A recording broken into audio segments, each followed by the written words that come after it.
started. Chapter 101. Yeon-woo's eyes suddenly became bigger. The gods and demons of the 98th floor are interested in me. The 98th floor was an unknown territory that many players targeted for thousands of years to no avail. After Al-Foroni settled on the 77th floor for unknown reasons, no one has ever been able to climb higher than that floor.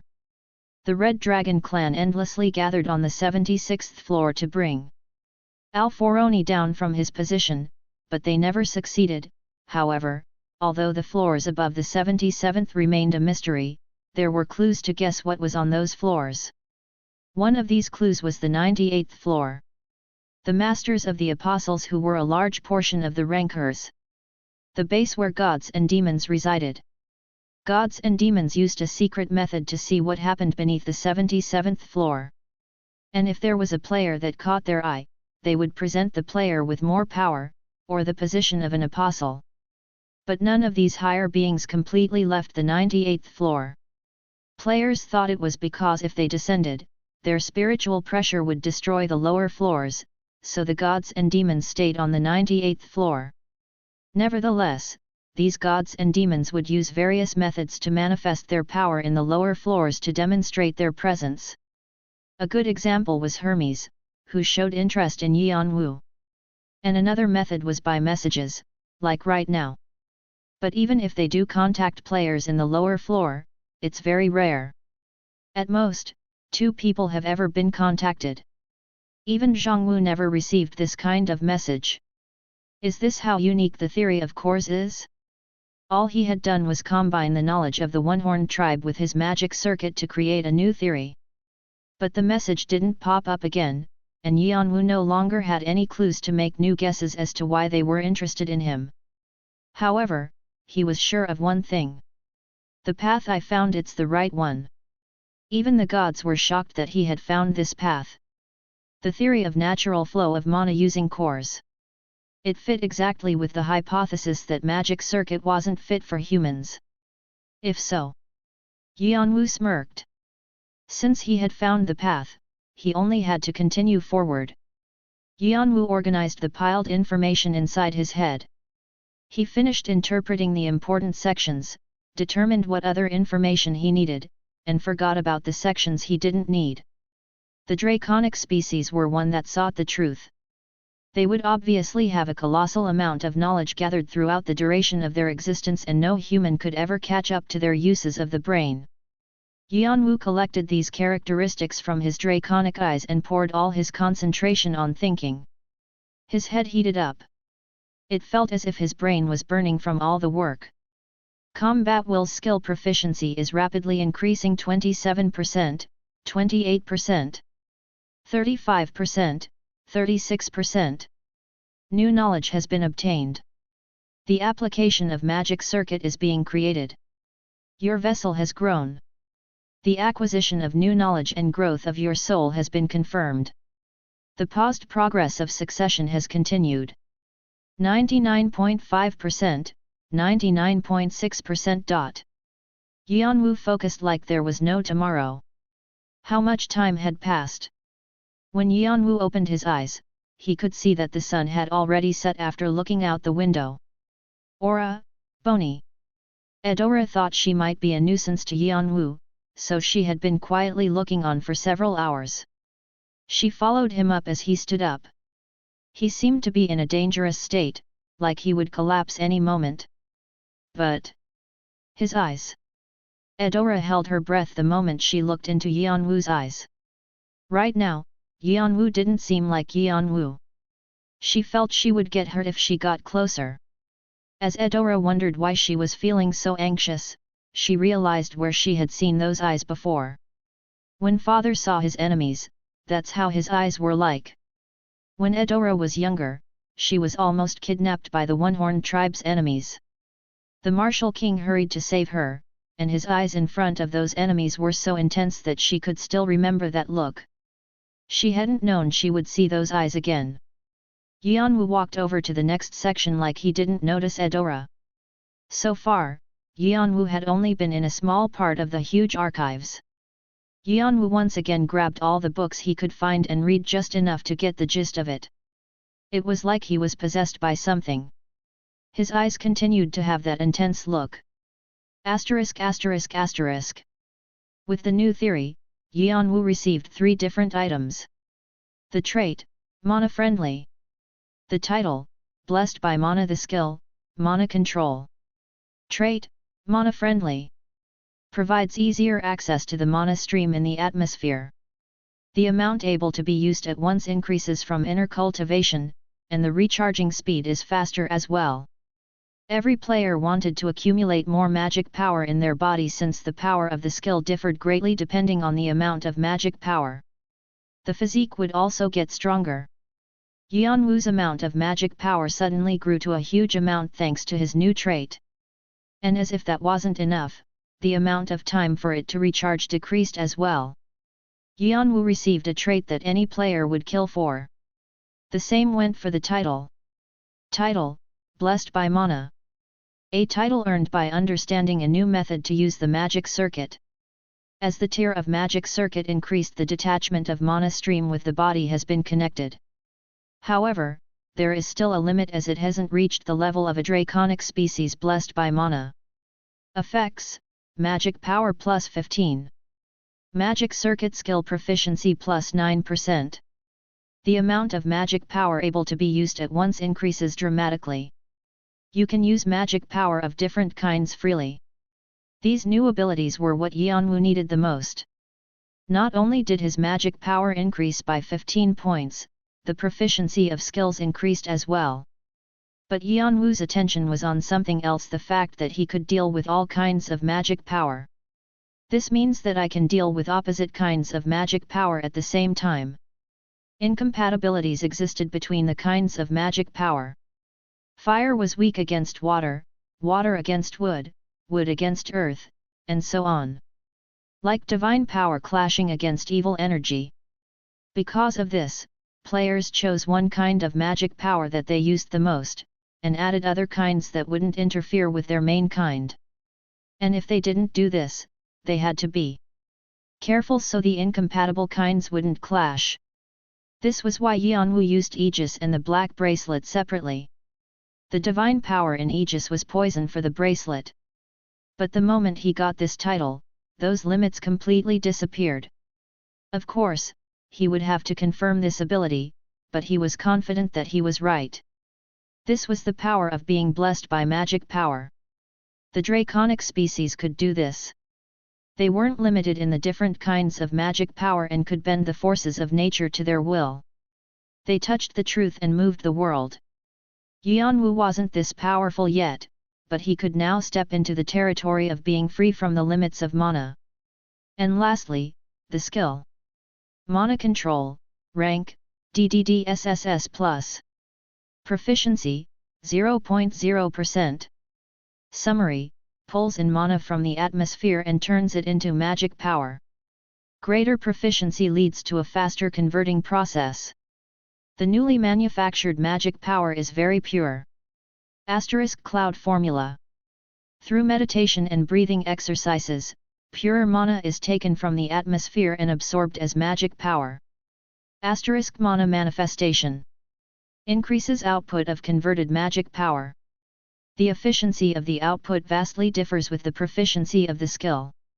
The current skill has a rank of DDD. Please raise the rank through inner cultivation. Mana Control was a skill that could make magic power productive. Although the current rank of the skill was low, with the creation of cores and new inner cultivation, he wouldn't have to worry about that. Now, he tried to find ways he could use his abilities best. He already had the basic infrastructure down.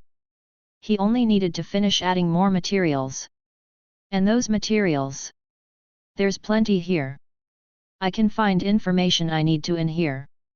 This skill archive had a lot of stuff. It only had Mujong books that were iron level, but this was actually good for him. The stronger the basics of inner cultivation, the better the materials would be. There was only one thing Yeon-woo was worried about. Something just for magic circuit.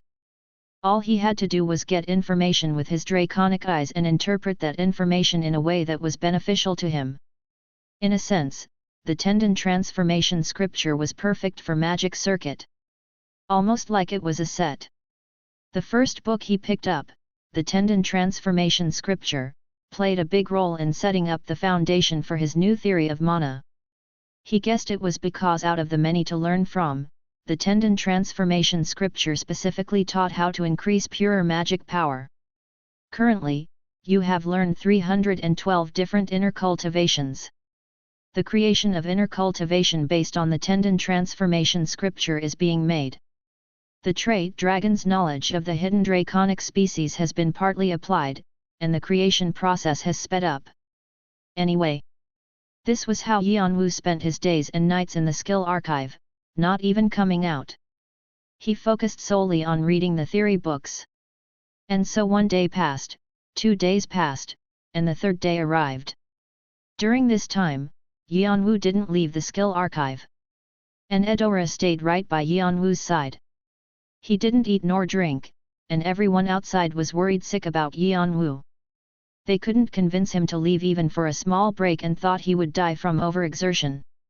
Yeon-woo's black circles came all the way down to his feet, but his eyes were burning up with passion. Eudora thought she would be burnt to a crisp from his fiery eyes. A new development occurred after 3 days had passed. It was after he had come full circle around the entire skill archive. He had read so many books by this time that he had lost count of how many he had read, and each of these books were enough to be acknowledged by Eudora. Whoosh! Suddenly, the atmosphere around Yeon-woo changed. It was heavy and unpleasant. Eudora knew in an instant that a change had taken place within Yeon-woo. It was something that had happened to her, Fanti, and some of the tribe members. Enlightenment. Like when you grab hold of something while walking through a lurking and unpredictable fog. When you completely make Mujong yours. Her thoughts were confirmed when a storm following Yeon-woo was made. As the wind got stronger, the bookshelves nearby shook and books fell like dominoes. The iron-level skill archive trembled side to side. Wondering what was happening inside, the guards outside quickly rushed inside, but one look at Eudora's face told them to quietly stay in their places. And a shocked expression spread from face to face as they saw Yeon-woo. They knew that he had already overwhelmingly defeated Jang, who had climbed 30 floors, but this strength was one that was only able to be seen from the strongest of their tribe. No, even with all that aside, they were stunned that they could feel a certain depth of Mujong from someone who had just started studying it. Isn't this on the level of Yang Kwang Yi Hyun? This is crazy. Then. Flash. When Yeon-woo opened his eyes again, a sharp beam of light split his surroundings. The gusts of winds around him settled down. And a horrid stench spread all around. The clothes Yeon-woo were wearing turned dark like the abyss of a black hole. This was because as his body conformed to his new enlightenment, all the waste inside his body had been emitted outside. His mana vein and 12 meridians have been opened. Hey! It's only been 3 days and already, the eliminal cleanse. And while a quiet shock was spreading throughout the onlookers, Yeon-woo's gaze slowly became subdued. After he pulled in his aura, he almost looked relieved. It was impossible to see his face because of his mask, but his eyes that were once overflowing with fire were now extremely calm. Eudora. Yes. His voice was raspy after speaking for the first time in a long while. Eudora gazed at Yeon-woo with a surprised face. It was like the person she had looked at for 3 days had turned into someone else. Although there was a vile stench in the air and her surroundings were a mess with all the bookshelves on the floor, she could only see him. For some reason, the air was hot. The bridge of her nose was slightly red. And in the midst of this strange atmosphere, Yeon-woo calmly asked, "I'm really hungry. Is there anything to eat?" Rumble. The sound from Yeon-woo's stomach harshly brought her to reality. Chapter 102, Heaven Wing Mana Control. Yeon-woo had a sandwich in one hand and a skill tome in the other. Now, he felt relaxed enough to carry a conversation with Eudora while reading through a book. But a part of him focused his consciousness on his body. After the mana vein was opened, magic circuit is operating better than before. Your body has changed due to the acquisition of new knowledge. Mana looks for new paths to travel and a new circuit is beginning to open. 3 center circuits have successfully been opened. 6 large circuits have successfully been opened. 12 medium circuits have successfully been opened. 36 small circuits have successfully been opened. 36 new cores have been created. Magic Circuits Phase 1 has been completed. Mana is traveling down the newly opened circuits to cleanse the waste in your body. The proficiency of Magic Circuit has dramatically increased 35.1%. The proficiency of Mana Control has dramatically increased 9.2%. Magic Power stats have increased by 5. All elements have increased by 10. Body improvement has been confirmed.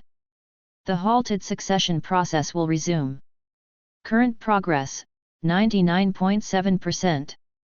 What Yeon-woo had named core was located in 360 different parts of the body. Yeon-woo chose 36 different locations he thought were most important and tightly compacted mana in those areas so they wouldn't come loose. Because of that, his magic power in Magic Circuit had decreased to 1/5 of its original amount, but the efficiency wasn't even comparable to the old Magic Circuit. This was because it was now possible to control the amount of magic power being used from his cores. What was impossible before was now possible. Also, he was now able to locate the hidden magic circuit. Circuits big and small were tightly knotted up. Some circuits were so small that he wasn't able to feel them if he didn't focus. So far, the amount of magic power he had used was only 20%. What if he was able to use the remaining 80% as well? Then, he would be able to use a colossal amount of magic power and move more efficiently. Yeon-woo decided to open the remaining circuits. He used his cores without rest. Mana knocked on the doors of the hidden circuits, and slowly began to open these paths. It knocked down obstacles and paved the roads. At first, it was extremely difficult. It wasn't easy to pave new roads. Also, some of Yeon-woo's consciousness was focused on the books he was reading. But as time passed, the procession sped up. As he acquired more knowledge, the mana also moved more powerfully, so the growth of the circuits was much smoother. Then at one point, there was a sudden explosion. Out of the 8 medium circuits that the One-Horn tribe called Mana Vein, 3 had opened. 6 large circuits connected to the 12 meridians, and the rest of the mana channels opened one by one. 45% of the mana circuits in Yeon-woo's body were opened. Eliminal cleanse naturally followed, emitting the rest of the waste in his body. Thanks to that, he had to take a 2-hour shower. But when he returned to the skill archive, he felt a lightness in his steps he hadn't felt before. Also, his judgment had improved, so he was able to read the books at a faster rate. Even though he had only set up his mana circuits, his physique changed too. Yeon-woo settled the hunger he felt from his physical changes with a sandwich while reading the rest of the books. The guards who had been observing Yeon-woo from the beginning were looking at him wearily. On the other hand, Eudora openly stared at Yeon-woo, whose attention was on the books. How nice would it be if that attention was on her? Of course, she didn't show what she was thinking. Are you done with organizing? Done-ish. Yeon-woo replied, his attention still on the books. So. About 95%. I still need about 5% more. 5%. Eudora almost screamed from shock. Even if it was basic inner cultivation, it was still the process of creating an entirely new Mujong. But he was almost finished in 3 days? Someone who had no prior knowledge of Mujong? Actually, Eudora thought just understanding the basic terms were good enough. Mujong had such a long history, after all. So Eudora was going to help Yeon-woo once he had the basic terms down. No matter how she looked at it, her father's quest was ridiculous. But in the middle, her mind started to change. She thought maybe, as she saw Yeon-woo looking at the books. Maybe her father had seen something in Yeon-woo that she hadn't. Now she knew her father was right. Yeon-woo was probably telling the truth that he was almost finished since he didn't joke about such things.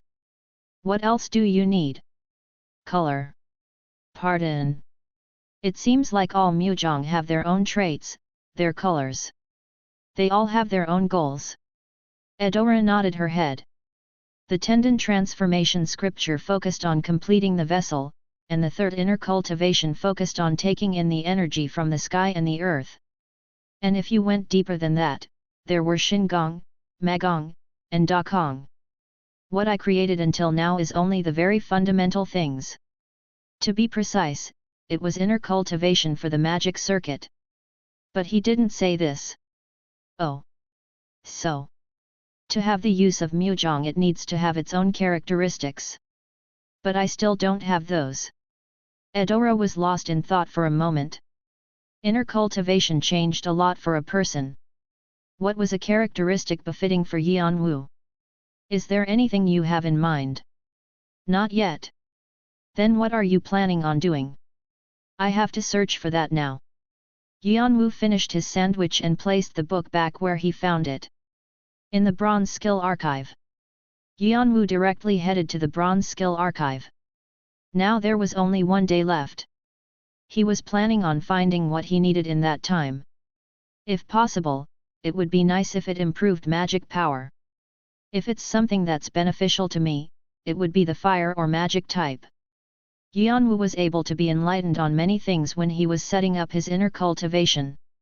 Until now, he had only thought of magic power as a ball of energy. However, magic power was able to be used in a variety of different ways. It was a whole new world for him. The concept of mana was too hard for someone who had grown up on Earth. It's not just Mujong. Magic, curses, superpowers, the use of mana is much more complicated than I thought. Mujong was just one of the many ways one could use mana. If I'm able to use all the ways. Yeon-woo's eyes sparkled under the mask. He knew it was definitely possible. Normal players would have crashed into a wall, but Yeon-woo had magic circuit. That's why the draconic species were so amazing. Not only did they use all those different ways, they were able to flip the laws of mana using just their will. How did such a species go extinct?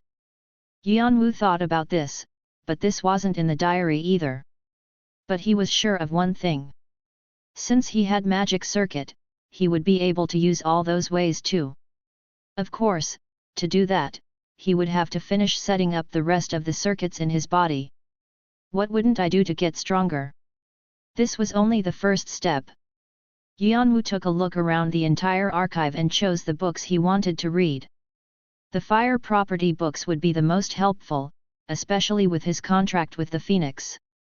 Surprisingly, there were only a few Mujong that were useful to him. Yukyangong focused on growing vitality. Strong Hyol Magong was a destructive one, Nubaioxi was famous for being the most powerful one using the brain, and light inner cultivation didn't really have anything special about it. It was a quiet and soft strength. But there were two reasons why Yeon-woo chose light inner cultivation. It was something to smoothly connect the other Mujongs, and it would go well with the despair of the Black King. Yeon-woo absorbed all four of the Mujongs, rebuilding some as he went.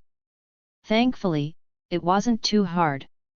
He had already understood the inner cultivation, and he had steadfast goals and things to compare it to. The martial king. The beast he saw in the eyes of the king. He tried to imitate that as much as possible. He thought a good skill would come out of it. The proficiency of mana control is increasing by a rapid speed 11, 12, 16, 17, 20%. The new inner cultivation has started to show itself. You have accomplished a great achievement. You will be rewarded with additional karma. You have earned 5,000 karma. You have earned an additional 3,000 karma. Magic power has increased by 5. The proficiency of magic circuit has increased 40.1%. Magic power is. A new inner cultivation has been completed. Would you like to choose a name? Finally. It's done. The fourth day arrived. Yeon-woo gave the new inner cultivation a name he had been thinking about for a long time. Heaven Wing Mana Control. The skill Mana Control has been changed to Heaven Wing Mana Control. Heaven Wing. It was an old nickname of his younger brother. Chapter 103, Opening Act 1. Translator, HH Editor, Thursdays. Why are you smiling like a cat that ate the canary? What, did something good happen? You're not planning on doing something crazy again, right? Geez, old man. You make it seem like I always do crazy things. Humph. Are you saying you don't? The Martial King laughed at the elder, who looked at him suspiciously. After all, he did do a lot of crazy things when he was younger. And the elders always paid the price. Today is the day. The day. To see how great our son-in-law is.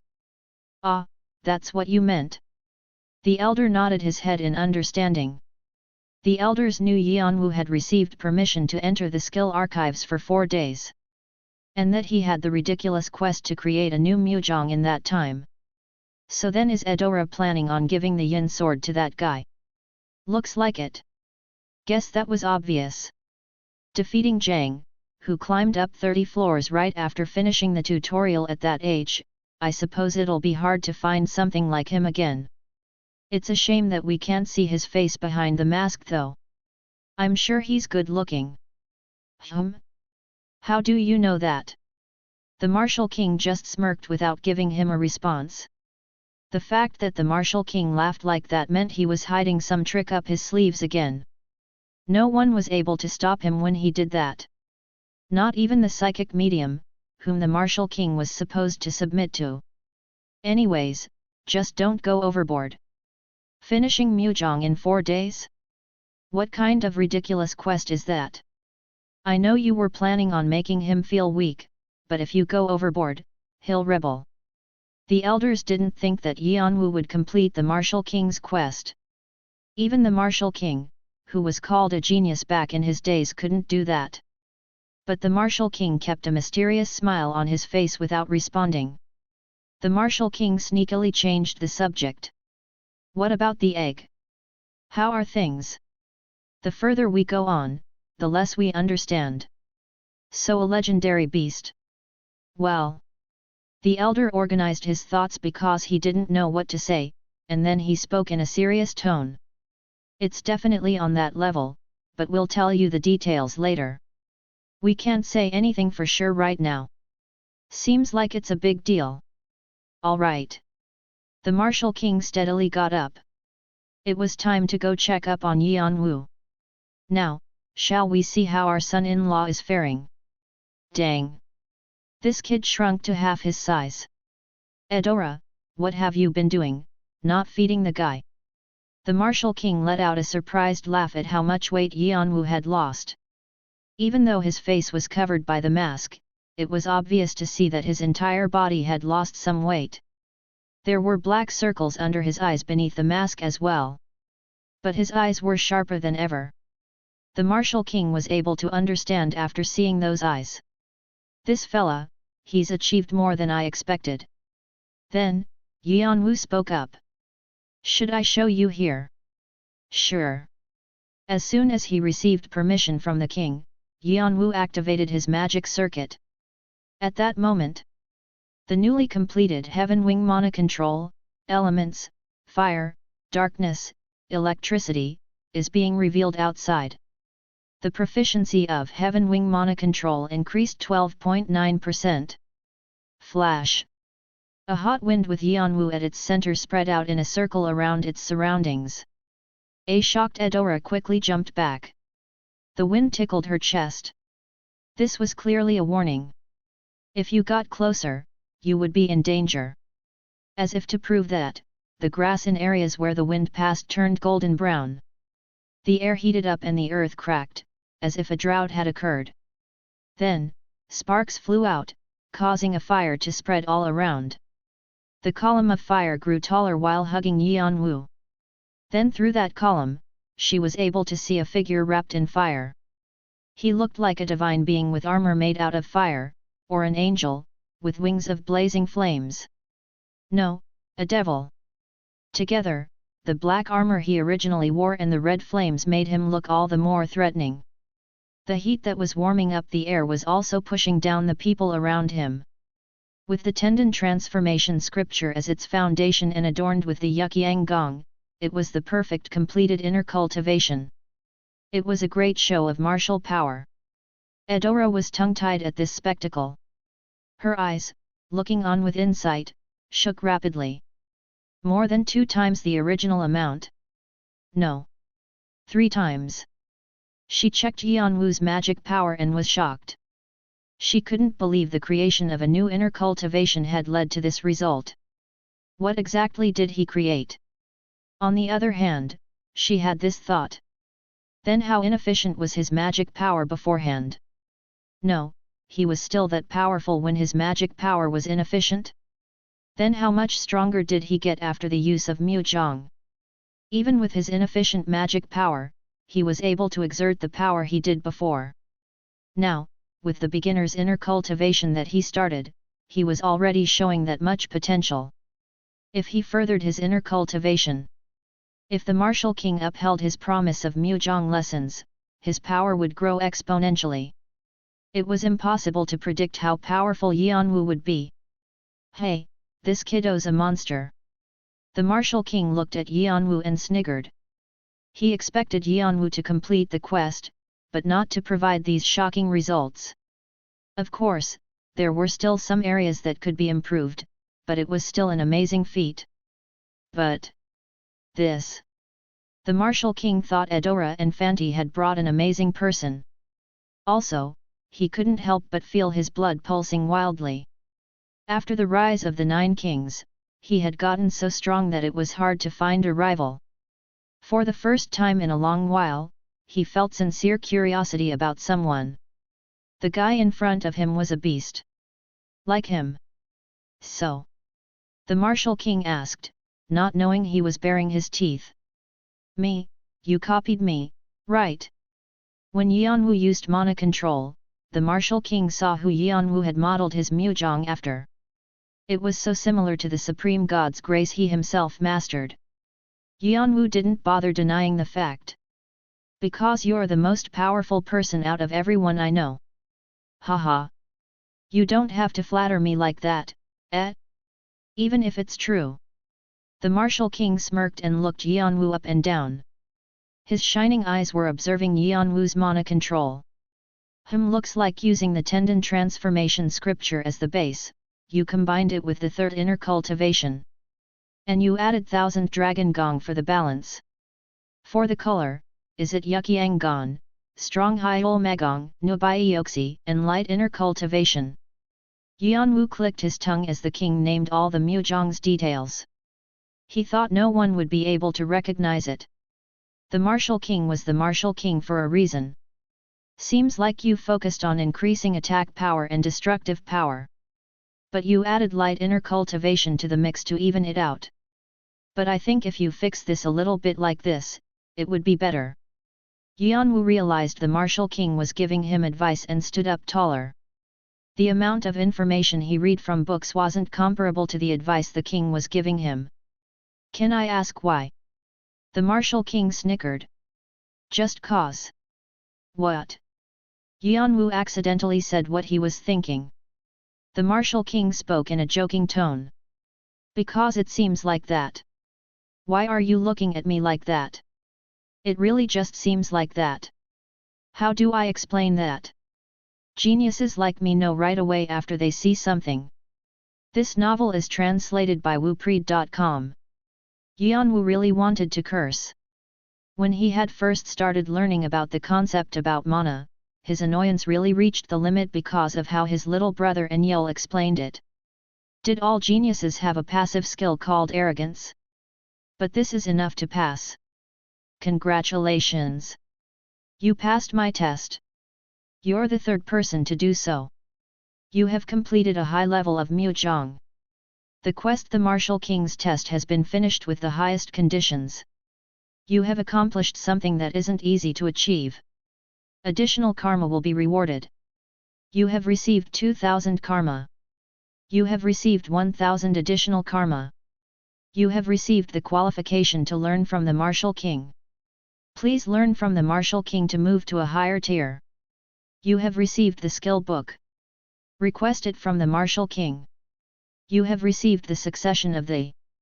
For more details, please discuss it with the Martial King. You can ask for more rewards. All stats have increased by 15. The proficiency of Heaven Wing Mana Control has increased by 5%, 26.1%. Feel-good messages rose up in front of Yeon-woo's eyes, signaling the completion of a quest. Take it. The Martial King threw something in front of Yeon-woo before he finished reading all the messages. Yeon-woo lightly caught it. It was a book, and on the cover, it said 8 extreme fists. With his draconic eyes, he was able to see that there were a lot of densely packed flaws. It means it's of superior rank. What was the identity of this Mujong? It seemed like it was a type of book on fighting just by looking at the title. As promised, from now on, I will help you master Mujong, and I'm planning on teaching you with the 8 extreme fists. Of course, you can't say no. The Martial King joked and explained further. As you already know, we have to participate in a war soon. So for a while, follow me as my assistant while I teach you. I won't teach the same thing twice. Yeon-woo's eyes twinkled. If he was able to stick by the Martial King's side, he would be able to see the Martial King's performance in the war. His draconic eyes would definitely improve. And if he got one-on-one teaching from the Martial King? This was an opportunity to greatly increase his physique, which hadn't been able to grow because he spent all his time on looking for hidden pieces. The quality of the software didn't matter if the hardware couldn't catch up with it. There's something I want to ask. Go ahead. I got something called the succession of the Yin Sword. What is that? We'll cross that bridge when we get to it. Of course, you can reject it if you want. Anything else? You said I was the third person to pass this test. Then can I ask who the other 2 people were? Haha. This kid, though. You're already curious about them? You've probably heard about one of them before. He's quite famous. Who is it? The Sword God. Yeon-woo's eyes widened. The Sword God was the leader of Jeong-woo's 5 martial gods. When dealing with swords, no one could compare to him. Even Al-Foroni acknowledged his skills. That kind of person was the first person to pass the test? That guy was originally my disciple. The Martial King casually said shocking words like he was talking about the weather. Yeon-woo became more surprised. It was something his brother hadn't known either. The relationship between Jeong-woo and the One-Horned tribe. They're closer than I realized. If I end up fighting against Jeong-woo, will I have to go against the One-Horned tribe too? Yeon-woo gulped. Well, now it's been a while since he's been excommunicated. Anyways, what I'm trying to say is, that's how amazing of a teacher you have. So you should try to be genuinely thankful. And respect this teacher more. Got it. The Martial King continued to praise himself. Then who's the second? It's a secret. Not because I don't want to tell you, but because you won't know even if I tell you. Yeon-woo thought it might be a skilled player that wasn't very well known. As the tower was overflowing with talented players, there were many players who wished to conceal their strength as well. Those people usually like to climb the tower by themselves. And I would like to make one more request. What is it? At that moment, Yeon-woo's eyes under the mask shined. I would like to see the real strength of the Martial King. Chapter 104, Opening Act, 2. Translator, HH Editor, Thursday's My Strength. His brother's journal didn't contain anything about the high ranker's skills. But Yeon-woo wanted to check it out with his own eyes. Especially the strength of the Martial King, who was at peak of the 9 kings. Geez. Being a teacher really isn't easy. What should I show you? Rather than thinking Yeon-woo was annoying for asking so many things of him, he thought Yeon-woo was quite confident. The Martial King decided to show something very fancy and strong while he was at it. Once upon a time, he was called a walking archive because he knew many different mujongs and mastered quite a few of them. Then the Martial King thought. Since the mujong he was planning on teaching Yeon-woo was the 8 extreme fists, he would show him a part of it. I don't usually show this to other people. Today, I'm doing this just for you, so watch closely. This is a part of the 8 extreme fists called Break Heaven. The Martial King started to get in position. Suddenly, the atmosphere around the king changed and became heavier. Crash! Yeon-woo's eyes were fixed on the Martial King to see everything with his draconic eyes. His breathing, mana circulation, muscle movement, and the angles of his actions. A goal that he had for the future was right in front of him. And during this time, the beast that was lying dormant inside the Martial King started to show itself. His fighting spirit crashed like a storm. The presence of the Martial King grew like a giant, and it was as if the Martial King was the only thing to exist in the world. Eudora grew pale and stepped back. She planted her sword in the ground to somehow protect herself. Even for Yeon-woo, it was hard to stay steady. The magic circuit spun in his body like crazy, but he was only barely able to keep his balance. His gaze was still on the Martial King amidst all this.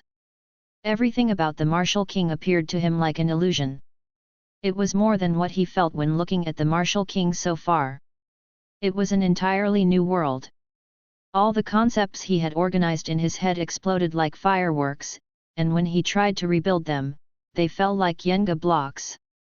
It was a strength that exceeded Mujong. It was a strength of someone who had completed Mujong and trained their magic power to the fullest. The summit that he had to reach was right there. The Martial King pulled up the edge of his hands. His hand emitted a bluish light and drew a line in the air, cutting the sun in the sky. And then, swish! The sunday split into two. Yeon-woo widened his eyes at the unbelievable sight. Eudora covered her mouth with her hand. A soundless scream echoed. The sun that had been split into pieces, and a darkness came down. The world was drowning in darkness. There wasn't a single light. And like a magic trick, the sun returned to its spot and the world was able to have light again. It was an event that had happened so fast that people wondered if they had imagined it. But while experiencing these things, Yeon-woo was shocked beyond words. Those things are possible. He thought that he had created a footstool to become somewhat powerful with the mana control he had made in 4 days. But there was such a gap in power between him and the Martial King that he didn't even want to attempt catching up to him. The gap was so big that even his draconic eyes couldn't keep up. Woo! My shoulder hurts a bit from using my strength. You saw, right? The Martial King spoke while rotating his shoulder. We're leaving tonight, so don't be late. Eudora, you give this kid some food. Everyone's gonna underestimate him when they see how thin he is. Okay? I'm off now. After that baffling event had taken place, the Martial King quietly disappeared. Yeon-woo gathered his wits long after he left. Someday. His fists were so clenched that you see the veins popping out, and a new kind of passion set his heart on fire. Someday I will go beyond that. For the first time, a milestone that he had to overcome was created in Yeon-woo's mind. Ugh! I almost died. In a spot that Yeon-woo and Eudora couldn't see. When the Martial King thought he was alone, he massaged his right arm.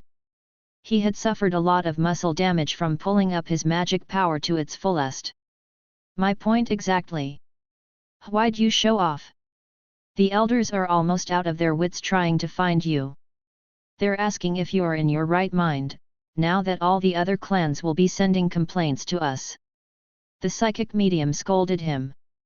Nah. But Han, I can't show a weak side of myself to my kid, can I? And he grinned. Also, a teacher is supposed to be someone that isn't able to be overshadowed. He has to be a wall, as well as a goal, for the student to work harder. And what if you completely cut his motivation? Well, then he only amounts to that much. He spoke in a cold tone. Anyway. So how is it? Are you satisfied? You weren't gonna go this far originally. I was satisfied from the beginning. Then what? I'm planning on making him work more than I had planned. That sword god guy took 30 days to finish the test, but he only took 4. Don't you think I have to be that much of a better teacher so it's fair? You could see expectation in the eyes of the smiling martial king. If the two of his disciples met, that would also be a fun thing to watch. He couldn't help but think that a lot of amusing things would occur during this war. Night arrived. It was the night that the martial king said would signal the beginning of the war. Tribe members who said they would participate were already in the center of the village. A total of 21 clans would participate. Each clan sent 10 to 100 members. So the total number of members came out to be about 500. Since participating in the war was voluntary, only 500 members came to fight. But each and every one of those members was a warrior. So despite the small number, the aura they gave off was one of an army of 10,000s. Yeon-woo was somewhere in that mix. He listened to the martial king's speech amongst the other guests. You guys are scared cause it's been a while since we went outside, hey? Don't wet your pants cause you're scared, okay? I'll be checking for those people. His speech was full of jokes rather than being serious. Ha! You yourself should be careful. If we find you getting beat up, we're switching our king. Hew. That sounds like fun. Wait. Isn't that the best scenario? Then we don't have to look at his face again. The warriors were busy joking along with the king as well. As Yeon-woo saw this spectacle, he had a thought. Maybe the reason why the One-Horned tribe was able to remain as the strongest military force was because of this laxness. They definitely didn't think they would lose, and they had immense respect for the martial king in their eyes. Anyways. Don't die. If you die, I'll make you embarrassed by following you to hell and drag you back by your ear. Got it? Yes, sir. All right. Then let's go. It's time to play. After the martial king let out a shout, the warriors ripped the ticket that had been given to them in advance. Yeon-woo also ripped his own ticket with all his might. Under his mask, his eyes flared up like will-o'-the-wisps. The Red Dragon and the Jeong-woo. The opening act of war had begun. This is the 11th floor, the world inside of dreams. Before the message could even disappear, Yeon-woo and the One-Horned tribe began to move as one. From the start zone to the city Karam. They planned to travel without rest. It began to get dark because the sun had set. Only the moonlight shone for them. Getting to fight together like this is fate. Why don't we introduce ourselves? I'm Cylon. Suddenly, something approached in front of Yeon-woo. Unexpectedly, the owner of the beautiful voice used a hammer. He raised the hammer high above Yeon-woo's head. Under the hammer, there was a small halfling a little shorter than Hanova. Cylon. He was a famous ranker, widely known as the Singing Hammer. For a while, he had gained fame for being able to exert a great amount of strength compared to his small body. People like Cylon, who had suddenly disappeared, were living as guests of the One-Horned tribe. He really looks like a child. Halflings and dwarves had similar physiques, so people told them apart from their faces. Dwarves' faces were very muscular, but halflings had a childlike face. They also had beautiful voices, so they were famous for their songs as well. Cylon was no exception to this. On the outside, he had a childlike appearance, but he was actually of vigorous old age who had gone through all kinds of things. Kane. Yeon-woo glanced at Cylon and looked straight forward again. It meant he didn't want to continue the conversation. Cylon looked at Yeon-woo with a baffled expression. Even when he heard the newest guest of the tribe was the person who had caused all the commotion in the tribe, the hoarder, he wasn't that interested. He didn't care about the ongoings of the tower, but when he heard that this person might be a new disciple of the Martial King, that changed. That rude Martial King took a new disciple. During the entirety of his stay as a guest, he had only ever seen two of the Martial King's disciples. One of them was the sword god, and the other one was equally powerful as well. To be taught by the Martial King meant that you had potential, but it also meant you had something extremely special about you.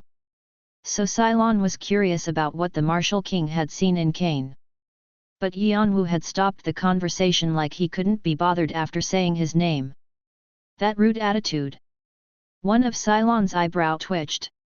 This guy got on his nerves as much as the Martial King did. He was similar to the other disciples of the Martial King. Was being rude something common all powerful people had? Cylon had almost never received this kind of attitude during his time as a ranker. He tried to suppress his anger.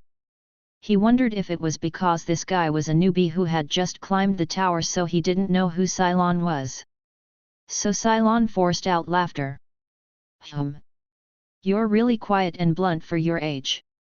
Have you met the other guests? Actually, we were gonna throw a party to welcome you, but you stayed in that archive for over 3 days. Cylon wanted to get along with Cain because he thought he would be able to see what the Martial King saw if he stayed by his side longer. However, Cain, come to the front.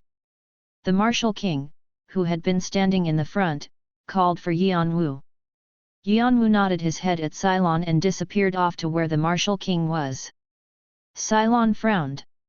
He stopped walking when he thought about how such a young child ignored him like that. Are you all right?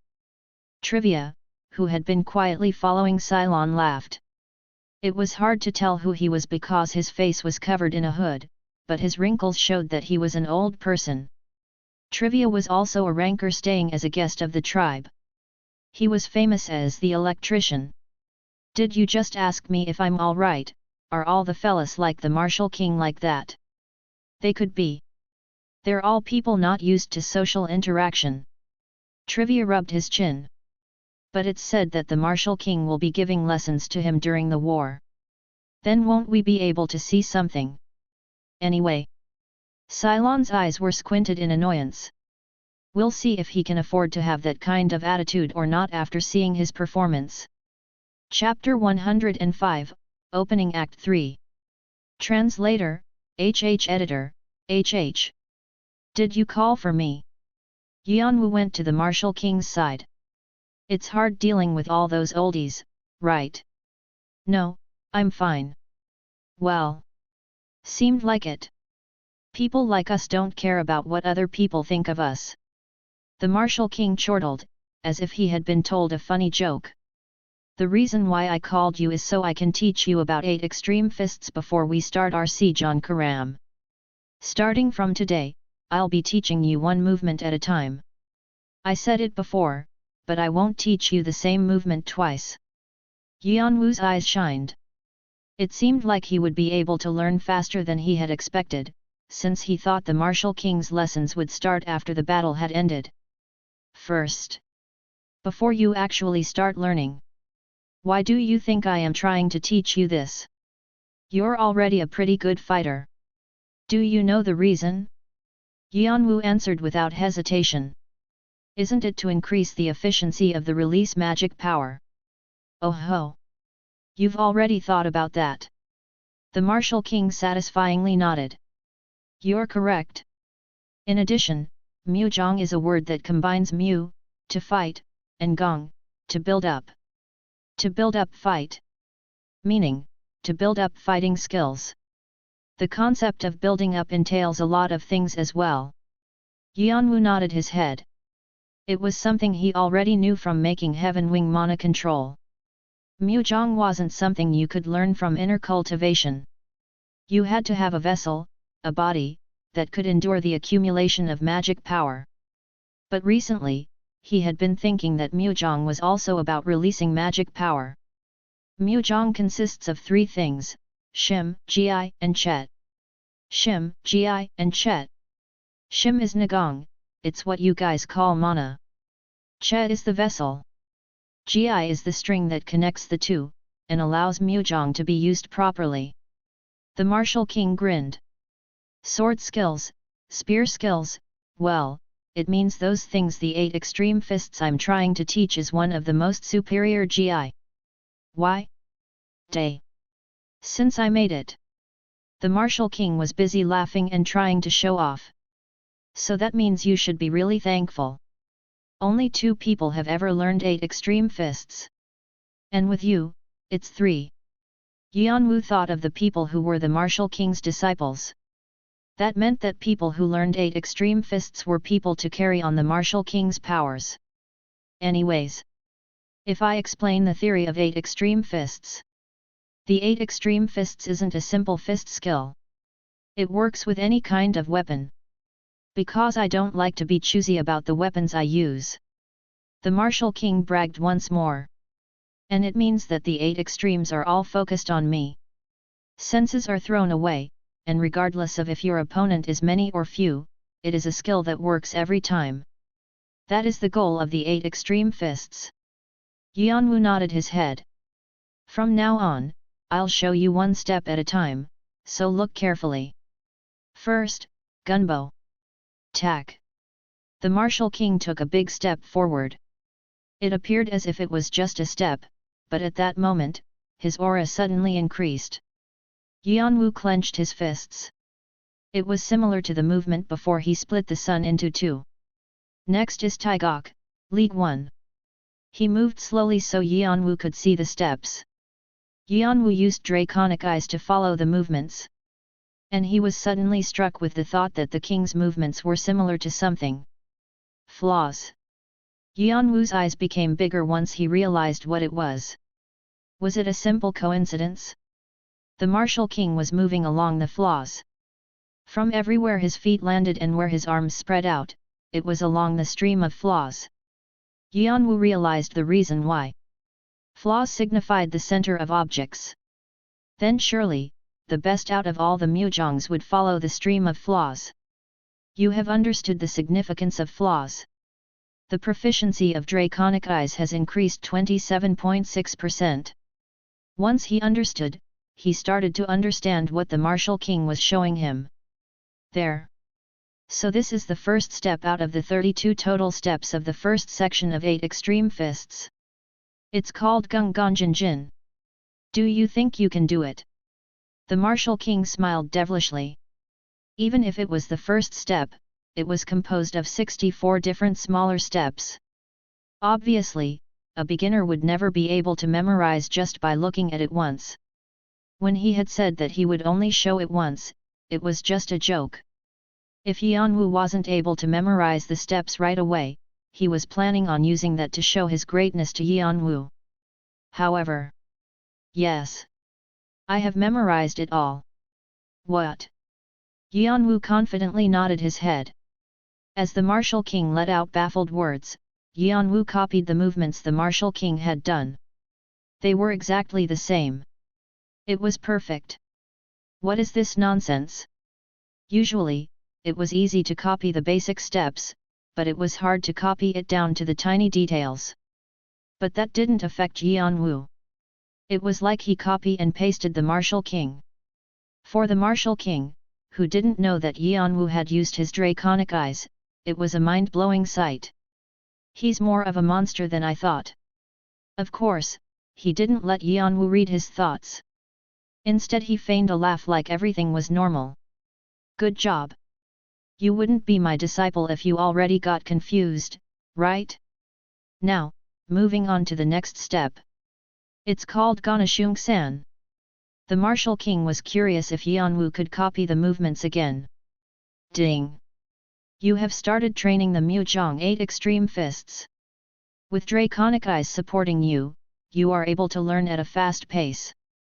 You have perfectly learned the form. You have perfectly learned the style.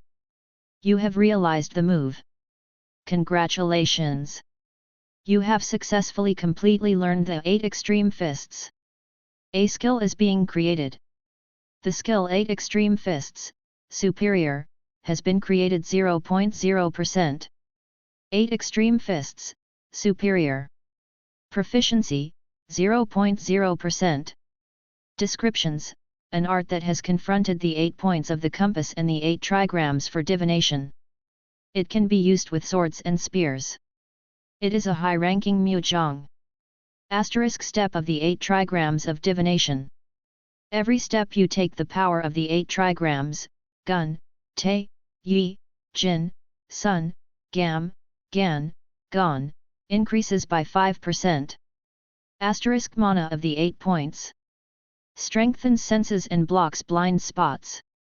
You are able to use your mana more thoroughly. The second and third sections of the 8 extreme fists are left.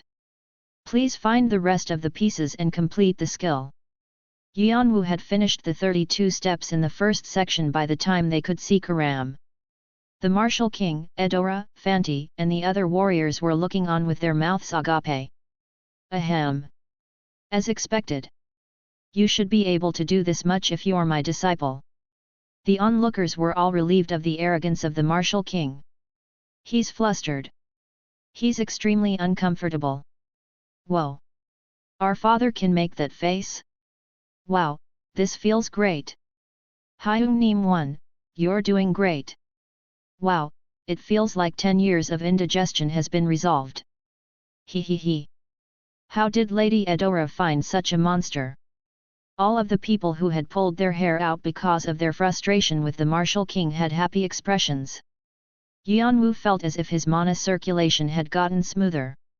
Before it had just been an engine, but now it was a sports car that could speed up or slow down whenever he wanted to.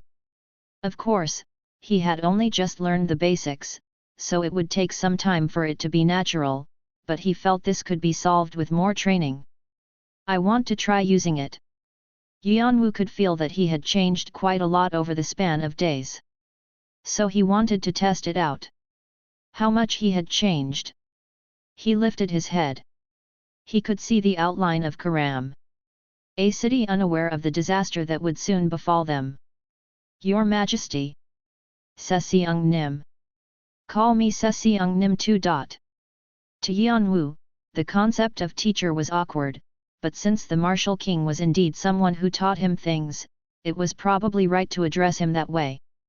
But he was still embarrassed. Okay. Sseong Nim.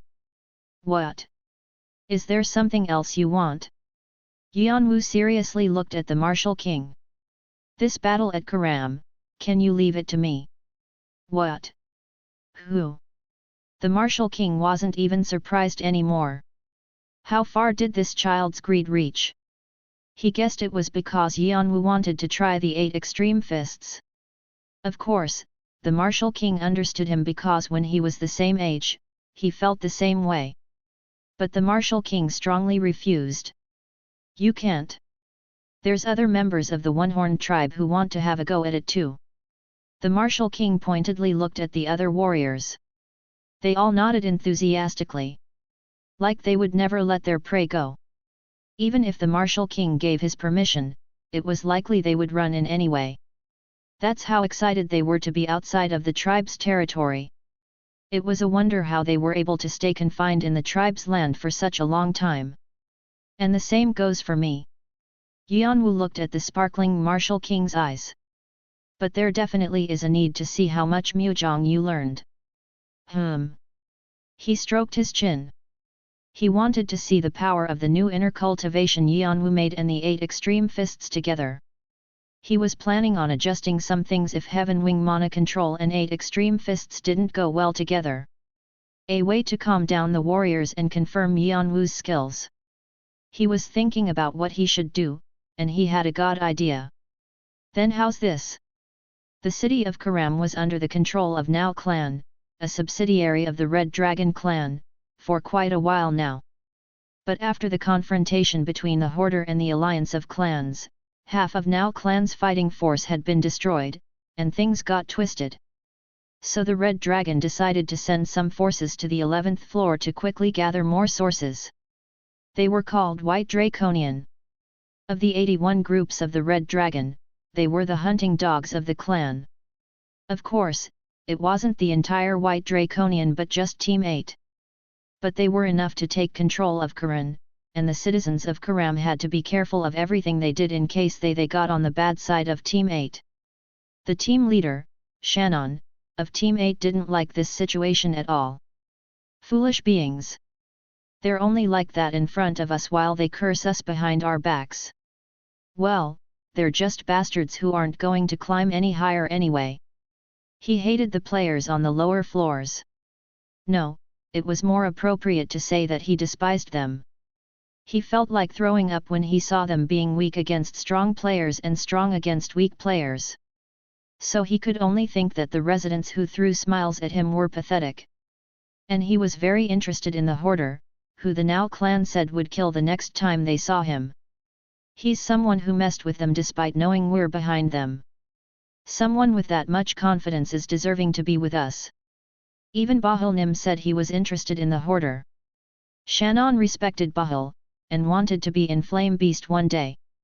So his passion to find the hoarder grew. But he had suddenly disappeared without a trace. He didn't know if he had cleared the stage and gone on to the 12th floor or if he was still on the 11th floor.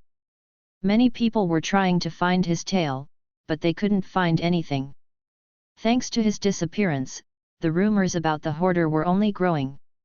No one knew what he was planning to do next. It would be nice if I could see him before the war starts. Shannon wet his lips. Crash! There was a loud sound that almost made his ears fall off. He lost his balance and fell over, but quickly got up using his cane. He had a hard expression. That loud sound just now was definitely something exploding. And it wasn't an ordinary explosion. He turned his head and looked out the window. Past the fallen desk and the broken window, he could see red flames and black smoke rising up to the sky. Who dares? Shannon wanted to know who dared to attack the city that he was in. Then, the door burst open and his assistant came in. He said in an urgent voice. Bad news, sir. Our enemies have attacked. But who is it? Jeong-woo. It's the One-Horned Tribe. What? Shannon's face hardened at the unexpected words. Chapter 106, Opening Act, 4. Translator, HH Editor, HH. Shannon didn't let his assistant finish and darted outside. His head was only filled with one question. Why? Those brutes don't interfere in other clans' businesses. All thoughts about the hoarder were long gone. He also forgot about strategizing for the war. That was how shocking the arrival of the One-Horned Tribe was. If they arrived, all of the plans for the war so far would fly out the window. Especially since not a single ranker to support them were here yet. Most of all, if Karam fell into their hands, Red Dragon would definitely lose the war before they even started. And Shannon would have to be responsible for everything since he was the overseer. No, he could face the backlash. But he wouldn't be able to avoid disciplinary action, because Red Dragon placed a lot of importance on honor. So Shannon hoped there wouldn't be any rankers among the people that had just arrived. Then, they would have a chance of turning the tide. If there was, he hoped it was only 1 to 2 rankers. At the very least, he hoped the Martial King wasn't there. But once he arrived outside, Shannon had to experience the world being destroyed. Let's go. Fire. Fiery. Let's blow it up. Boom boom. In the moonlit night, enemies were falling like meteorites. And each of them laughed like a maniac. And when they landed with a literal bang. If they landed on a building, the building collapsed, and if they landed on a temple, the temple fell. And as they spread out, they took over every nook and cranny of the castle. They broke everything that was in their way. Whether it was a building or a player, they knocked everything down. It was like a giant tornado had whipped by, and the residents of Karam didn't know what to do. Of course, there were defenses and magic set in place by the Now clan. But they were all useless. There were people within the tribe who caught his eye. The singing hammer. And the electrician. Why are they bringing those guys to this place? The singing hammer, Cylon, and the electrician, Trivia. The two rankers, who had quietly disappeared one day, were breaking all the traps and mechanisms set up for defense. And there was something that was even more ridiculous. On a faraway rooftop of a fortress, someone was standing there. It was so far that it was hard to tell who it was. But Shannon could tell right away. An aura that froze Shannon in place. And a smile that revealed all of his canines. The Martial King. The man who had once been called a walking disaster was here. Shit. Shannon wasn't able to continue his words. The Martial King gathered his fists. And the air moved to center around him. The storm became big enough to completely cover Karam, and then it all gathered in the fist of the Martial King.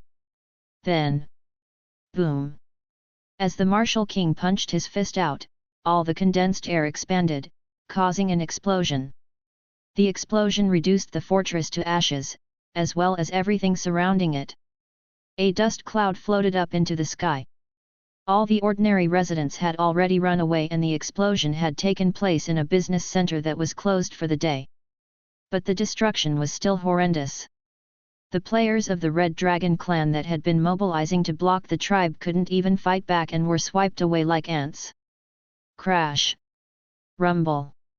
Shannon, who had been observing this sight from far away, couldn't say a single word. Swish! Once Shannon had recovered from the shock, the dust cloud that was big enough to reach the end of the world was beginning to settle. That fucking chief! Watch where you blow things up! The members of the One-Horned tribe could be seen expressing anger at their king. They were exhilarated when given the chance to destroy things to their mind's pleasure. But they couldn't do anything because the Martial King had done everything. But the Martial King only smirked. If you're mad, why don't you guys do something too? The members wanted to slap that smirk off his face. Ugh! That personality! Seriously, I just wanna. I thought it was unusually quiet these days. The tribe members thought they might really not be able to destroy anything, so they quickly flurried away to intact areas. At this point, the Red Dragon members had lost all motivation. Their courage disappeared as well. One only wanted to fight if they had some chance of winning, but they would never be able to catch up to the skilled tribe members. Who in the world in their right mind would confront a natural disaster? That was how much of a shock the arrival of the Martial King was. It was a natural disaster like a typhoon or an earthquake, unstoppable. In the end, the intact areas of Karam ended up falling at the hands of the tribe members. Then, flop! Shannon collapsed. He didn't have the strength to stand anymore. His eyelids shook. He was so scared that his entire world was white. Suddenly. You shouldn't be like this. The Martial King discovered where Shannon was and ran to him in a breath's time. It was like he was flying. So the person with the most intense aura in all of Karam looked Shannon up and down. It seemed like he was in a high position in the Red Dragon clan based off of what he was wearing. He wasn't happy with the condition Shannon was in. He had something to ask of Shannon. Make him do something. The Martial King squatted to be on the same eye level as him. Hey! He said it as if he was calling a close friend. But Shannon suddenly came to attention. It was like someone had forcefully opened his head and took his fear away. Yes? Ah! When Shannon realized who was in front of him, he almost wet his pants. There was nothing else he could do. The person who had just caused all of this was right in front of him with a smile on his face. Shannon couldn't even think of how to run away. He swallowed. It was like he was looking at the Summer Queen. No, if it was fighting spirit, this was more than that. You want to live, right? His entire body was shaking from fear, but he realized what the Martial King was saying. Why yes, I want to live. Shannon couldn't think of anything else. He didn't even feel despair from the loss. He didn't even feel that he needed to rescue his subordinates. Even bearing the responsibility for everything wasn't on his mind. All he was thinking about was escaping from here. He wanted to run away from the monster in front of him. The martial king smiled as if expecting that answer. It was a lazy smile, but to Shannon, it seemed like a snake slithering his tongue in front of the mouse it was gonna eat. Then I'll give you a chance. The martial king once again smiled, baring his teeth. They're crazy. This was Yeon-woo's review of Karam. The performance of the one-horned tribe was too outstanding. 20 minutes. That was all it took for the greatest city on the 11th floor, Karam, to be conquered. No, to be destroyed. Actually, destroying the city had only taken 5 minutes. The remaining 15 minutes were spent gathering remaining enemies. The one-horned tribe members' war-fighting tactics were simple. Push down with strength, and break it. If there was someone who got in their way, they just got rid of them. If it was an object, they just broke it. In a word, they were invincible. What's more, I saw it when he split the sun, but, that blow, it's not something I can just copy. The blow that the martial king had delivered stayed in Yeon-woo's head like an afterimage. One blow that could blast half a city away. That was an intentional show of strength for Yeon-woo to see. The break heaven that split the sun and one of the 8 writings of divination of the 8 extreme fists. Also, the strength that appeared when you used the 8 trigrams. Paegong. The martial king probably showed him that so Yeon-woo would know that he had to work hard to reach that level of strength. And that if he wasn't confident, he should just give up now. Of course, Yeon-woo had no plans to do that. Rather, he wanted to train more. If he kept on making an effort, someday, he would get there. And he also wanted to improve Heaven Wing mana control. He was burning with passion. On the other hand, Fanti was thinking something else.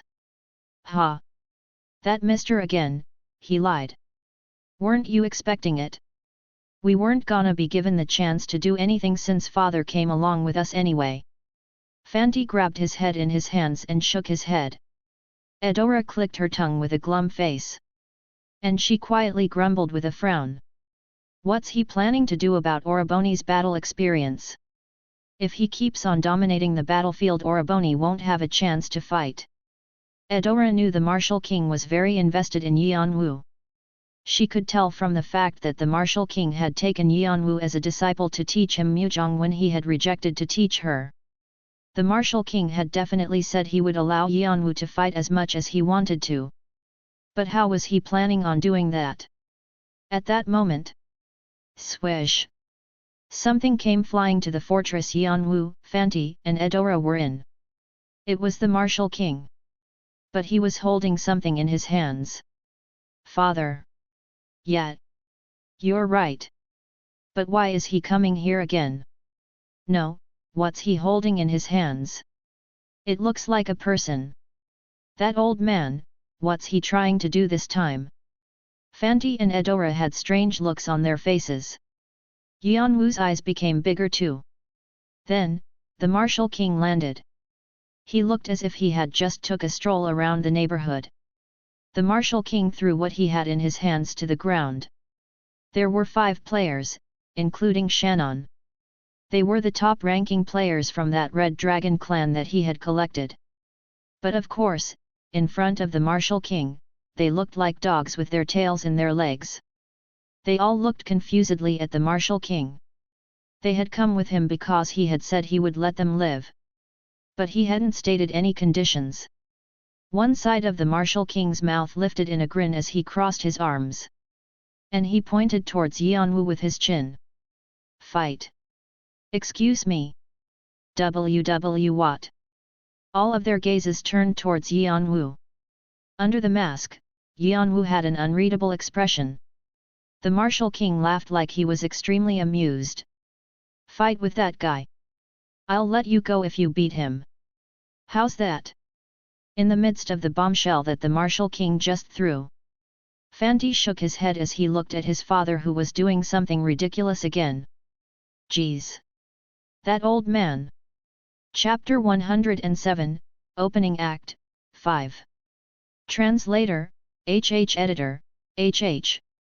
Yeon-woo lightly clicked his tongue. He never would have imagined that this was what the Martial King meant when he said he would provide opportunities to fight. However, but I have no reason to refuse. He could tell at a glance that the people the Martial King had brought were skilled. They were only in their current condition because they were scared of the Martial King, but they were skilled enough for Yeon-woo to fight them on an even playing field. It was clear one of them was a team leader within the Red Dragon clan. They were players that he never would have met on the 11th if not for the war. He probably wouldn't win if they all ganged up against him, but fighting one-on-one was definitely possible, and it was a good chance to try out his Heaven Wing Mana Control and 8 Extreme Fists. I'll do it. The Martial King nodded his head as if he had expected it. Fanti mumbled quietly from behind. Yet, I forgot for a moment that Hyung Nim is also one of those personalities. Cough. Pack. Fanti rolled on the floor in pain after the Martial King flicked his forehead. My dearest son, you can move your pie hole however you want, but you should always think about the consequences. The Martial King lightly warned his son while smirking at him, and he stared at Shannon's back. They were all shaken. The first person who gathered their wits was Shannon. Shannon realized right away that the person who the Martial King had picked out was the hoarder. He didn't know what kind of relationship they had, but he wasn't going to kick this opportunity to survive away. He slowly got up. If I can't defeat the hoarder, what's gonna happen?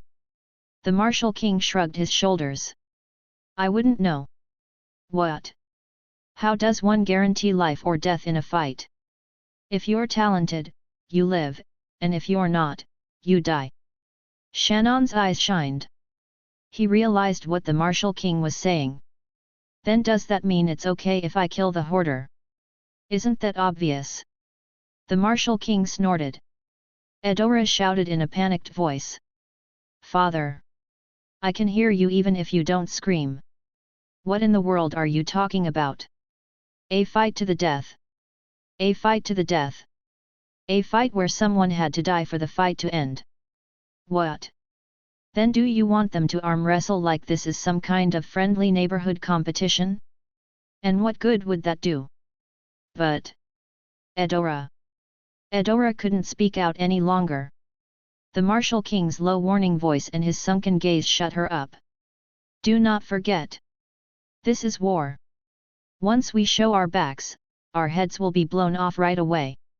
Were you planning on taking a vacation? If you're having those kinds of rotten thoughts, just go back.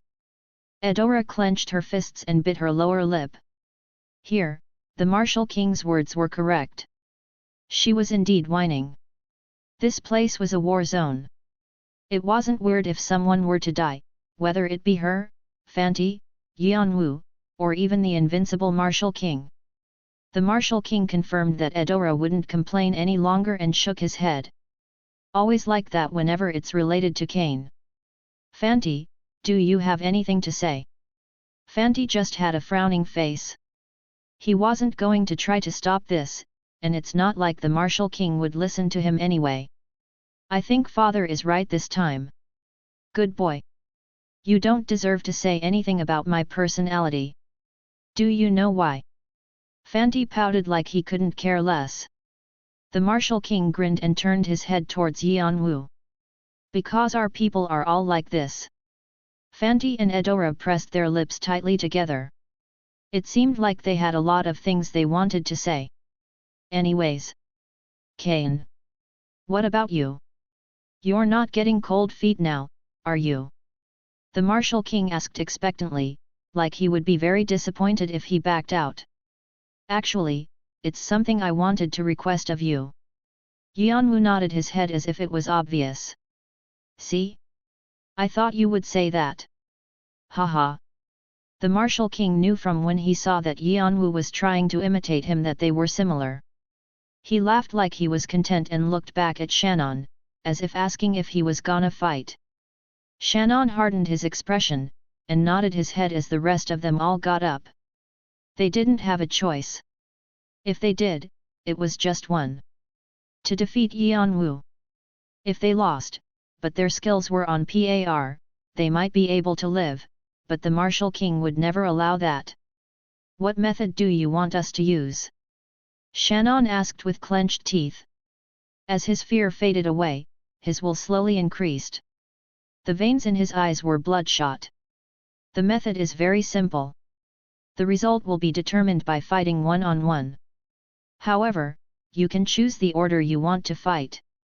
Shannon and the other players started looking at each other. It was obvious the very last player would have the advantage because Yeon-woo would be tired. And so the order was chosen without any big arguments.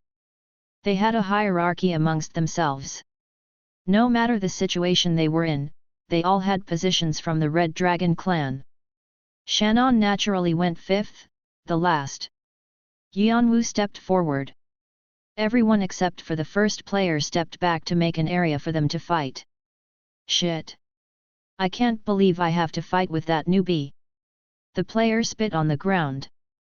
Although Yeon-woo was infamous on the 11th floor, he was still a novice. It was obvious that the player would get mad. He quickly got his sword out like he wanted to get it over with. A murderous intent filled the air around them. Yeon-woo held the magic bayonet and Karshina's dagger in each hand. The 8 extremes fists could be used in various ways. Even if he had only learned the first section, he could still use 2 swords. No, rather, if he used a weaponry he was unfamiliar with, wouldn't it be better to test his skills? With these thoughts, he slowly activated Heaven Wing Mana Control. The circuits large and small started to move, and the cores that were located his different parts of his body added to his strength. Suddenly, whoosh! A reddish light rippled out into his surroundings and gathered around him in a haze. Wings made of fire. The player's face hardened as fire wing was spread out. A hot heat bubbled the atmosphere and a strong will to fight intimidated him. It was then that he realized something wasn't right. And he realized too late. What the Martial King meant to have them be testing experiments. Kwang! Yeon-woo lightly ran towards where the player was. Swish! Hub! Something shined, and before he knew it, Yeon-woo was right in front of him. What kind of speed is this? The player's eyes widened in shock. He instinctively stepped back to put some space in between them, but Yeon-woo spun around and kicked him. Crash! Yeon-woo followed the player and brought the magic bayonet down from his head to his feet. The player thought his head would be in pieces and quickly moved. And he arched his sword. A yellowish light followed the sword. It was faint, but it was an aura blade. Whish! Adding a spin to that, the air split in half explosively. But the magic bayonet wasn't weak either. No one could catch up to Yeon-woo's magic power after he ate the Akasha's snake, and with Haven Wing Mana Control, he became too strong, emitting 3 times his original power. In addition, he had a strong fire-fighting skill and motivation to fight. The player had to experience intense pain as the magic bayonet cut off his arm on contact. And the fire ability passed by him and the armor he was wearing went up in flames. Burns could be seen on his stub of an arm. What kind of strength? Shock and heat. The player couldn't catch up. It felt like the world was spinning. Yeon-woo quickly started to attack. Crash crash! The magic bayonet threw the player's sword away, and the Karshina's dagger landed in his chest.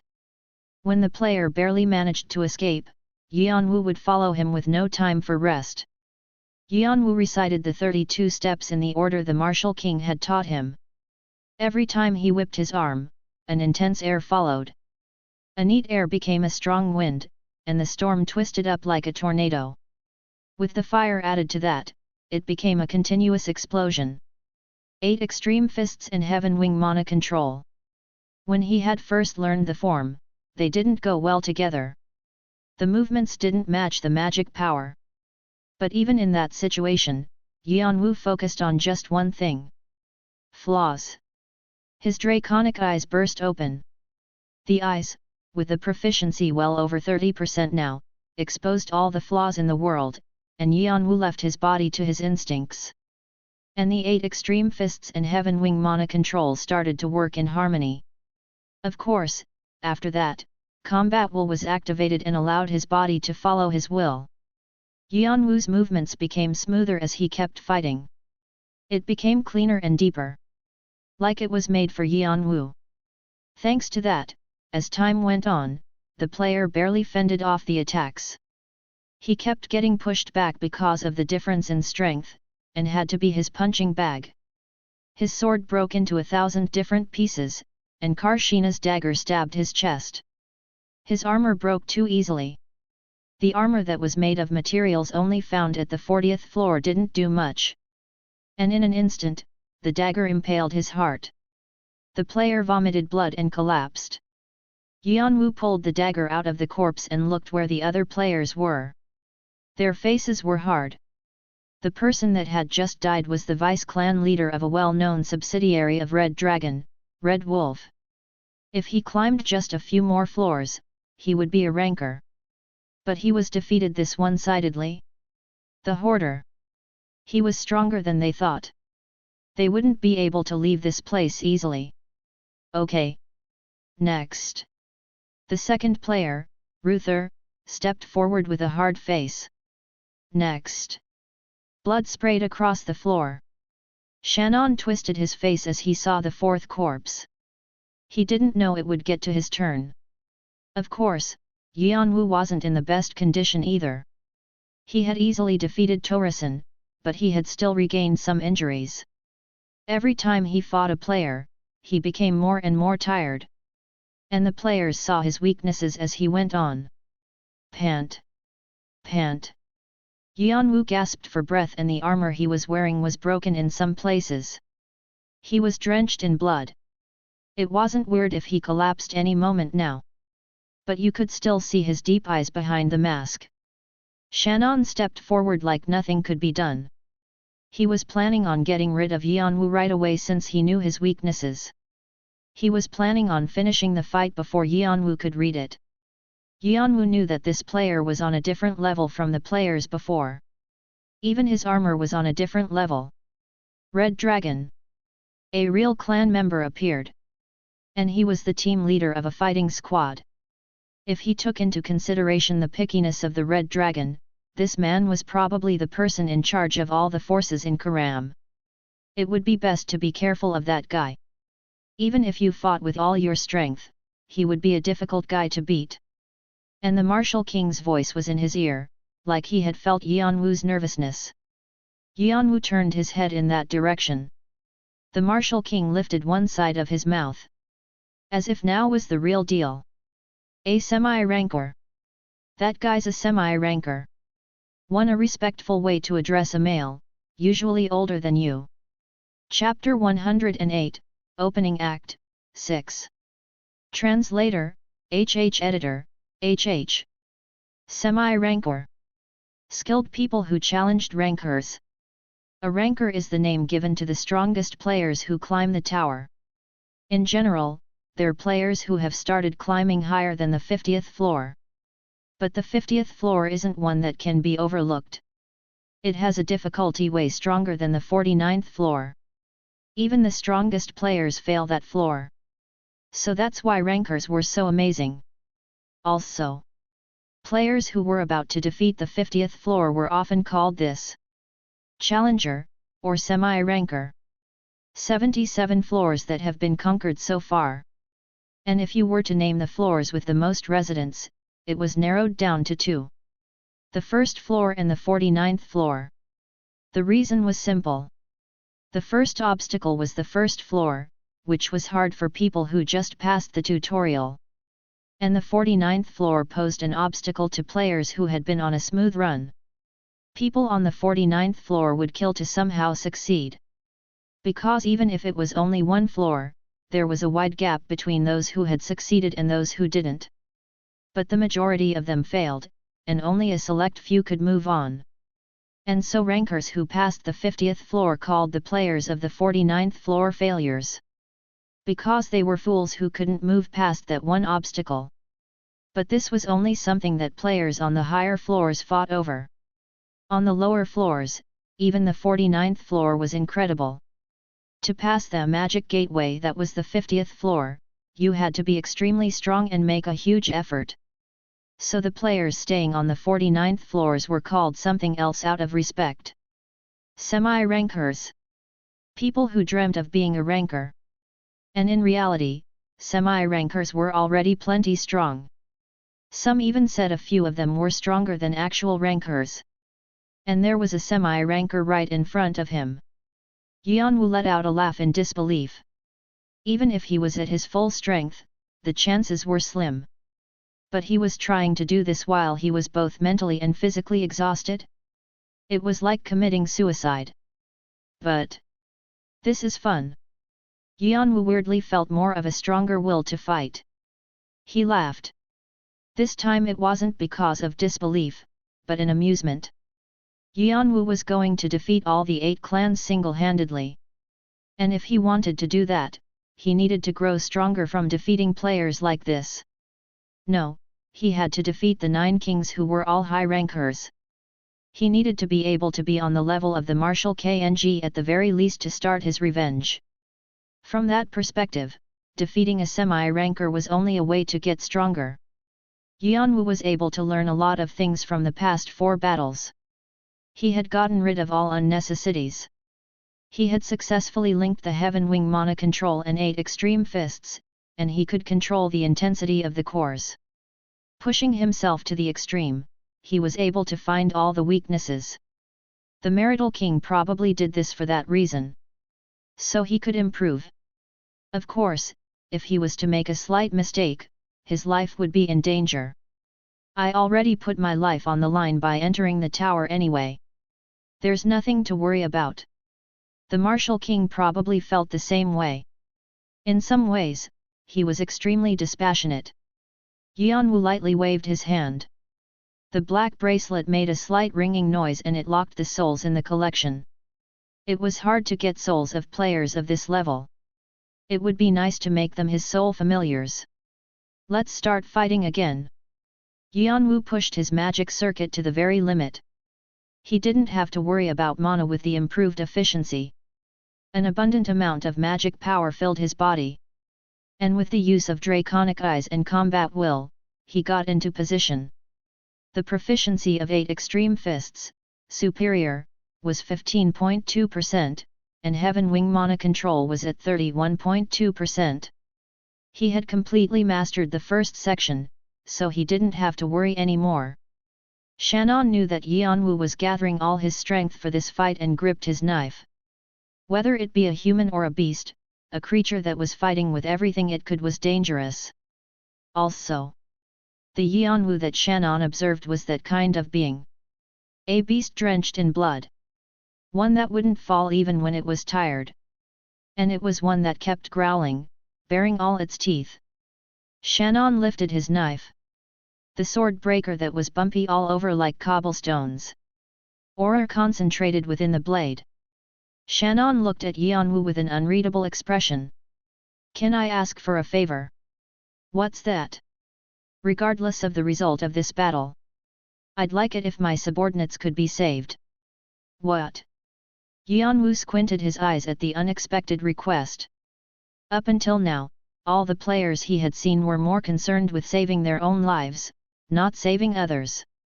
But Shannon smiled sourly. To be honest, on the way here, I was so scared that I wasn't able to think of my subordinates. I just remembered them. I know we met as enemies, but you're not cold-hearted enough to kill those who surrendered too, right? Yeon-woo read Shannon's mind. He's not planning on winning this battle. It was strange. This situation was obviously favorable toward Shannon, and up until just now, Shannon had a strong will to live. He was observing everything about the situation, figuring out how to attack and where Yeon-woo's weaknesses were. But how it was different. He was half given up, and half curious about Yeon-woo. Yeon-woo didn't know why Shannon was suddenly feeling this way and felt heavy. Like he had met a strong wall. I'll break it at once. Yeon-woo summoned his fire. He was planning on finishing the fight as quickly as possible. Wings made of fire soared higher than ever into the sky. He wrapped the wings around him and stomped his foot in the ground. as the heat whipped around Shannon like hail. Shannon lashed Sword Breaker out, and a strong wind pushed the fire away. Yeon-woo focused his magic power in his feet and caught in balance mid-air. And as he turned, he struck Shannon's neck with Karshina's dagger. Shannon responded by using his aura. As the aura exploded like fireworks, they defended against the attacks. It tried to rip Yeon-woo apart like a tsunami, and he had to go on the defense. Yeon-woo was flicked out of the air. But he tried again, using the first section of 8 extreme fists. Shannon swung Sword Breaker in wide movements, and with every swing, aura spiked out like thorns. Yeon-woo and Shannon fought a tight battle to never show their weaknesses. Yeon-woo was rough. He didn't even care about his body that was bleeding by the second. On the other hand, Shannon was steady. He tried to push Yeon-woo into a hole by using his aura. Every time Yeon-woo tried to attack Shannon to find his weakness, he was met with a wall. Yeon-woo realized why his opponent was called a semi-ranker. He was really on a different level as him. No matter how hard he tried to look for a weakness, the guy never showed a single one. But still, Yeon-woo didn't give up. Rather, he turned on all the cores onto their full power. Thanks to that, he kept getting warnings that his magic circuit was overloading, but he ignored them. He didn't use Vigrid or the Black Bracelet, and not even Aegis. This was a fight of his strength and his strength only. He didn't want to input another variable, even at the risk of his life. Clang!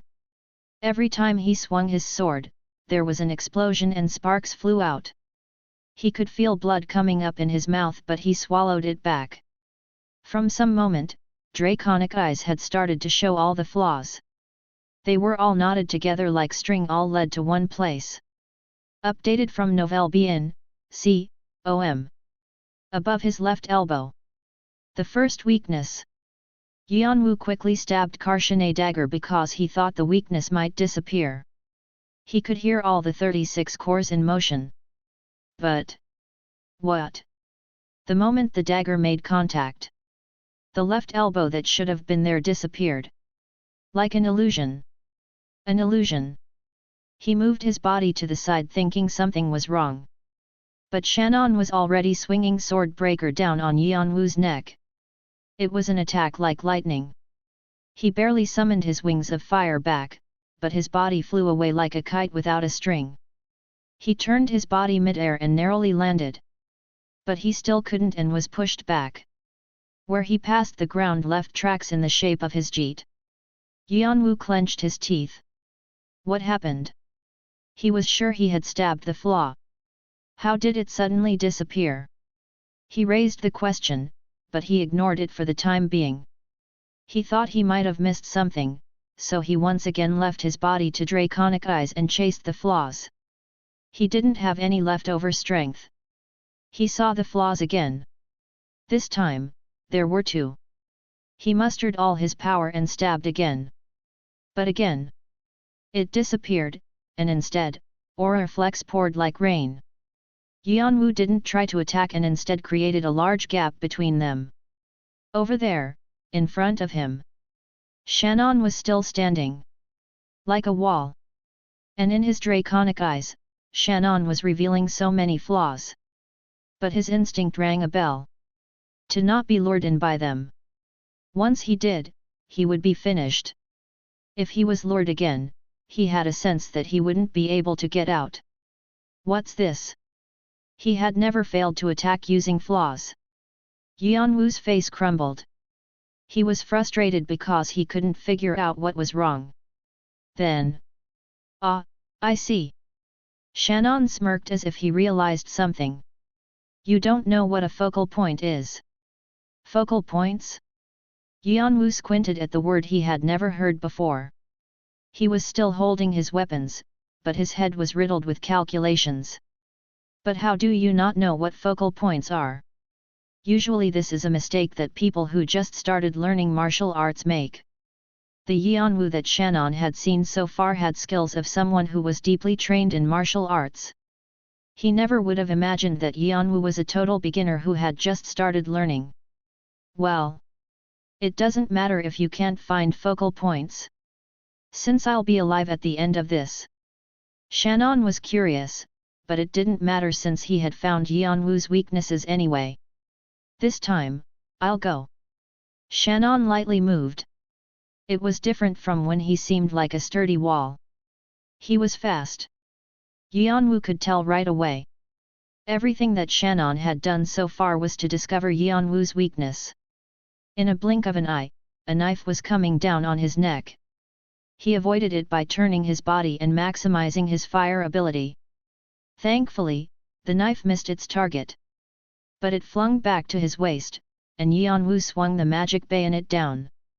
Suddenly, the approaching knife disappeared. Yeon-woo's eyes widened. He felt danger. Illusion. It was the same as before. He could feel something approaching him from his back. He quickly turned his draconic eyes in that direction and a knife right in front of it. Only one thought was in his head. I'll die. At this rate. Combat will. The overloaded magic circuit started firing up again. And his ability to be logical fired up even faster. He had a migraine like his brain was burning. He used his rationality the best he could. He couldn't predict and worry about situations that could happen, so he had to make fast-paced questions and answers. A way to avoid it? None. A way to stop it? None.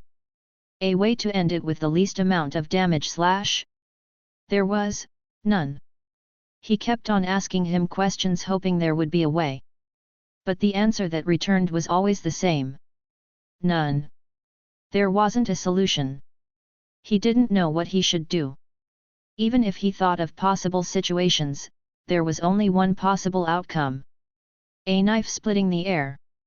His head being destroyed and his consciousness fading away. Even if he was somehow lucky and managed to avoid it, the rapid attacks made him feel like his body would be ripped into pieces. Yeon-woo experienced a helpless feeling. Even after changing his magic circuit and training his Muzhong, it was still lacking. He was weak. Extremely.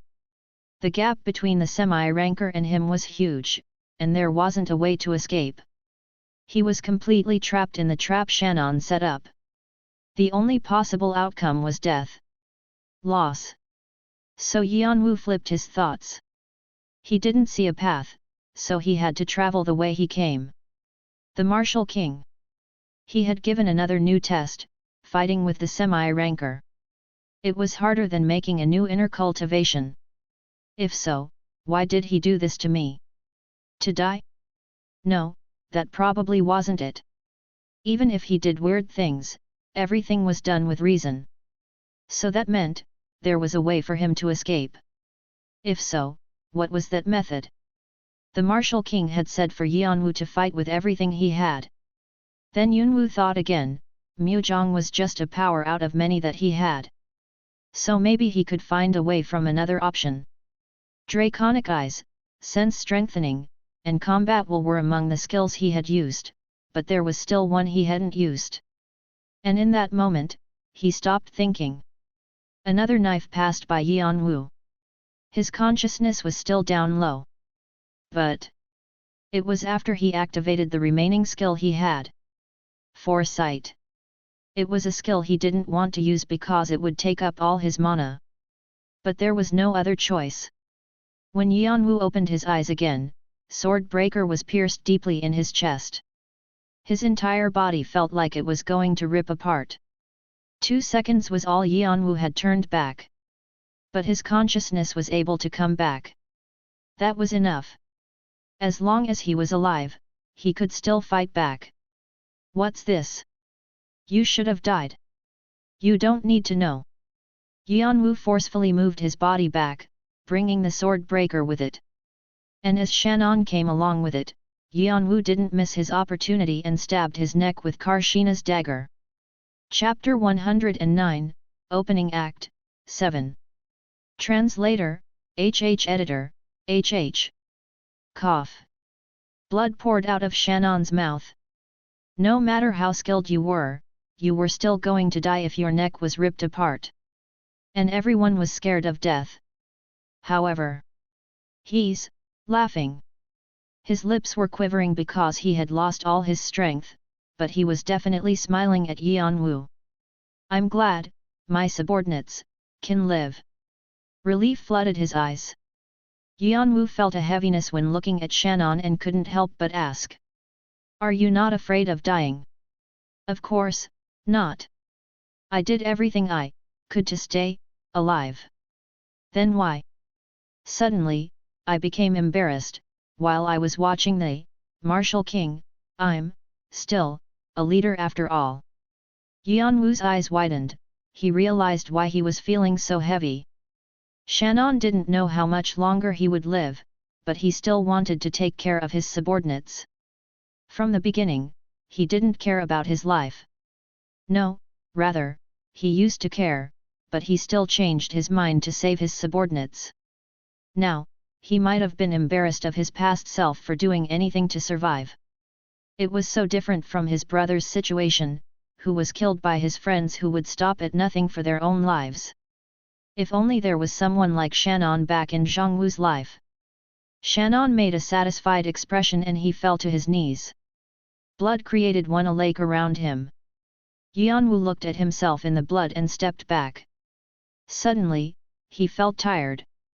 But worse than that, a pain spread all over his body. His overloaded cores and empty magic circuit caused him the pain. The pain was this intense because it was passed down from the draconic species magic circuit. Oraboni. Edora ran over and supported him. She let out the breath she'd been holding while watching him fight all those battles. Fanti followed thinking, a monster has become an even bigger monster. Beating a semi-ranker was that meaningful. Also, Fanti knew that Yeon-woo hid his most important card. The black sword from Section G he had seen back in the tutorial, and all the other artifacts that he had earned weren't used. But he still managed to beat a semi-ranker. You've worked hard. It was fun to watch. Seems like you can fight better than you look. Yeon-woo caught the bottle the martial king threw at him and drank from it. The pain gradually disappeared and his magic power slowly regenerated. It was a potion. Yeon-woo had a lot of questions to ask once he was feeling better. What are focal points? Yeon-woo had definitely stabbed the flaws, but they had disappeared, and appeared somewhere else. Because of that, he had suffered because he had no way to know what was real or not. A fake? No, it was a lot different than faking emotion. No. It's of the same notion. The only difference is whether it's a possibility or reality. The martial king thought of how he should explain. It's nice to explain this way. When this guy's sword almost touched you, the sword had many possibilities. Whether it be used for offense or defense. And of those, it could lead to a greater amount of possibilities. Right. Yeon-woo nodded his head. So when picking from those many possibilities, how do you pick? Do you have a standard? Whatever suits the situation. That's right, suiting the situation. But focal points add one or more possibilities to the mix. Yeon-woo could somewhat understand. A trap. You can see it like that. If you get trapped, you can cancel it and choose another possibility. Focal points are the power to choose possibilities. Possibilities. Yeon-woo quietly mumbled. It was similar to foresight.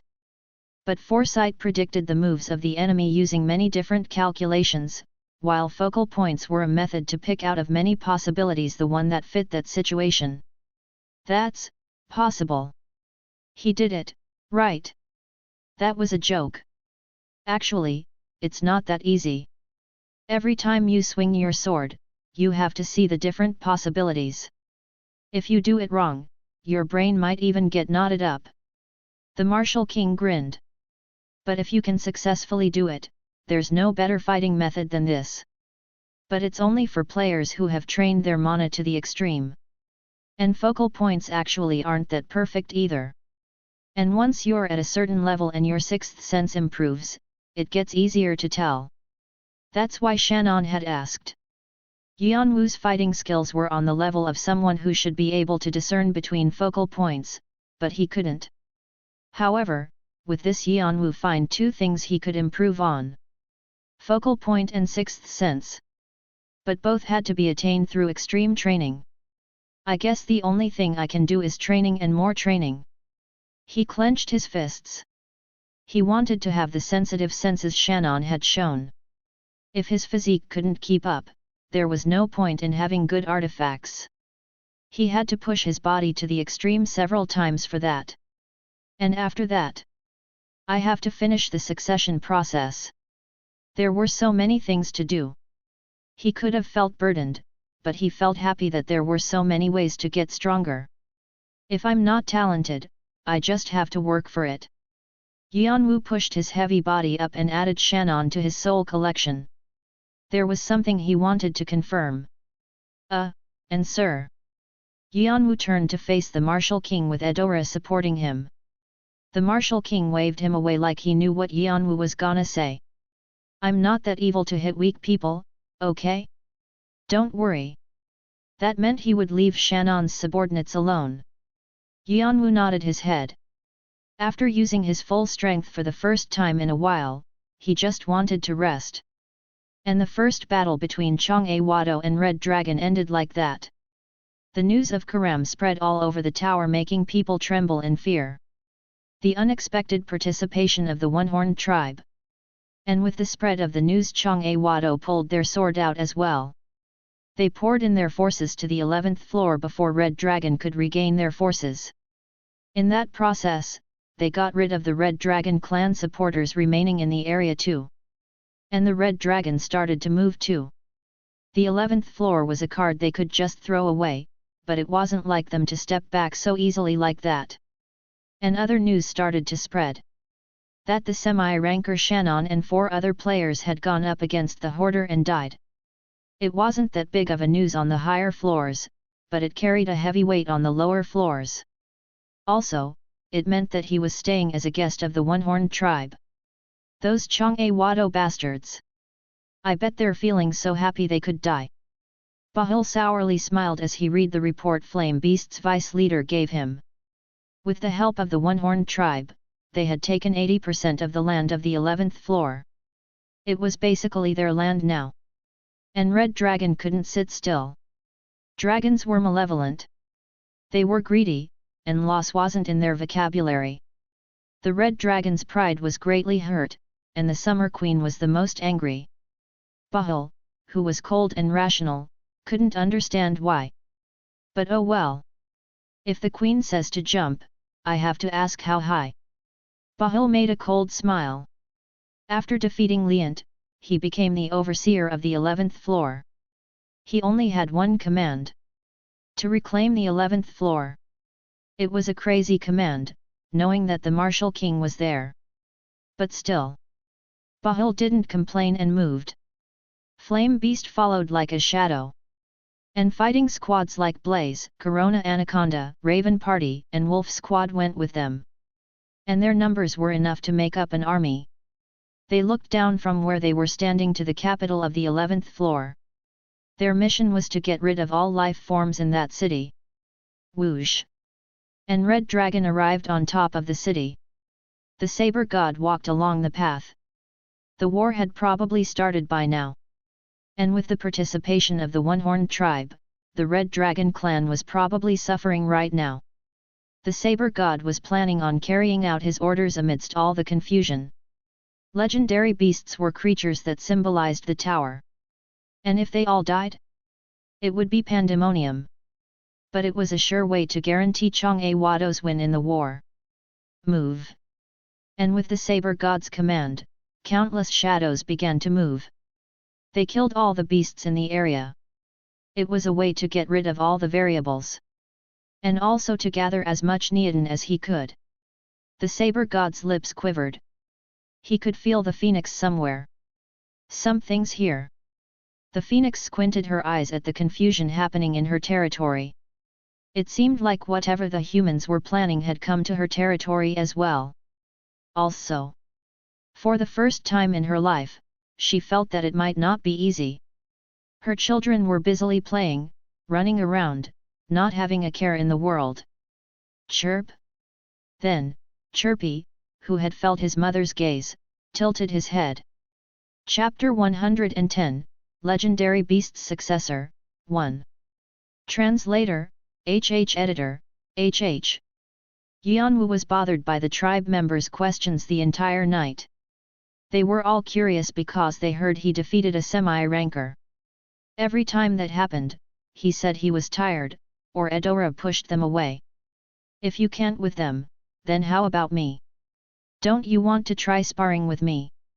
Fanti was jumping up and down in excitement. Fanti! What's up? If you don't want to be hanging upside down on a tree, shut up. Geez, such a cold Hyung Neem. Yeon-woo scowled like he was sick of dealing with him. He actually felt like he was gonna die every time someone tried to initiate a conversation with him. He had somewhat recovered with the potion the Martial King gave him, but that didn't mean all the damage done to his body suddenly went away. But the injuries weren't always a bad thing.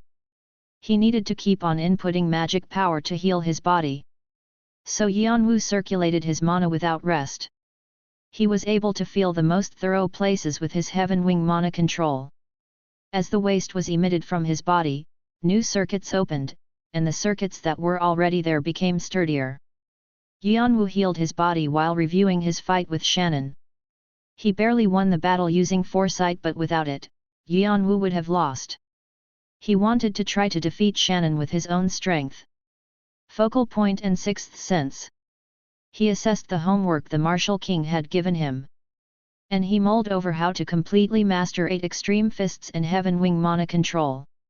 Fanti and Eudora knew that Yeon-woo was in deep thought and quietly left the room. They knew how important this time was to a martialist. And through this, he would experience growth. I've heard that I was pretty single-minded growing up, but I can't even compare to that guy. Fanti shook his head as he walked down the hall. He felt that every time he looked at Yeon-woo, he was able to grow in such a short amount of time because he was so determined. He even thought it was a bit dangerous, because he kept on trying to overcome his limits. It was weird that his body was still functioning. It was like he was being chased by something. What was his goal? Oh yeah. Is today the day Flank is supposed to come? Yeah. We sent someone this morning. They're going to join us with more people. Eudora answered while nodding her head.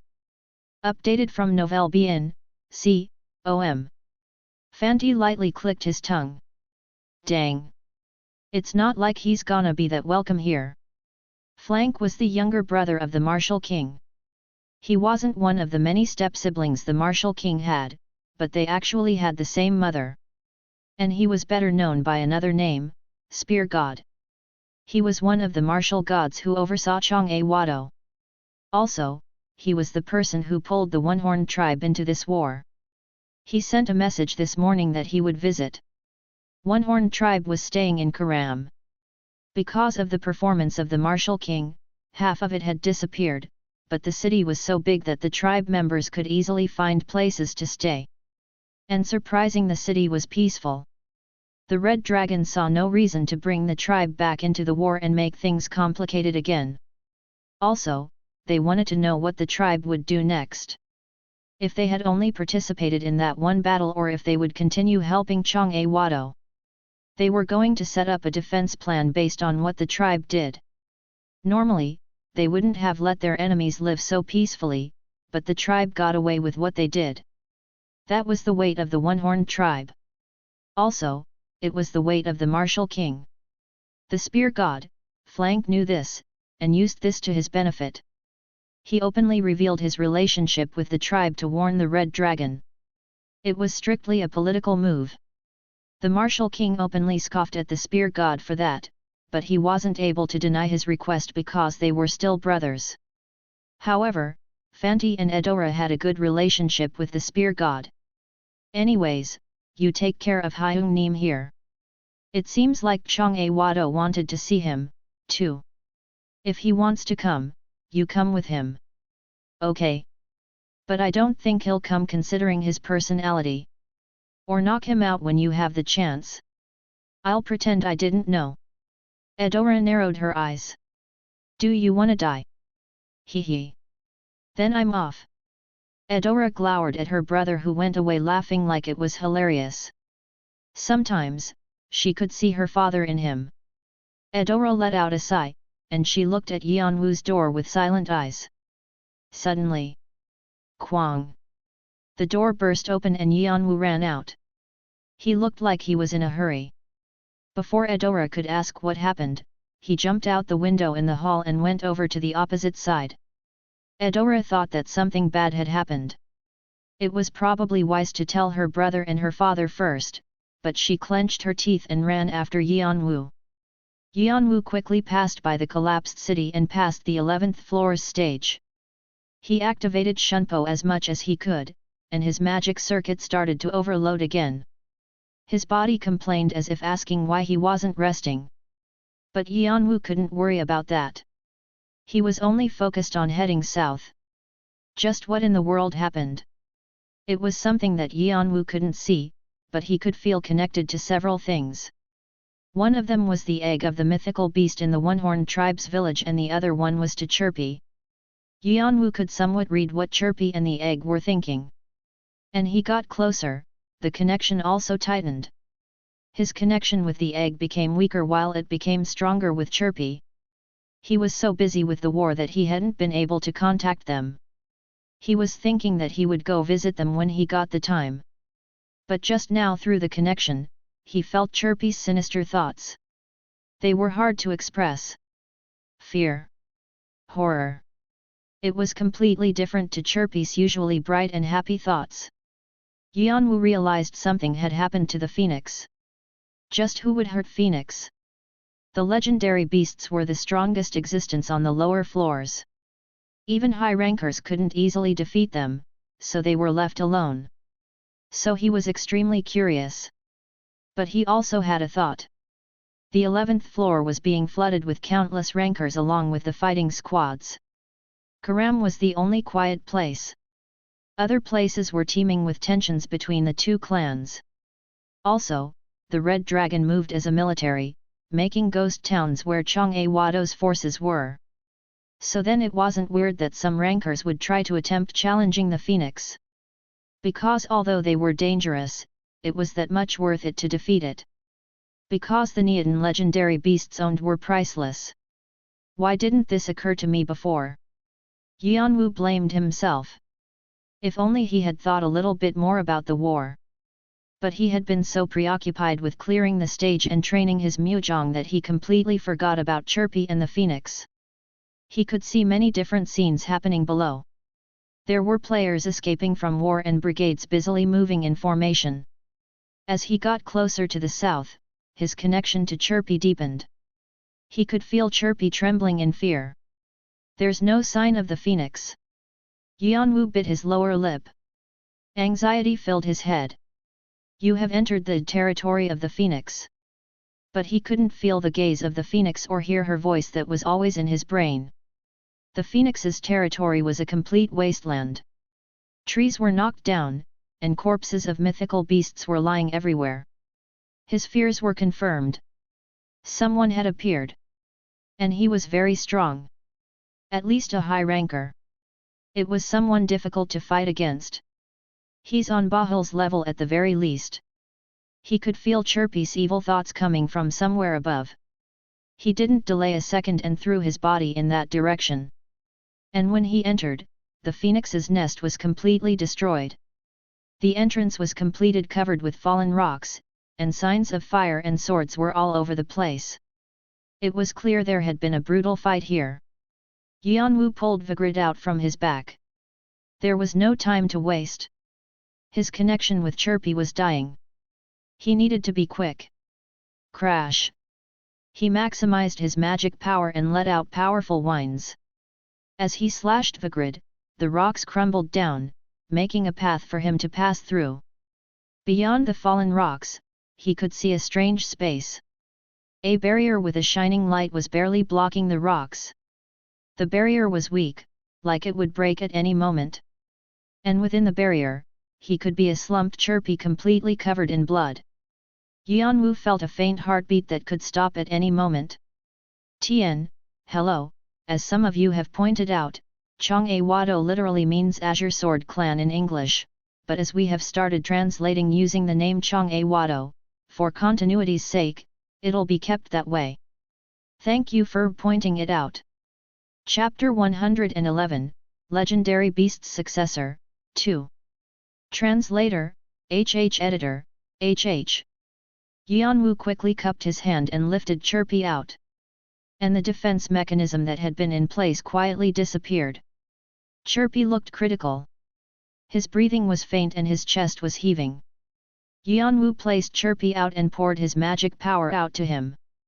At the same time, he activated his heat skill and warmed Chirpy. He thought heat might help Chirpy because he was of fire property. Fortunately, as time passed, Chirpy started breathing more normally.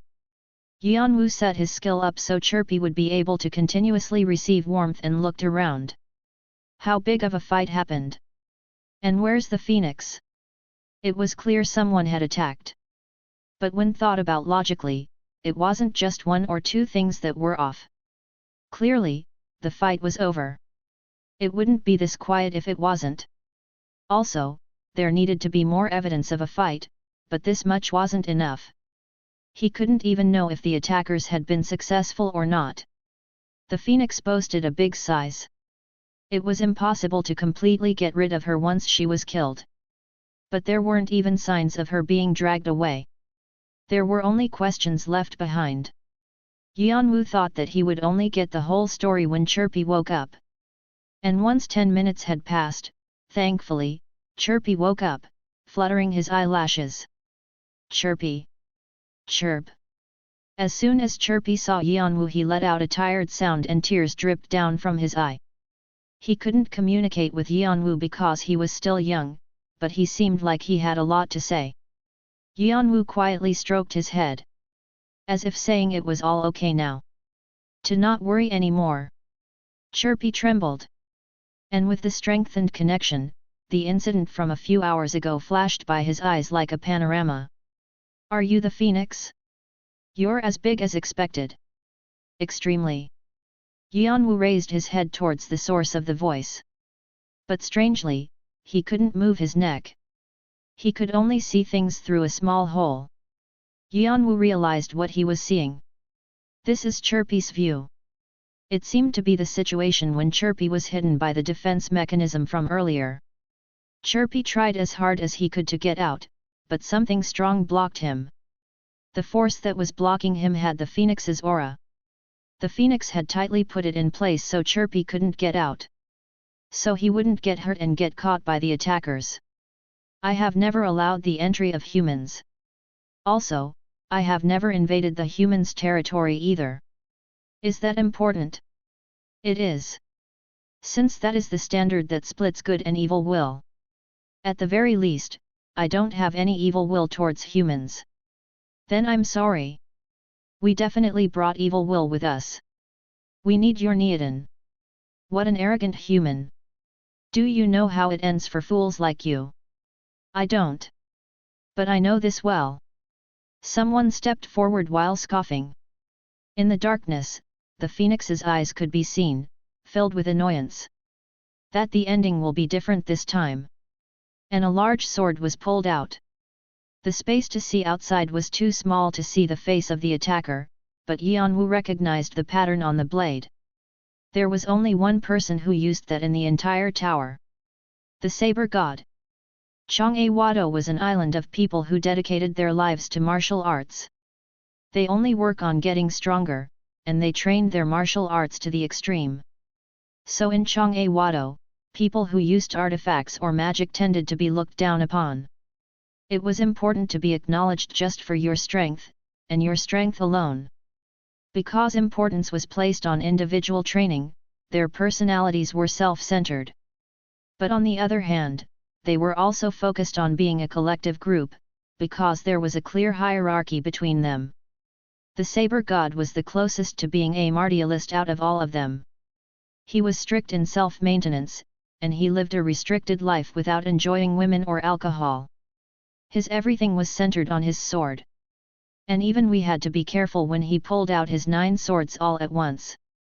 Jeong-woo had the most members as an organization. But of the 8 clans, they had the least clan members, and they fell behind in power. But there was one reason why Jeong-woo was judged so highly. A small elite. And the 5 martial gods. The martial gods were extremely strong. Each of them were at the top of the high rankers. One of those guys came here. Yeon-woo was brought back to reality. That was the end of Chirpy's memory. Because he had fainted from the shock of what happened next. But Yeon-woo could tell what had occurred here. The sudden appearance of the saber god. And the phoenix, dead. He was sure. The phoenix was dead. Chirpy could feel that, and he cried until he didn't have any tears left to cry. The death of his mom was too much for him, who had only been born 1 month ago. Yeon-woo tightly held Chirpy until he calmed down. Chirpy cried until his shirt was completely soaked. The phoenix realized her fate from the beginning. So she thought I might come to save Chirpy, so she protected him. Yeon-woo grinned his teeth. Is the reason why Jeong-woo sought after the phoenix because of her Neodon? He couldn't think of any other reason why Jeong-woo would try to catch such a difficult legendary beast. And it wasn't like Jeong-woo and the phoenix had any relationship. Yeon-woo grinned his teeth again. Right now, he was on Jeong-woo's side as he was with the one-horned tribe. But Chirpy had become Jeong-woo's enemy. Chirpy had no one to lean on except for him. That's what the phoenix had thought as well, and she left Chirpy to him. He couldn't take Chirpy to Jeong-woo. Of course, leaving him behind wasn't even an option. Yeon-woo didn't even consider that thought. While he was staying at the nest for over 1 month, Phoenix and Chirpy had grown to be his family. Even if Chirpy hadn't asked for it, he was going to avenge the phoenix. But right now it's difficult to switch sides. For him, both sides were going to be ones he destroyed anyway, but he couldn't just switch now. Red Dragon was probably aware of him by now. Also, he had killed Shannon. It would be weird if no one tried to kill him for doing that. Let's think about it after going back. First, he was going to return to his room and organize his thoughts. He needed to find out about Jeong-woo's plans after going back. If the phoenix died, there's a chance the other legendary beasts will be sought after too. I should find out about that as well. And this place wouldn't be good for Chirpy's mental health either. He was also going to try to find out why the phoenix's body wasn't there either. And so he stood up with Chirpy in his arms. But suddenly, a flame appeared in the middle of the air in front of him. It was a flame of various colors. It was the flame of life. And it wasn't the flame of life that his egg had received. It was the original. The spark. Thankfully, you've found my child. It's a relief. Really? Phoenix? The familiar voice widened his eyes. Was she alive somewhere? But the phoenix didn't respond to him. This was just a will. The one called Saber God. He was very strong. I tried to save the youngest, at the very least, it's a relief that you didn't forget about Chirpy. This might be the fate of you and Chirpy, it could be a blessing. The phoenix continued in a grateful tone. Also, don't be too angry that I died. I don't know if you remember, but I'm one who dies and comes back alive with the flame. I've disappeared for now, but I'll be born again. There's no need for you to avenge me. No. Even with the words of the phoenix, Yeon-woo knew that wasn't it. The phoenix would definitely be reborn. However, no one knew how long it would take. Also, even if she was reborn, she would be leading another life, separate from this one. No one knew what kind of thoughts and standards the new phoenix would have. It would be a completely different existence to Chirpy. Death was death. And that was it. But the reason for Phoenix's words were simple. To console Yeon-woo, so he wouldn't do anything foolish. Also, Chirpy needed someone to lean on. So don't be too angry, and take care of my child until I return. If it takes some time, just take care of him until he can survive on his own. I'm asking you for a favor. The phoenix worried about her children until her very last breath. Of course, I won't just ask you to take care of him. And at that moment, the flame suddenly soared up. And it split into pieces and wrapped Yeon-woo. It's very weak, but it'll help you and the youngest going forward. The flames started to blend into his skin. The phoenix has chosen you as her heir. According to her will, the flame of life, original, is being given to you. The former contract with the legendary beast has strengthened. It is reacting with Heaven Wing Mana control. The skill Flame Infusion is reacting to the flame of life. Magic circuit is preparing to accept the flame of life. Your body has opened. The succession process is being started. Yeon-woo felt like all the cells in his body were opening up. He didn't try to fight against it. He knew this was the last present the phoenix was giving him.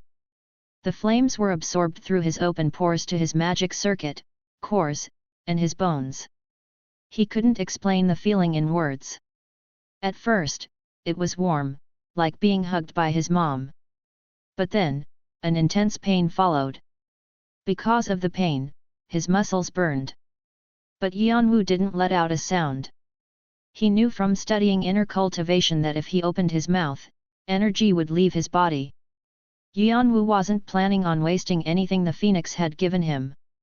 And even when he became dizzy, he held on. The proficiency of Heaven Wing Mana control is increasing 27, 28, 29, 33%. The proficiency of Flame Infusion is dramatically increasing 57, 58, 71, 72, 91%. The flames dug into all the circuits he hadn't found before. It burned away all the obstacles and paved its own path. The occasional explosions occurring in his body shook his body. The remaining center circuits 3 and 5 are opening. The remaining large circuits. Status messages popped up continuously. One would have thought this breaking up of the circuits would destroy his body, but because holy power was also included in it, his body healed faster than ever. Crash! And at that moment, Yeon-woo felt something different than the expected pain. It was joy. Joy from his tear increasing. All magic circuits have been opened. The succession process had been finished. The title Phoenix's successor has been earned. Strength has increased by 5. Dexterity has increased by 5. Affinity with fire property has increased by 30. You have gained a part of the qualification of fire property. Congratulations! The proficiency of the skill Flame Infusion has reached 100%, and a superior skill Heat Wave has been unlocked. Your title is being applied to Heat Wave, and it is being replaced with another skill. The qualification of fire property is being applied and the skill is being evolved to a superior skill. The skill Holy Fire, numbering 050, has been created. Chapter 112, Legendary Beast's Successor, 3. The growth of your body has been confirmed. Spirit tier has increased and the paused succession process will resume. Current progress, 99.8%. Yeon-woo felt the joy gradually disappearing from his body and opened his eyes. And at the moment, the emotion he felt wasn't a happy feeling like joy or pride. Emptiness. It felt like his entire body was his body. He felt unsated. The vessel is bigger. It wasn't because the magic power had left, or anything like that. His magic power had actually increased, with the magic power the phoenix left him. But even with the overall increase, his vessel had grown to a size that made him feel empty inside. The opening of all the magic circuits. Not only did the circuits he didn't even try opening, but all the tiny little circuits had opened. It was because the phoenix's fire had made a ruckus breaking all the obstacles in its way to open the circuits.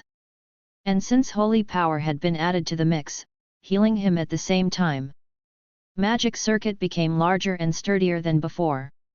The process that would have taken him forever was finished in a single moment. Also, Yeon-woo could feel the holy fire left in his body. It was right next to his heart. Where the stone was. Why did it go there? The stone that Leon had tried to create, but failed. He had ignored it because he couldn't do anything to it no matter how hard he tried. But why did the phoenix's spark go there? He focused all his will on there, but the stone remained still. Instead, the fire that had been absorbed in the flame came out along the magic circuit and arrived at his hand. A blue fire shot up from Yeon-woo's hand. It turned into a variety of colors, red, gold, and purple. The flame that the phoenix had been maintaining. It was a holy fire that controlled regeneration and resurrection. It was also the origin of the flame of life he received. That was what the phoenix had left for him. And befitting of its owner, its power was amazing. Holy fire. Numbering 050. Proficiency, 0.0%.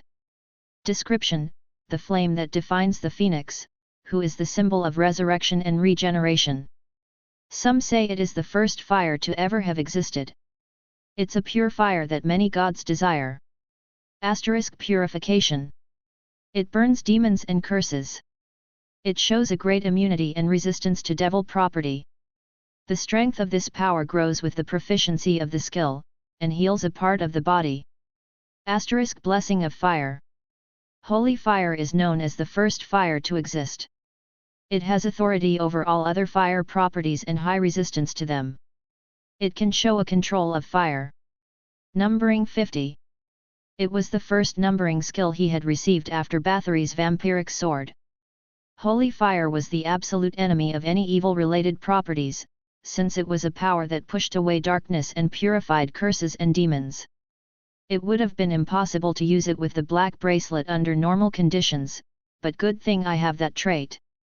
He thought it was a relief that he had the mana-friendly trait. With it, it was definitely possible to use holy fire and the black bracelet at the same time. Yeon-woo was able to realize just how powerful his trait was with this new development. Aegis is strongly reacting. The purification of Vigrid is speeding up. He could feel Aegis and Vigrid slightly shaking on his back. It seemed they were glad he received a skill that was compatible with them. But he didn't really understand what the control of fire meant. Did it mean he could move fire any way he wanted to? He knew it wasn't something that you could receive from a mere skill. And on top of that, it was hard to say exactly what defined fire. He would need to test a few things to find out what it meant. Anyway, Yeon-woo once again thanked the phoenix in his mind. She had fast-forwarded his growth by a few years. Even opening all the magic circuits was a huge development for him. And holy fire was a skill of the phoenix and the phoenix alone, so it wasn't something he could have gotten. It was uncomparable to Lizard King Hargan's heat wave. But actually, this wasn't just simply an act of kindness from the phoenix like Yeon-woo thought. Conditions needed to be fulfilled to receive this skill. If he had neglected Chirpy and left him alone despite knowing the situation he was in, the succession process would never have taken place. Only with concern for Chirpy and pity for the phoenix was he able to receive this skill. And also, it was the desperate last wish of a mother who wanted their child to be taken care of. At that moment, Chirp. Chirpy quietly opened his eyes. "How's your body?" Chirp. Chirpy nodded his head. He had gotten better from receiving fire from Yeon-woo. "But you should still rest. This place is messy, so let's leave first." Chirp chirp.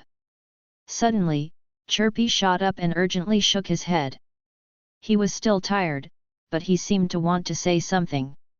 "We have to save the other legendary beasts." Chirp. "But you."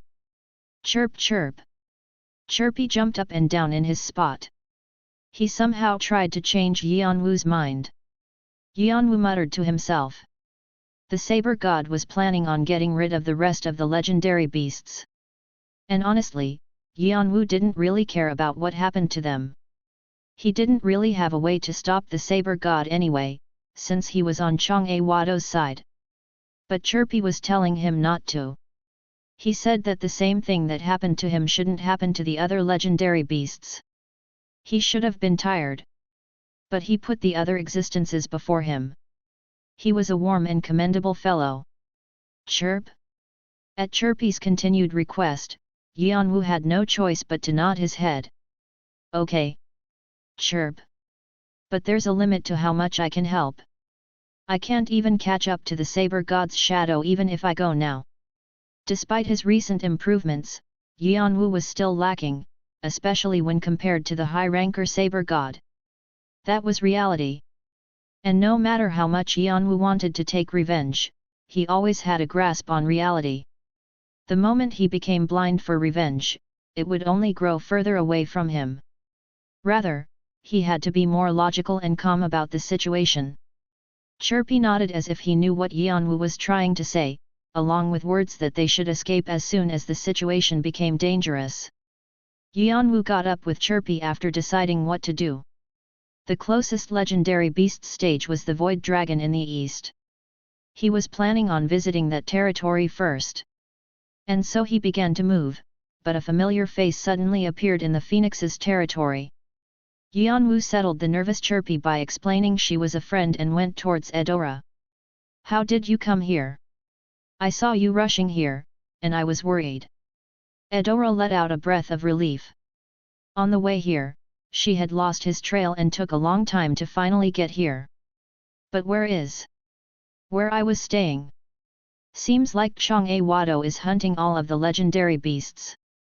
Eudora widened her eyes at hearing Yeon-woo's story. And she saw Chirpy, who was being held in Yeon-woo's arms. The clever girl was able to read Yeon-woo's thoughts right away.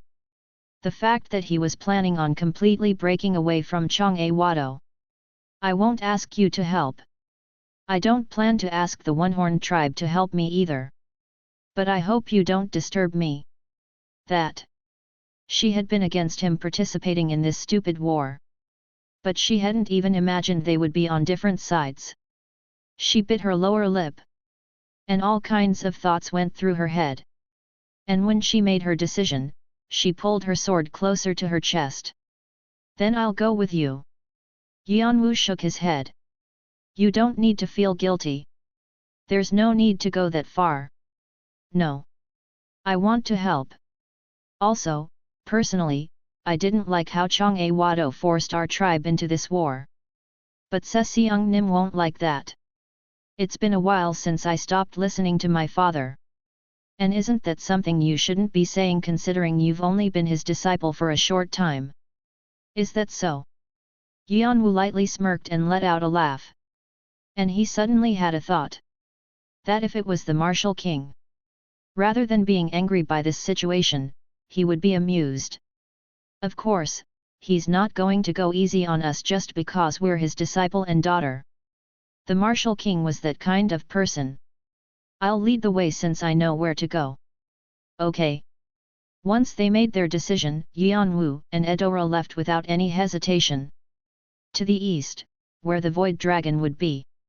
If the Phoenix was an existence that resurrected forever, the Void Dragon was an existence that endlessly tried to hide himself in the darkness. He doesn't like showing himself to others, and is always in a deep sleep. And because he doesn't like to be woken up, he buries those who do in the void. The Void Dragon was a legendary beast, but it was more accurate to say he was a magical creature. He was extremely territorial and had a strong and evil personality. He was also a unique creature that eroded the mystical world by spraying his void when he was sleeping. And so the Void Dragon's test was the hardest out of all the beasts. Although that's pretty useless now. Once he entered the Void Dragon's territory, he saw the same sights he had seen in the Phoenixes.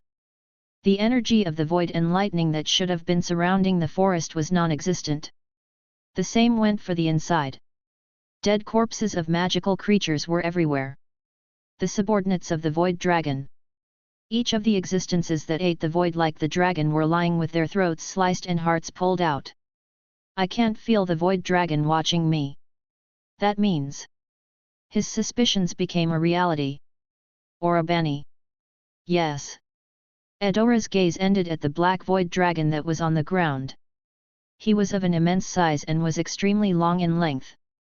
Along the black scales, little puffs of the void were floating like clouds. But the color of the void was extremely weak, like it would disappear any second. Void Dragon. He was exactly like how Yeon-woo had seen in the diary. It was obvious, but Yeon-woo couldn't feel any life.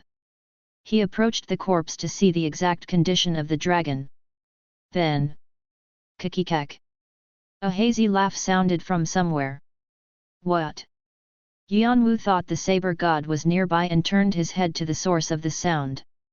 And in front of his eyes, a message popped up. The soul of the void dragon is looking at you.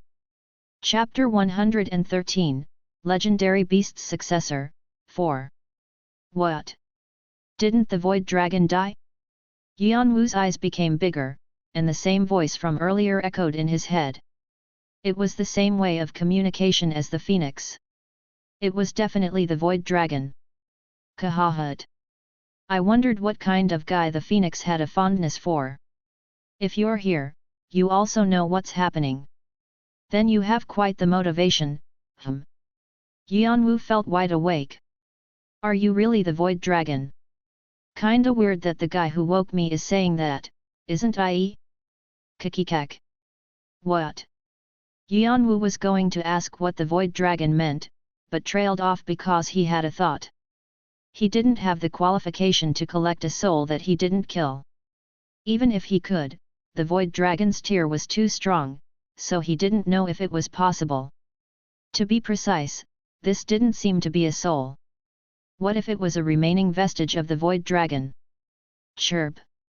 Full W current na flows on Novel B, in, .com. Then, Chirpy spread his wings, and confidently stood face to face with the void dragon. I see. You're the one that's taking over the south instead of that arrogant bastard? I guess you're her kid. This is amusing.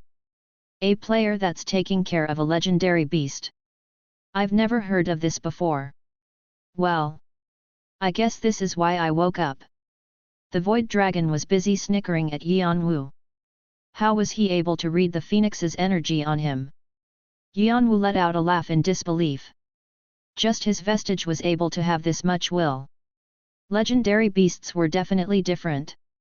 Soul and vestiges were different. Soul was the existence that existed along with the physical body, and vestiges were the remains of the existence. Easily said, it was like the difference between the sun and its shadow. Although there was that much of a gap in power. When you're as powerful as me, you don't need to worry about that kind of stuff. Yeon-woo tightly closed his mouth in front of the arrogant void dragon. Was he always this talkative? The diary definitely said that he was a character that didn't like to be bothered. Maybe it was a new development after being attacked by the saber god. The void dragon had fought the saber god, so Yeon-woo would be able to learn new information from him. However, the void dragon spoke before Yeon-woo could. Anyways, I've been watching you ever since you woke me up. It's interesting that a fellow who handles death like you is loved by the phoenix, but you seemed rushed. It was fun to watch. The legendary beasts were existences that lived off of dreams, so they could read the player's thoughts somewhat. The void dragon was talking about Yeon-woo's concern for the future. You're thinking of fighting the guy that rudely woke me up. Right. There was no need to hide it. Yeon-woo nodded his head. If possible. Yes. Even if you might get killed? I'm fine, since I can just be reborn in the void, but you only have one life, It's a request from a friend. Yeon-woo stroked Chirpy's friend. Chirpy once again chirped proudly, as if bragging that this was how amazing his friend was. Eudora just quietly watched them from behind. But that's reckless bravado. The void dragon twisted his words like he was making fun of him. But don't you think I should at least try? There could always be variables. The void dragon laughed like Yeon-woo was foolish. So? That's the path you're taking. Yes. But Yeon-woo firmly nodded his head again. Right now, isn't it the void dragon in front of me? Yeon-woo used his draconic eyes to see the existence in front of him. There was a young boy.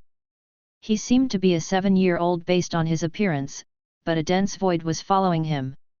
It was the illusion made of the void dragon's vestige. The illusion crossed his arms and lifted a corner of his mouth. At that moment, Yeon-woo's surroundings turned pitch black.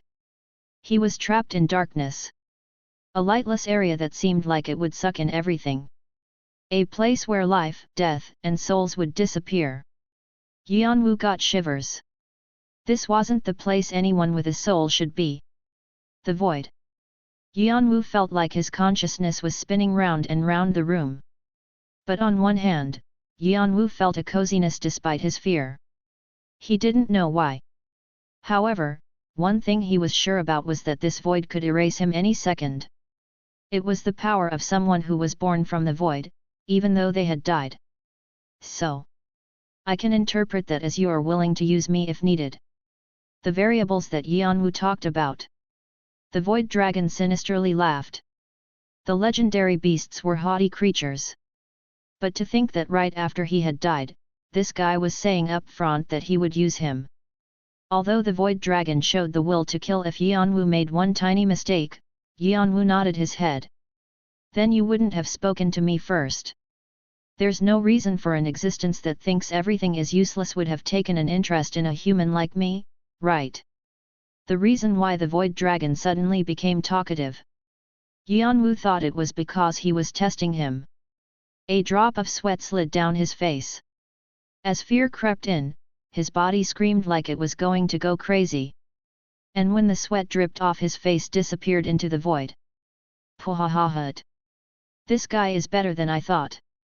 The void dragon chortled. Yeon-woo's thoughts were right.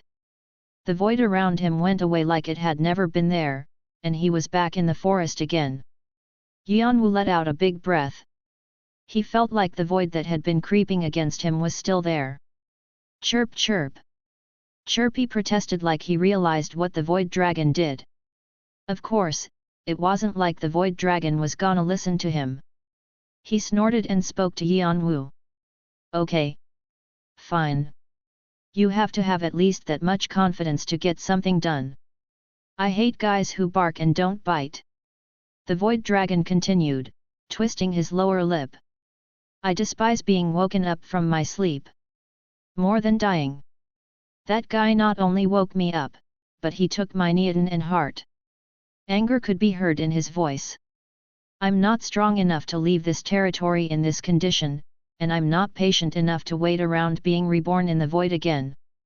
But then you appeared. The void dragon wanted to test Yeon-woo. If he was a normal human, he would have ignored him, but there might have been something special about him since he had received the phoenix's liking. And the result? You have received the acknowledgement of the void dragon and achieved the hidden quest test of the void dragon. You have accomplished something that is not easily accomplished.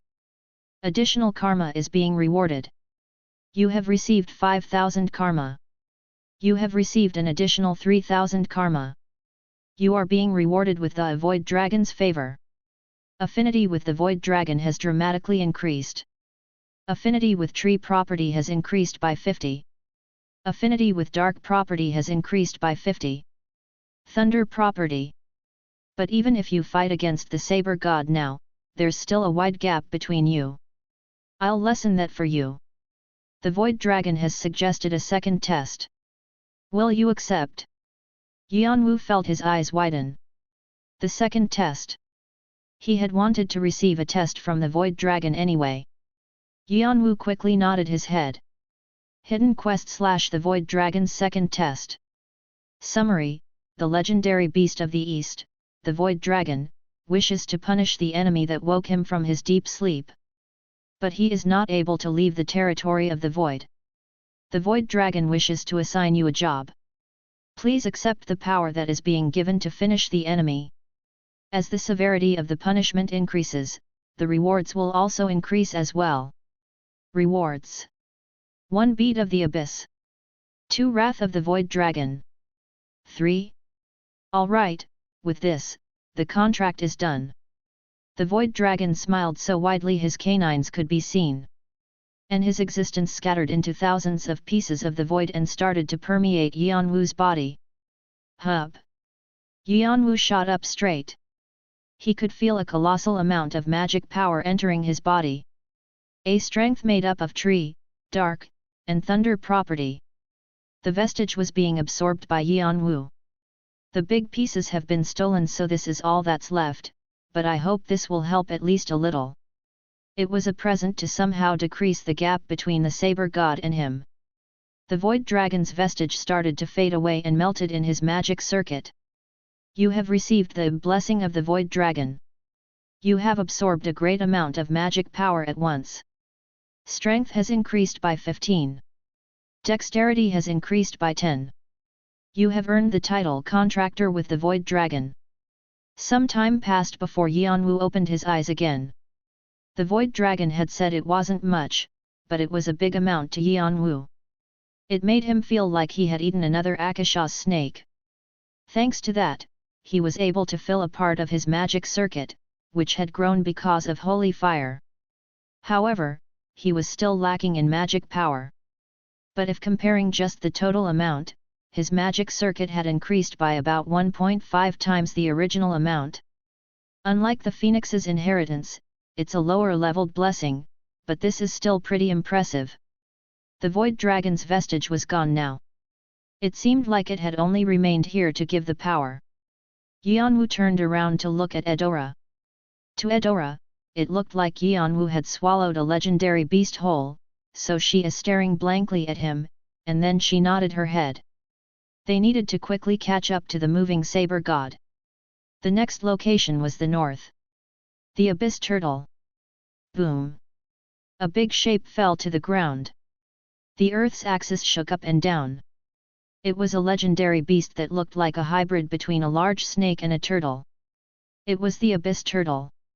Are you all right, sir? Jeong-woo's players looked at the saber god with worrisome faces. The saber god didn't respond and slowly twisted his neck and his shoulders. Crack! Every time he did that, the sound of his muscles and bones moving back in their place could be heard, but he didn't care. This is tiring. And the saber god sat down on a nearby rock like he couldn't do it anymore. Today, he had to fight 3 big battles. They were all battles that he would have had to recuperate for 1 month. However, he had done it continuously. So the saber god was only able to do it by unsealing 6 after receiving permission from the sword god, and he had just gotten the Abyss Turtle. And now, he was feeling extremely tired. If we had opened 7 as well, it would have been easier. The team leader of the Madodan had a wistful face as he looked at the saber god from behind. But he understood why the saber god had done that. His pride would never let him. Even if it was a legendary beast, it was only the 11th floor. If they used 7, who symbolized the full force of Jeong-woo, what would all their accomplishments come to? Saber god, why don't you take a rest and... No. It's fine.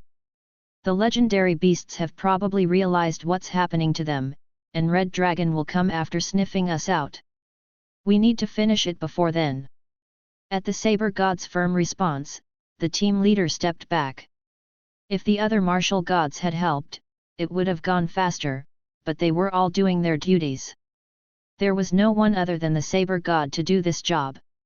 He didn't realize why they had to put themselves through this, since it wasn't like it was easy. But there were always reasons for why the sword god did the things he did, and so no one questioned him. The sword god's words were unconditional. If there was one silver lining, it was that there was only one left. Then let's go. The saber god got up and picked up the iron box on the floor. Madodan quietly followed him. Like the saber god's personality, they all moved quietly. The only sound was from the saber god's 9 swords clacking around against the iron box. Chapter 114, Legendary Beast's Successor, 5. Translator, HH Editor, HH. Yeon-woo had to bite his lips at the fact that he was late again. The territory of the Abyss Turtle was also destroyed. A lake that would have been big as an ocean was left evaporated, and the empty bottom was revealed. However, the Abyss Turtle was still alive with its heart and Neodon pulled out. A human that has received the blessing of the Phoenix and the Void Dragon? I saw someone similar to you 600 years ago. But I never imagined I would see it again. But what to do? Human. You are a step late. The abyss turtle was a humongous turtle. To be precise, he had a body of both a turtle and a snake. The abyss turtle was created by the combination of a mystical beast and a magical beast that had been walking different paths. And so they were one, but they were also two. A turtle head and body, and a long snake's head that was near the tail. One signified God, and one signified magic, and that was how they tested their challengers. The abyss turtle had the most mild personality out of the 4 legendary beasts, and liked humans, so he gave tests to whoever wanted them. But fitting of a test that was given by 2 heads, it was extremely difficult, so many were known to die during this test. The abyss turtle blinked slowly, and looked at Yeon-woo with 2 pairs of eyes. They also knew what they needed to do like the void dragon had done. Even if they had a mild personality, it didn't mean they wouldn't get mad at a sudden attack. No, actually, they might have had a deeper anger than the void dragon. The snake was a magical beast that used to eat manticores in one bite. To die here was something that couldn't happen. Our blessing. Will you receive it? And the favor of the abyss turtle fell. I'll leave it to you. Yeon-woo nodded his head. You have received the blessing of the abyss turtle. You have achieved an accomplishment not easily achieved. Additional karma is being rewarded. You have received 5,000 karma. You have received an additional 3,000 karma. You have accepted the request of the abyss turtle and you must finish the test. This is a forced condition. You cannot reject it. Once you reject it, you will receive a severe penalty. Hidden quest / the abyss turtle's test. Summary: the abyss turtle is looking at you, who is performing the test of the phoenix and the void dragon, with interest. And they wish to give you a test. The abyss turtle is looking for someone to carry out their revenge rather than do it themselves. Please look for a mystical beast worthy of becoming their successor and turn them into a legendary beast. Rewards: 1. A piece of the turtle head's back. 2. Shedding of the tail snake. 3. A successor. He thought they would ask him to take revenge, like the void dragon had. The abyss turtle was completely different. What would we do after getting that revenge? Forever doesn't exist anyway. Rather, we were able to live 2 times a normal life since we were 2. So we have no regrets dying. Unlike the phoenix, we weren't able to leave children behind. Yeon-woo was able to realize then that their eyes were focused on chirpy warmth and jealousy. Even if it was rare, the phoenix was able to find her pair, but the abyss turtle was the combination of 2 existences and not able to find their pair. Descendants were also proof that someone had lived. The abyss turtle wanted to leave that proof behind. But since they can't produce children, they are looking for a successor. An existence to satisfy the abyss turtle? Yeon-woo thought it might be even more difficult to carry out than the void dragon's revenge. Then, we leave it to you. We'll be looking at you from sticks. The abyss turtle blinked their big eyes and gradually disappeared.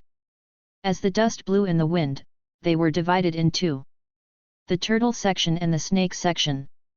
Of these, the turtle section spun around Yeon-woo and was absorbed first.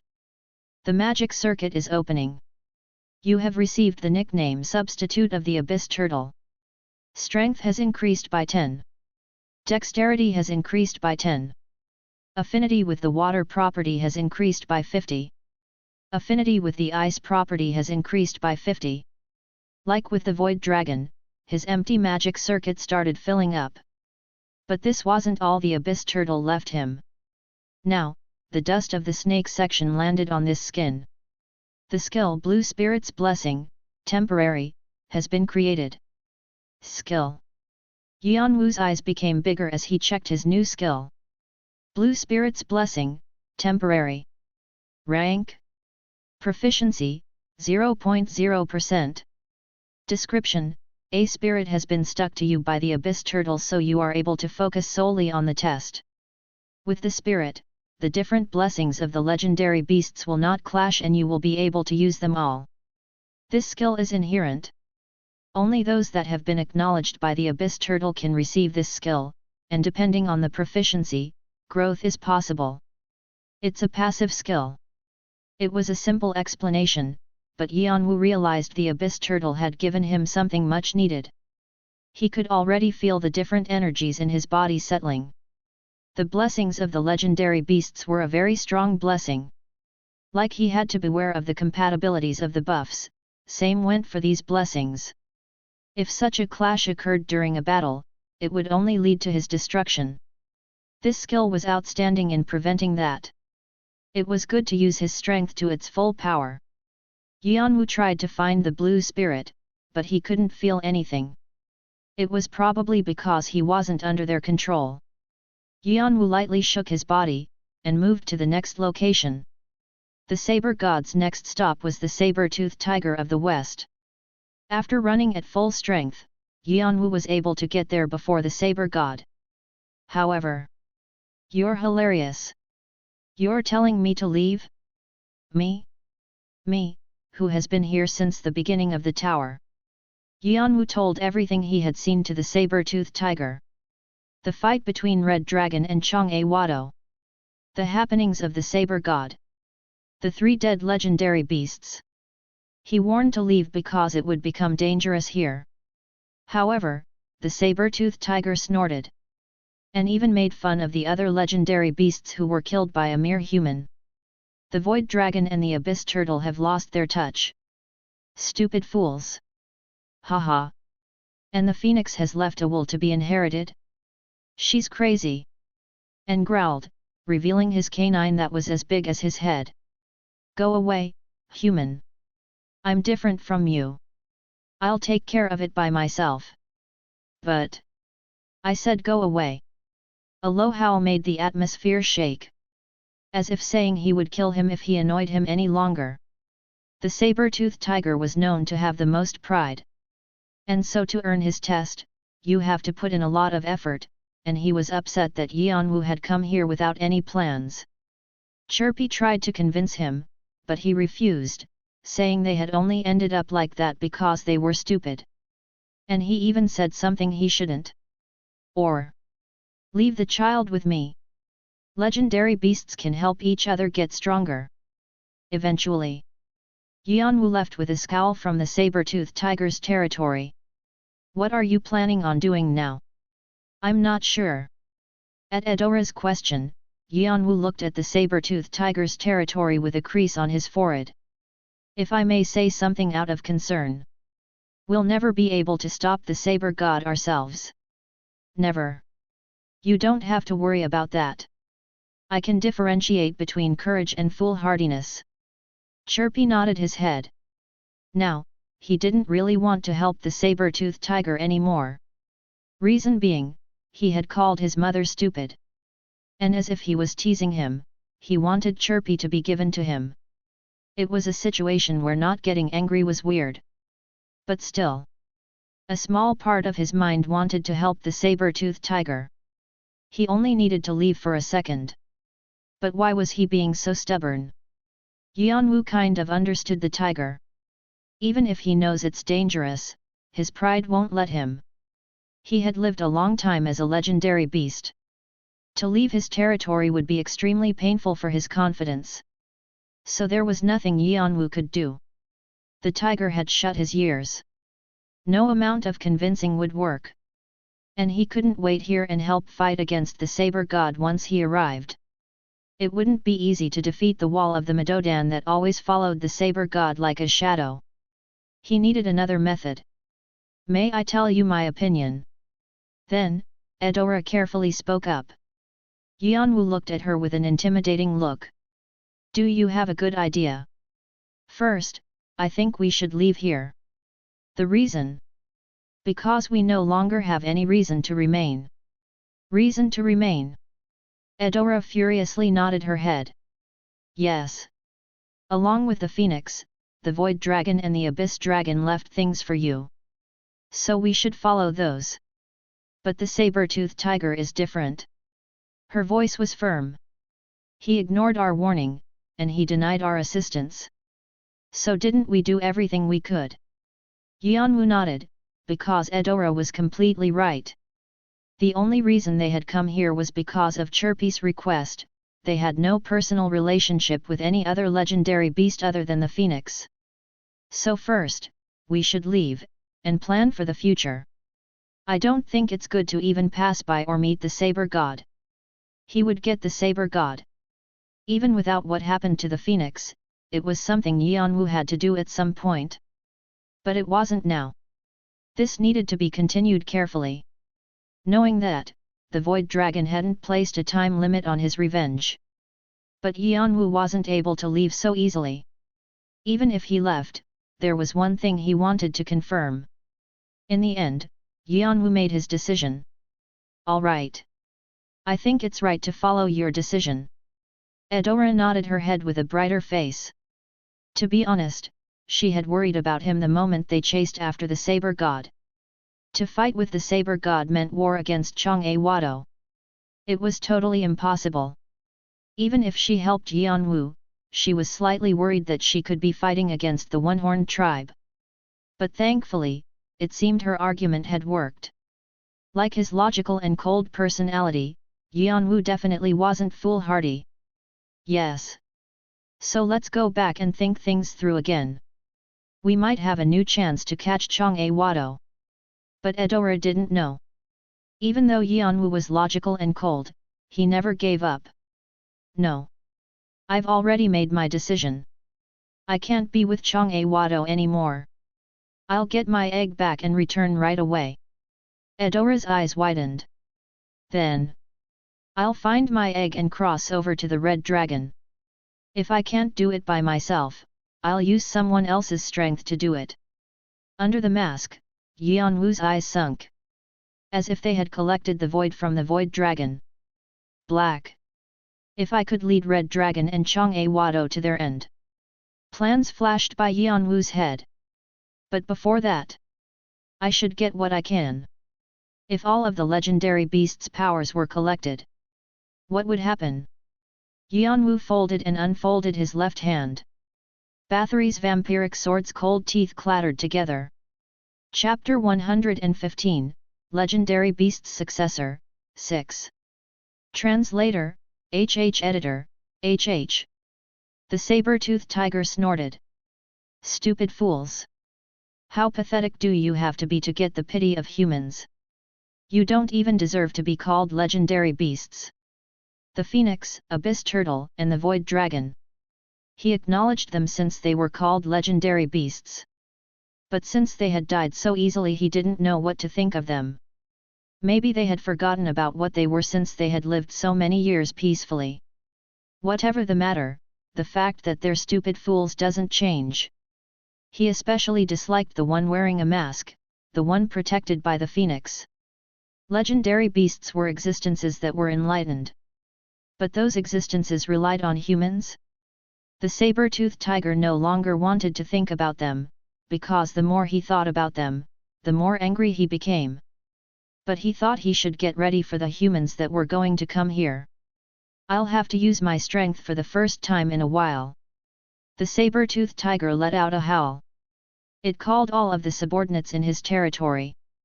His subordinates got in their places, ready to fight. And a moment later, he could feel a tingly sense in his brain. A heavy energy was approaching. A human that slowly came with hundreds of shadows. The iron box he had on his back was memorable. He's coming. The saber-toothed tiger pulled his lips back, showing his canines, and left his cave. He was going to show what happened to those who invaded his territory. And above where the saber god and the saber-toothed tiger were going to clash. The spirit familiar, Boo was looking down from the sky. Boom! It's begun! Eudora shouted, hurriedly looking back at Yeon-woo.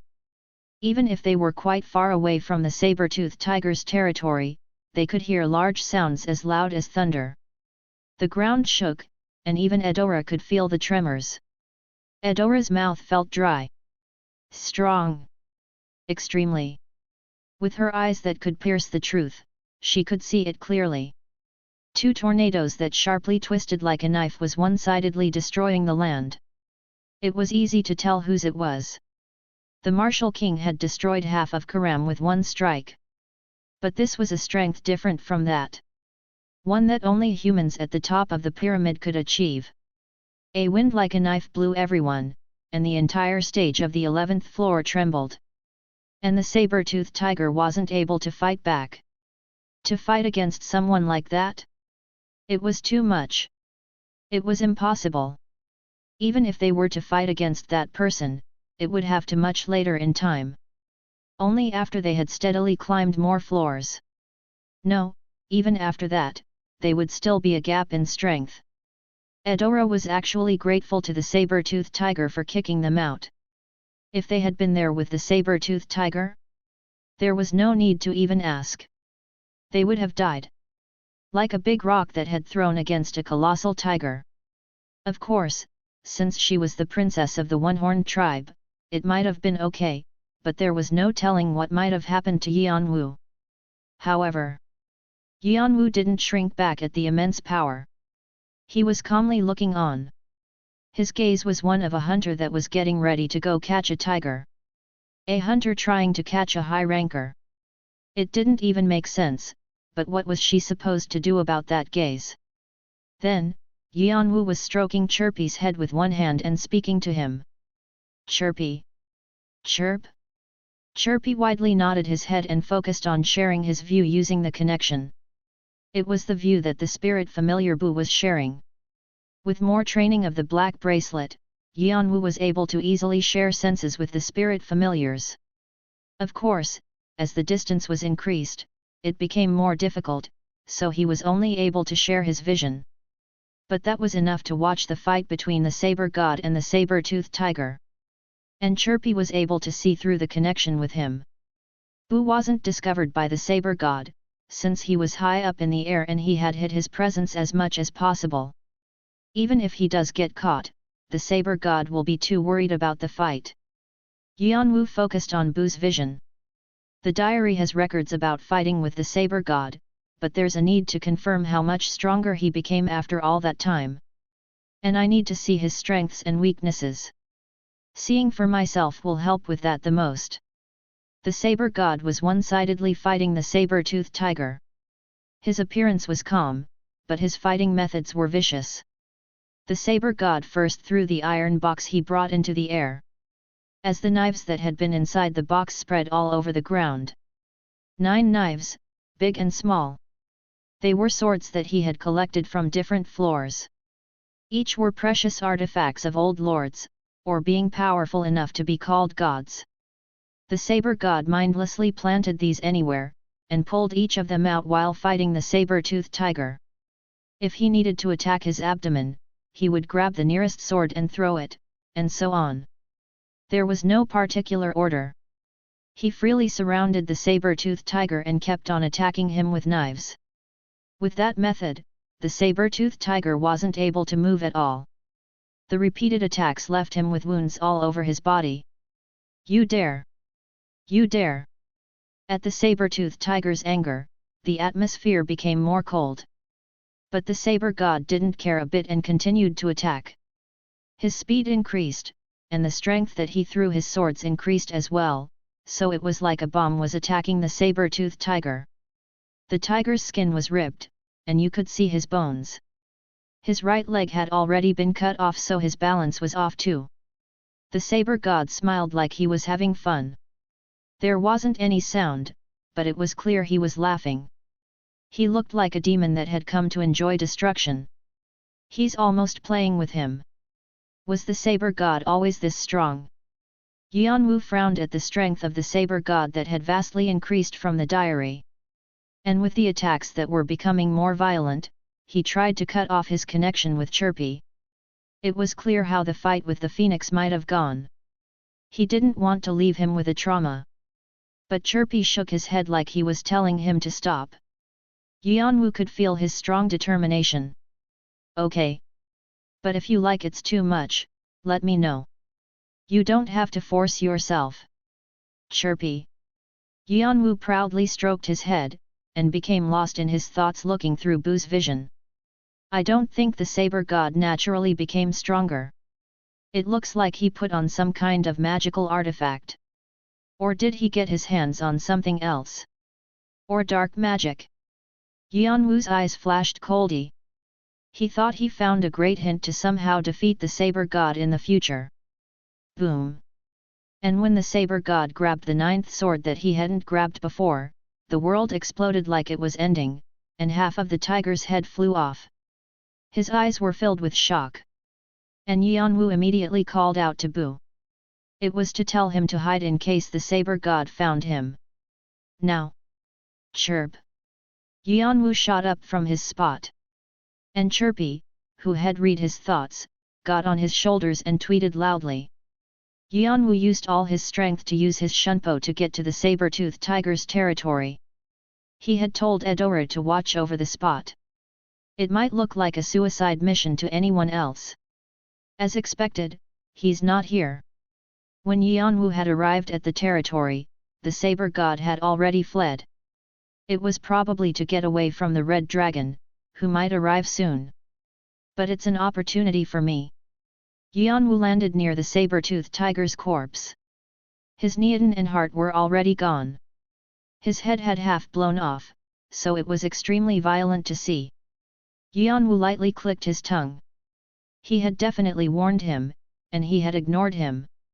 But he still felt bad looking at the legendary beast. Did you come to mock me, human? And at the moment, a white light gathered over the saber-toothed tiger's body, and became a human. A beautiful man with long hair glared at Yeon-woo. It was the vestige of the saber-toothed tiger, like the void dragon. Would I do that? Everything was your choice. Then? What are you doing here? If you're expecting me to give you something like the other stupid fools, you'd better go back. The vestige glowered at him, two eyes filled with anger. I have nothing to give to a mere human. No, since I have someone to release my anger on, it's actually a good thing. A white energy spun around the vestige. Like it was about to attack Yeon-woo any moment now. Even if it was a vestige, it could attack Yeon-woo. However. Smirk. You're laughing. The saber-tooth creased his forehead at the laughter he heard from below. Yeon-woo was straight up laughing at him. Who said they were going to accept what you give? What?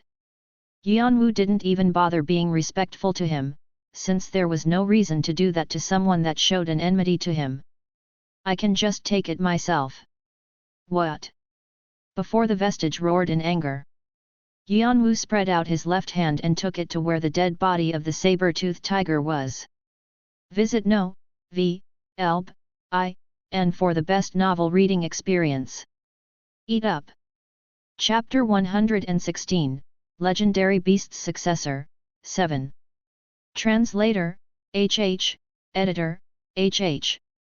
The saber-toothed tiger's vestige felt danger nearby. At this rate, he would not only lose his physical body, but also his soul. Forever.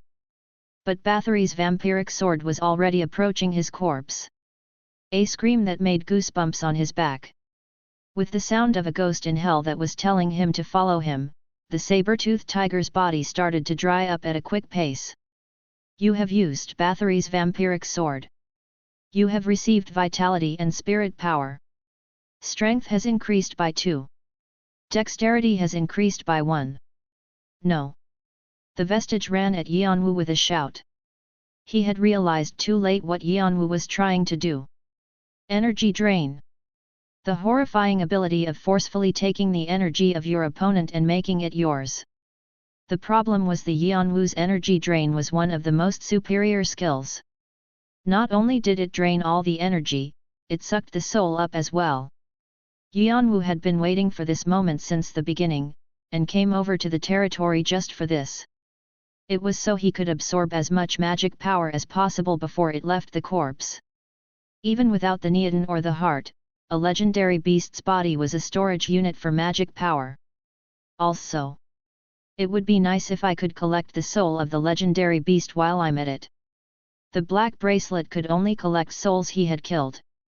However, it didn't have to be only him that killed the souls he collected. To be precise, if he had lent even a small hand in killing it, he could take the soul. The probability differed each time, however. But what if he used Bathory's vampiric sword? Then how would the tower judge the probability? The saber-toothed tiger was definitely killed by the saber god. However, like all other legendary beasts, they could all return to their origins and aim for resurrection. That was the reason vestiges were left. Since they could resurrect, they left their remains. Even if they died, they didn't die. And that was what Yeon-woo was aiming for. He used the sword to inflict more pain upon the saber-toothed tiger. Then how would it apply to the saber-toothed tiger that had died, but wasn't really dead? It would be like killing him again. Since Bathory's vampiric sword also damages the soul. That was a loophole in the tower. Of course, it might not work. It was only his theory, and he had never tried it out. However, K. The vestige stopped releasing energy to hurt. Yeon-woo kneeled on one knee to the ground. Yeon-woo instinctively knew. It worked. His gamble had worked. Shit. This shit. You, let go of your hand. The vestige screamed at Yeon-woo to remove his hand.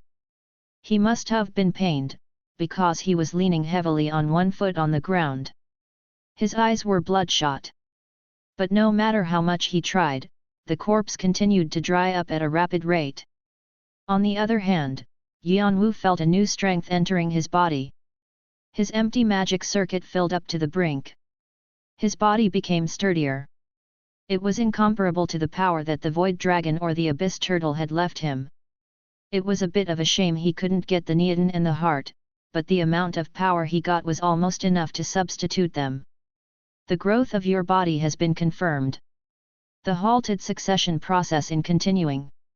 99.8%. The dragon body took in all the energy like it wouldn't leave anything left.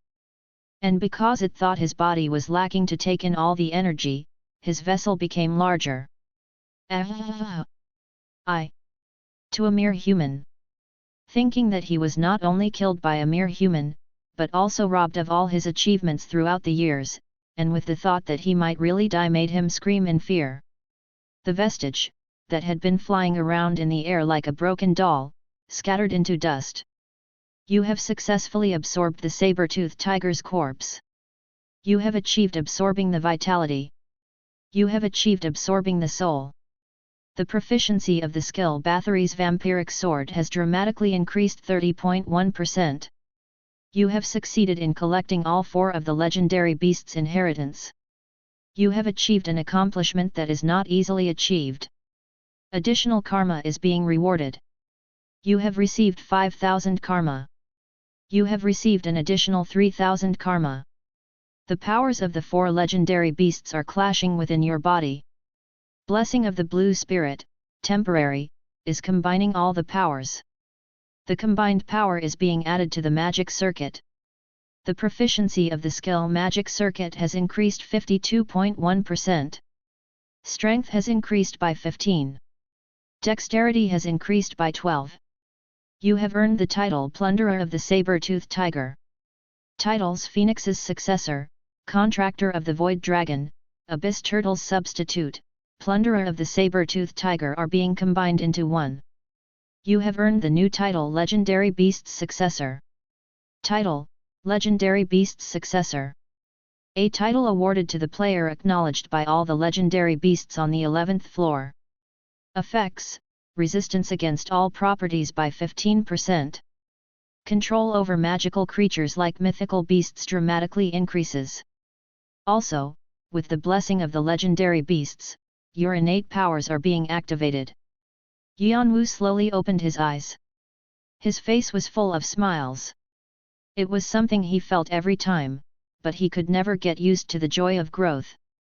It's a shame that my dragon body still isn't finished with everything I did, though. The succession process has finished. Current progress, 99.9%. After he had reached 99%, the process had slowed down. Now, all he had to do was climb the mountain of 0.1%. But he was still happy. He now had a strength that was incomparable to before. Magic circuit was restlessly circulating. The cores started to activate again with the help of Heaven Wing Mana control. But Yeon-woo didn't stop there. He still had the saber-toothed tiger's soul. The black braceful was trembling like it was going to break, like the tear of the saber-toothed tiger hadn't decreased one bit since it had died. Chirp. Then, Chirpy spread his wings. As if saying not to eat it all by himself. Okay. Don't rush me. Yeon-woo smirked and spread out his hand in the middle of the air. There, the black bracelet was surrounded by a black light and the spirits that were inside were changed into dark energy. He did the same for all the souls except for Shannon's because he had somewhere to use it for. Who, man? Human. The saber-toothed tiger's soul could be heard sobbing, but it wasn't enough to beat the black bracelet.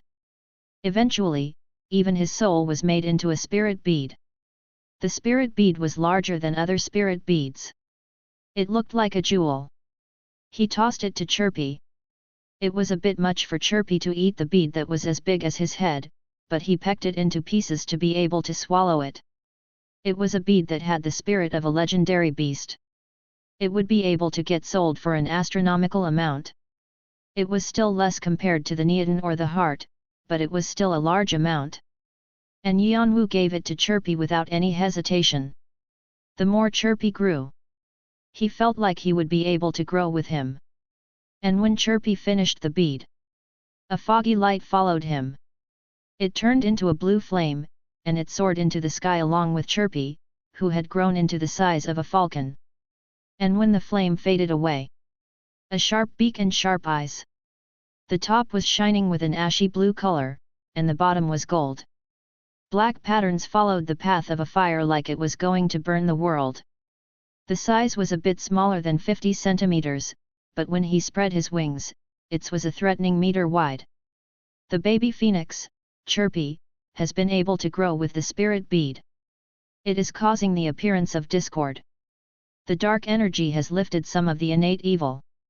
And then, all tests have been finished. What? A sudden message. Yeon-woo widened his eyes at the unexpected message. What did it mean? The tests are finished? You have achieved an accomplishment not easily achieved. Additional karma is being awarded. You have received 5,000 karma. You have received an additional 3,000 karma. Health and magic power is being healed. All stats are being healed. All karma is being added together. Current karma, 11,500 point. And the messages kept on popping up, and Yeon-woo was able to realize he wasn't seeing things. Yeon-woo thought it might be because his egg on the other side of the tower had hatched, but using his connection, he could feel it was in a deep sleep. If so, because of Chirpy. That was the only thing that came to mind. Thanks, Master. With his growth, Chirpy was able to express his feelings in words. Yeon-woo thought his beak looked like it was smiling. With his connection, he was able to guess what happened. Is it that? Since Chirpy is also a mythical beast, the system is recognizing me as someone who hatched Chirpy. Yeon-woo looked for the message that he received when he first arrived at the 11th floor. Challenger, please hatch an egg of your own from here. Oh, so it's because of this. To hatch his own mythical beast. There was a trap here. He did get an egg, but he didn't have to hatch it. A mythical beast that grew up from his dreams was enough. Chirpy was connected to Yeon-woo the second he was born, and with the help of Yeon-woo, he was able to grow. And so the perfect contract was completed. So the system recognized it as an accomplishment of Yeon-woo. I thought it would take a while to get off the 11th floor. Chapter 117.1, Mercenary, 1. Translator, HH, Editor, HH. Yeon-woo smirked. He didn't need to leave the 11th floor for the time being because of the war, but there was a big difference between cleaning it and not clearing it. Yeon-woo stroked Chirpy, who was blatantly staring at him. "No, thank you. You might be bringing good fortune to me." Chirpy bounced under Yeon-woo's hand like he was happy Yeon-woo said that. "No. I'm still thankful to you." "Okay, then let's say that after we catch the saber god." Okay. I'll do that." Chirpy nodded his head. Since he was stronger, he wanted to start doing things now. He slowly came down and sat on Yeon-woo's shoulder. His claws digged into Yeon-woo, but strangely, it didn't hurt. "Then let's go back now. We have a lot of things to do." "Sure." But when Yeon-woo was about to turn back. "But master!" Chirpy called him again. Can I request something of you before that?" Yeon-woo tilted his head. Chirpy asked in a desperate voice. "Can you change my name? Why isn't he coming yet?" As Yeon-woo didn't come back, Eudora became worried. She thought maybe the saber god and Madodan had taken her. But she couldn't hear any sounds of anything, so patiently waited, thinking something else was holding him back. If he didn't come back in 10 minutes, she was going to go look for Yeon-woo. Thankfully, Yeon-woo came back. With a falcon that she saw for the first time. "Oraboni, who's that?" "Chirpy. Tisk. I said to change the name." "Unfair." The falcon complained, but Eudora couldn't hear properly. "What?" Eudora's eyes became bigger. This bird was that tiny baby phoenix? It was a size incomparable to before. And an aura that could hunt most superior mythical beasts could be felt from him. "I said to give me another name." But Chirpy continued to complain like something really wasn't to his liking. Eudora awkwardly smiled. She thought Chirpy was a bit unfair too. But Yeon-woo just turned away like he wasn't going to listen to Chirpy. "Let's go back to Karam." Eudora and Yeon-woo sped back to Karam. When they saw the ruined castle walls, Yeon-woo asked Eudora once more. "Eudora." "Yes. I'm thankful for everything you've done up to here. So go back now." "What are you talking about?" Eudora whipped her head back at Yeon-woo. But Yeon-woo just looked forward with an indifferent look. "I'm going to be fighting against Jeong-woo. It could also be against the One-Horned tribe. I don't think it's right to pull you in that fight." Eudora pushed her lips together. And after a short silence, she spoke again. "You don't really not know the reason why I'm following you, right?" At this, Yeon-woo shut his mouth. Only fools wouldn't know why she was being so forward. He had some dating experience, so he knew what the expression in her face meant. But Yeon-woo had never thought of her like that. Just a close friend or little sister. So he was pretending he didn't know. But Eudora was bringing it up. After an uncomfortable silence. "Are the two of you gonna mate?" Chirpy broke the atmosphere. Eudora whipped her head at Chirpy and Yeon-woo glared at Chirpy. "Where did you learn that?" "Mom told me. That there are things a male and female does. That I'll do it when I find my mate." Yeon-woo grabbed his face. He didn't know why he was talking about this with a teenage bird. But thanks to Chirpy, the awkward silence was broken. And once they arrived at Karam, Yeon-woo was able to see the crowds going into the ruined castle walls. A waving flag in the middle of it. Jeong-woo. Were we supposed to meet with Jeong-woo today? Yeon-woo frowned. Eudora realized something and nodded her head. They did say uncle was coming today. Sword God? Yes. Is that so? Yeon-woo nodded his head. It was weird that the One-Horned tribe didn't have that many meetings with Jeong-woo yet. Updated from Nouvelle Bien, com. If I could observe the Sword God before I leave, that'll be nice. Yeon-woo waved his arm at Eudora, who was looking at him with a worried look, and passed by the castle walls. There were crowds of people bustling. It wasn't hard to tell who was from where. Jeong-woo wore blue armor, and the tribe members were wearing their traditional clothes. The tribe members all had stiff faces. But when they made eye contact with a Jeong-woo member, they would snort or let out a cold laugh. Jeong-woo didn't react to that because they received orders not to make trouble with their alliance. But the tribe became madder that they didn't react. From this, Yeon-woo was able to feel the arrogance of the tribe that he had not known because he was with Fanti and Edora. My lady and Kane Nim, you've arrived. Yeon-woo ran towards them with a bright face and the Jeong-woo players' gaze followed him with surprised looks in their eyes. They didn't expect to see the hoarder and next psychic medium. Some looked at Yeon-woo sharply. Now Yeon-woo wasn't infamous just on the 11th floor, but Jeong-woo and Red Dragon knew of him. Not only had he broken the alliance between clans himself, rumors that he had killed Shannon were spreading. People said the Martial King and the tribe had helped him, but it was still shocking that a novice had defeated a semi-ranker. That meant a new guy with potential had appeared. Also, the fact that Yeon-woo was the Martial King's third disciple was known as well. The players had been ordered to find out more about Yeon-woo.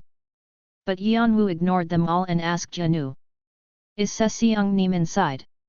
"He's conversing with guests." "Oh, here he comes." Yeon-woo nodded his head towards the people coming out of the fortress and the rest of the Jeong-woo players all bowed. About 30 people left the fortress. One of those people was easily noticeable. A height of 3 meters. The horn and purple eyes showed that he was from the tribe. Sword God. Individually, the strongest is the saber god, but the sword god is tricky. He has the physique of the one-horned tribe, and his sword is unbreakable. A few of my comrades had a difficult time dealing with him too. People considered the sword god second most powerful in Jeong-woo, and he was truly strong enough to defeat many high rankers. He had the aura to scare people, but Yeon-woo was used to it after spending time with the Martial King. The sword god read Yeon-woo's attitude and stroked his chin. Ho ho! An reaction of many meanings. The players that followed him had surprised eyes. The sword god rarely took an interest in people. Yeon-woo just lightly paid respects to the sword god and passed by. Hyung-nim has picked up something good again. How he gets such people, it beats me. I'm jealous. Looking at Yeon-woo, who was disappearing inside the fortress, the sword god curled his lips up. The Martial King sniggered at Yeon-woo when he came in. Did you eat something good? Why? You don't offer it to your godly teacher and eat it yourself. Yeon-woo tried to hide it as much as possible, but the Martial King was still able to tell. He tsked his tongue. The Martial King truly was a person that you couldn't hide things from. But why do you have such a serious look? Like you're about to die. Do you have something to say? After his younger brother left with words like "We're able to relax a bit because of you and I hope you continue to help us in the future," he felt like punching him. But after seeing Yeon-woo, those feelings disappeared. He felt like he was about to do something mischievous again. He couldn't see Yeon-woo's face because of the mask, but his eyes were quite serious. It was the look he had when he first started learning Muzhong. "I've come to tell you I'm sorry." "Sorry? Did you do something?" "I want to stop being a guest of the one-horned tribe." At that, the Martial King's joking manner disappeared. His serious face made him seem like someone else. And as a corner of his lip twitcher, a murderous aura swept around Yeon-woo. Yeon-woo's eyes shook behind the mask. The Martial King bared his teeth like he was a dangerous beast. "You've got everything you need, so you're going to leave now that it's getting dangerous, is that it?" "No, sir." "Then what? Does our tribe seem like the neighborhood playground where you can come and leave when you want?" "That is also not it." "Then?" Yeon-woo momentarily thought it might be okay to tell the Martial King. Unlike Edora or Fanti, there were so many things he didn't know about the Martial King. Actually, it was hard to know exactly what was hiding behind his smile. It was too hard to read the Martial King's emotions. So he was hesitating. Chapter 117.2, Mercenary, 1. He thought it was right to say his goodbyes before he left, but the Martial King was looking at him like his mind was an open book. Yeon-woo didn't know how the Martial King would respond when he told him the truth. But his worries didn't last too long. It'll be hard to continue hiding it because of the psychic medium. Martial King aside, it made him uncomfortable that the psychic medium could read anyone's fate without lifting a finger. Also, the Martial King knew he came from the Phoenix's territory anyway. Since he would soon find out that the Saber God had hunted all the legendary beasts, it was probably best to face it head-on right now. So Yeon-woo told the Martial King everything that happened. Like when he had explained to Eudora the relationship he had with Phoenix and Chirpy, and the Saber God. But he didn't tell him that he had made contracts with the beasts, of the fact that he was the successor. There was no need to tell all his secrets. And that was enough. The aura that had been pressing Yeon-woo melted away like snow. The Martial King's face became strange. Like he was leery of something. This. He lightly cursed under his breath, and he pointed his chin at Chirpy, who was glaring at him. Is that the kid of the Phoenix you were talking about? Yes. Ha. The Jeong-woo bastards are going around doing weird things again? Geez. He muttered indecipherable words and reached out for a short pipe that was on a table. And crack. He brought it down on Yeon-woo's head before Yeon-woo could avoid it. Kook. Yeon-woo groaned and covered his head. His world was spinning. You little shit. Yeon-woo looked at him like he was asking what the meaning of this was. Are you gonna keep on looking at me like that? Do you wanna get beat up again? As the Martial King threatened him with the pipe again, Yeon-woo flinched back. His head still hurt from the shock from earlier. He was also annoyed, because he didn't know why he was hit. The Martial King glowered at Yeon-woo. And he sighed. What do you think the relationship between a teacher and a disciple is? They were unexpected words. Yeon-woo's eyes became bigger. What are you? I'm asking you what the relationship between a teacher and a disciple is, you damned disciple kid. Do you think it's nothing more than learning? For a second, Yeon-woo couldn't think of anything to say. He felt he was hit even harder than with the pipe. Even if it was for a few days. I taught you to the best of my abilities. With sincerity. Like it was a part of me. Like teaching my own kid. But I guess that's not how it was for you. I get that you're frustrated, but if you have urgent business, shouldn't you run back as quickly as possible to tell your godly teacher? Then, I'll be able to help you, or nag you, or whatever. But you want to quit being a guest? You're sorry. Where did this damned bastard come from? I thought you had basic manners watching you take care of Fanti and Eudora. Did I see wrong? Did you only see me as someone to get something from? What? Am I wrong? As the Martial King continued. Yeon-woo couldn't say anything. He was blanking out. The Martial King was scolding him. He definitely sounded annoyed, but there he also sounded a bit upset too. To be scolded. To be nagged at. When was the last time someone did this to him? He couldn't remember. On Earth, his squad leader had disciplined him occasionally, but that was different. Yeon-woo had tried to hide his problems and solve them by himself. And so the Martial King was upset because Yeon-woo treated him like a stranger. And so, Yeon-woo saw a bit of his father in the Martial King. A teacher and a disciple, you ungrateful disciple, is definitely different from a parent and their kid. Since that is a relationship set by heaven. But the relationship between a teacher and their disciple is one that humans set for themselves. He had an annoyed and stressed expression. So now I'll ask. What am I to you? Yeon-woo momentarily thought of the Martial King that he had experienced for a few days. He always had a joking manner, but he sincerely taught Yeon-woo new abilities. And when Yeon-woo successfully learned it, the Martial King always looked on with a proud face. They were definitely the eyes of a teacher looking proudly at his student. On the other hand, How had he treated the martial king? He was always on his guard even while learning from the martial king. He always suspected first. He only looked for evil. Yeon-woo realized what he had done wrong all this time. He thought he had gotten better with Yeol, Khan, and Doyle, and Fanti and Edora.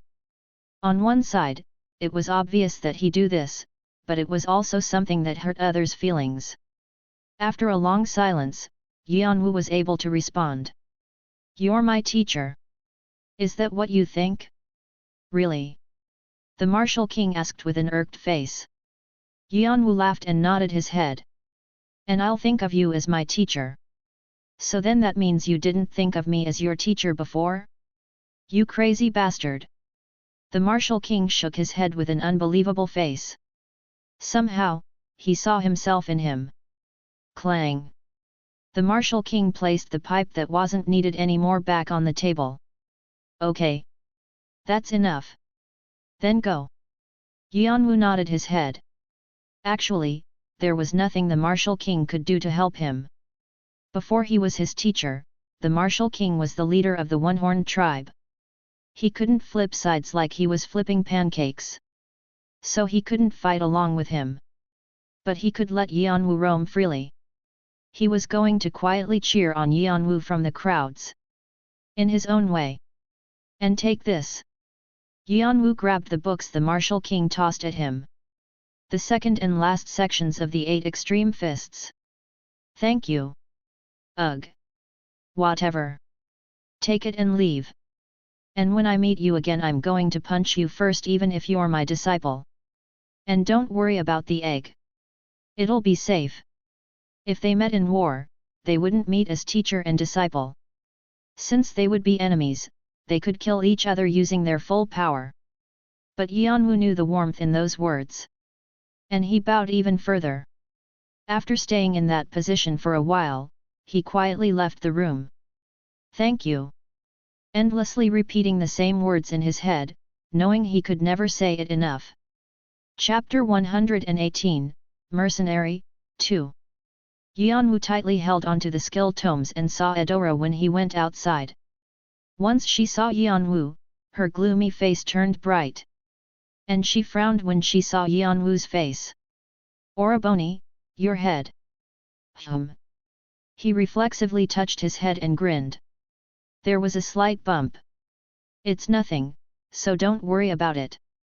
Yeon-woo avoided her question and looked at her. "That aside, what about your thoughts? They didn't change." "Yes. I'm going to follow you. Don't try to stop me."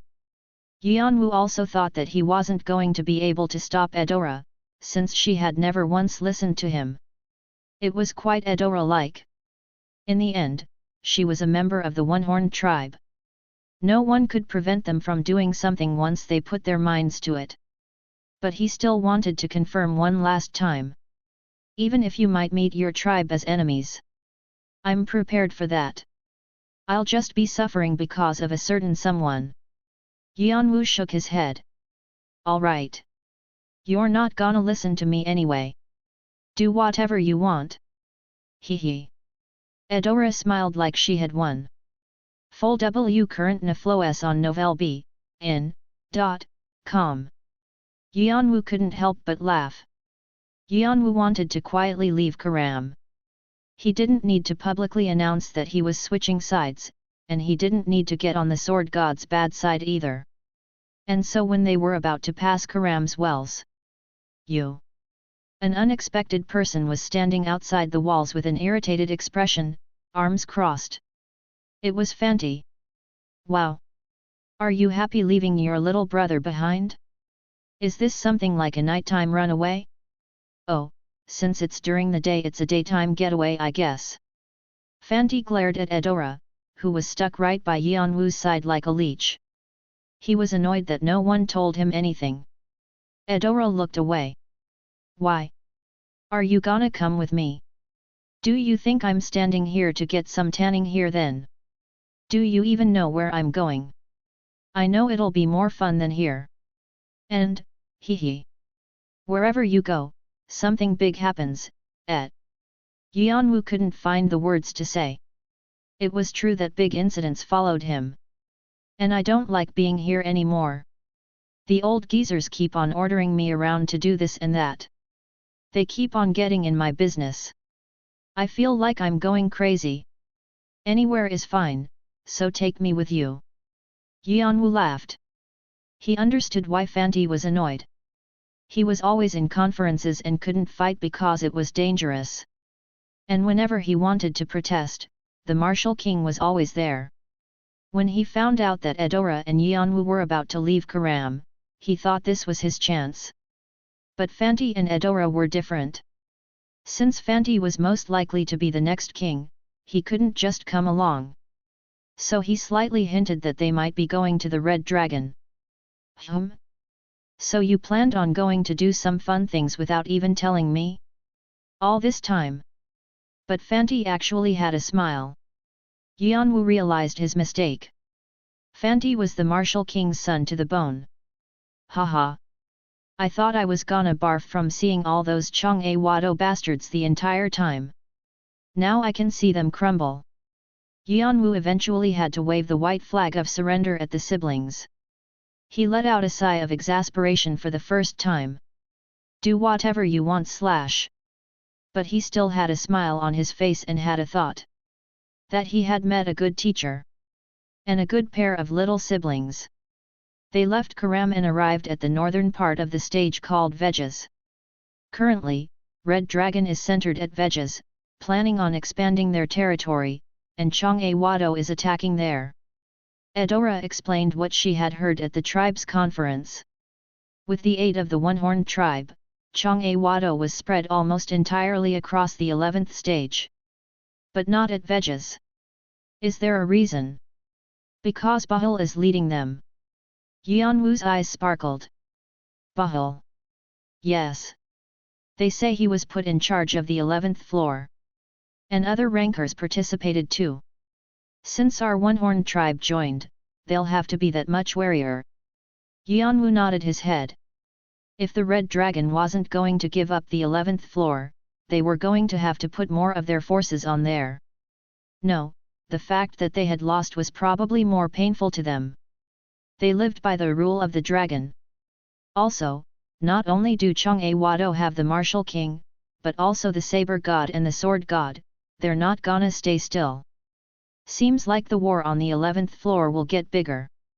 Yeon-woo thought it was just as well. Since as the game board got bigger, the more Saber God and Sword God would be stuck on this floor. It would be nice if Leant came too. Yeon-woo wet his dry lips. It was a predator's smile. And Fanti tried to change the subject. But how are you planning on joining Red Dragon's side? They're probably grinding their teeth at the thought of you. He was talking about how he fought Shannon. The Red Dragon was definitely on their guard against Yeon-woo. If we're talking about danger, it's probably you guys that are in more danger. The prince and princess of the One-Horned tribe. There wasn't any better hostage than them. If they knew they were coming, they would gladly welcome them with open arms. However, actually, they're probably not going to care much about us. Since there's a bunch of people like us. Yeon-woo tilted his head in confusion, and Eudora responded with a smile. As you know, our tribe members quite self-centered, right? So a bunch of us have probably participated on their side as mercenaries. Oh. Yeon-woo understood what she meant. There were a lot of players in the tribe's village, but there were also a lot of tribe members climbing the tower. They frequently participated as mercenaries as well. So what if you come face to face? We would try to kill each other, I suppose? Of course, we would try to avoid that as much as possible. Eudora shrugged her shoulders like it wasn't much. But even if we meet as enemies, we don't hate each other. Rather, we get offended if we don't fight using our full power. Yeon-woo nodded his head. It was expected of the One-Horned tribe. This was them. And Fanti and Eudora didn't put too much meaning on fighting with Red Dragon either. Well, they could be interested since we're the Martial King's children. But they won't care knowing our father's personality. Fanti shrugged. The martial king wouldn't be too upset that his children were held as hostages. Rather, he'll try to return whatever harm is done to his children by twice as much. Yeon-woo laughed thinking of the martial king's character.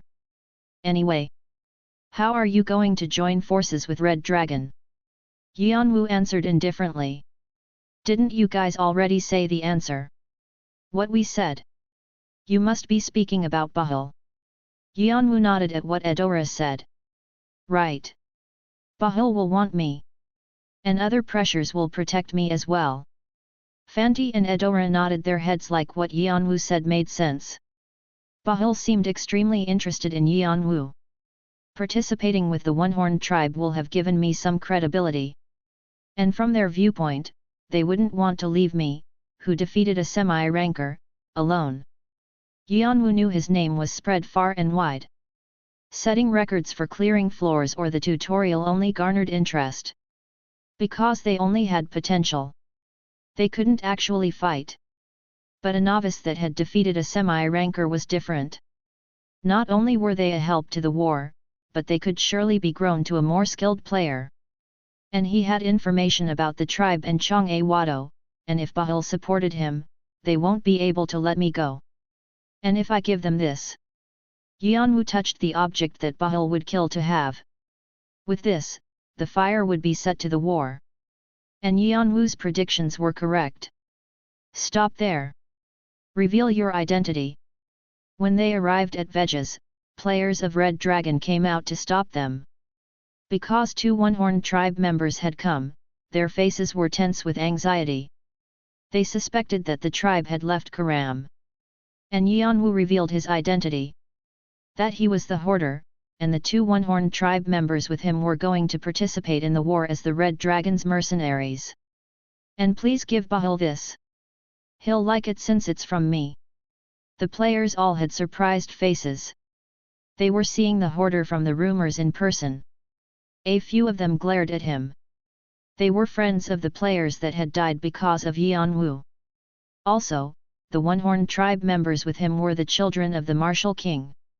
But they soon had indifferent faces. After deciding it wasn't something they needed to take care of, they let them in. Yeon-woo's item was inspected and delivered to Bahul upon discovering there was nothing wrong with it. A reply soon came. Bahul has ordered for the three of you to be treated with respect. Please follow me. Yeon-woo's company nodded and followed the players. Vegas had a different atmosphere than Karam, where everything was destroyed.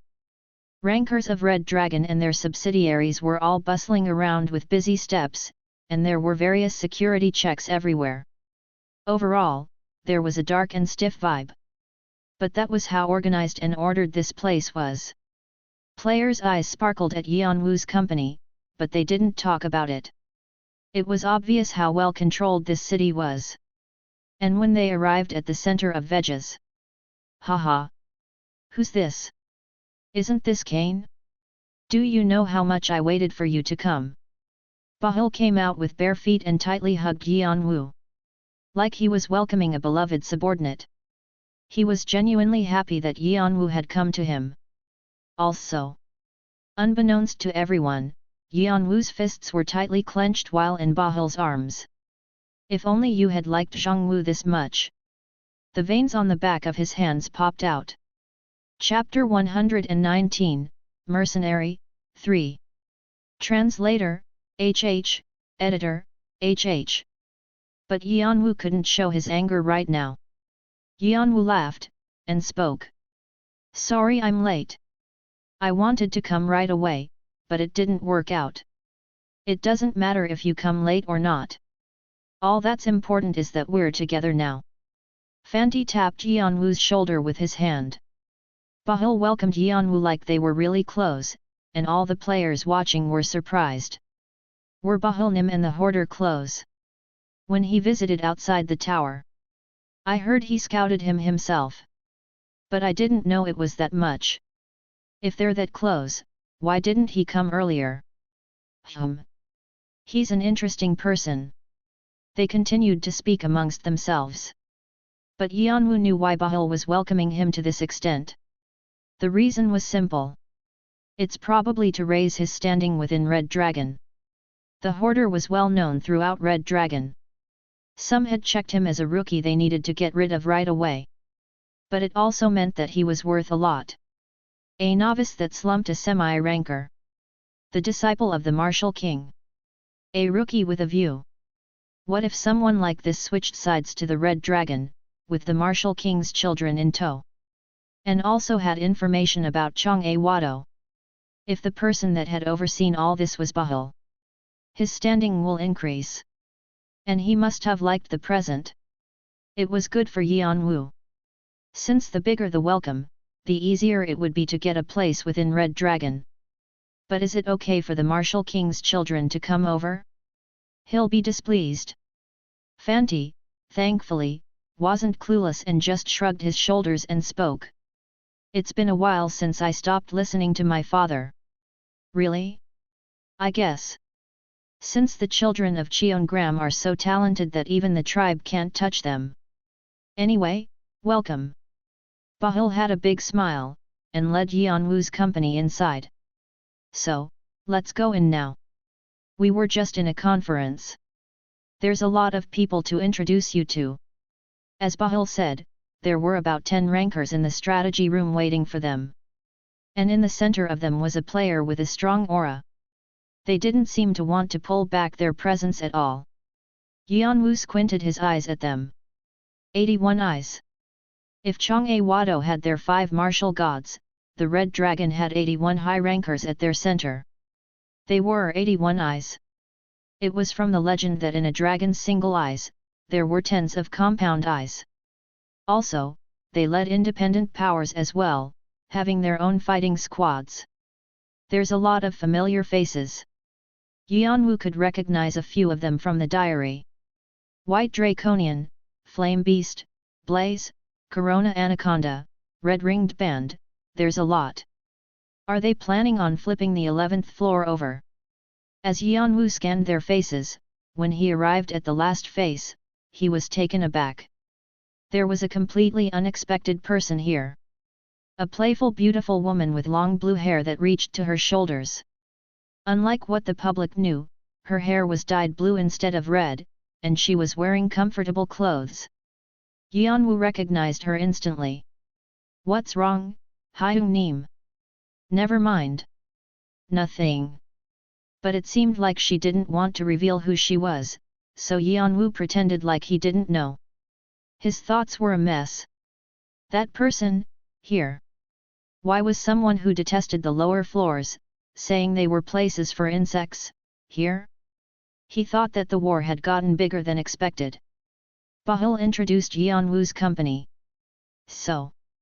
This is the hoarder and the children of the Cheongram family from the One-Horned tribe.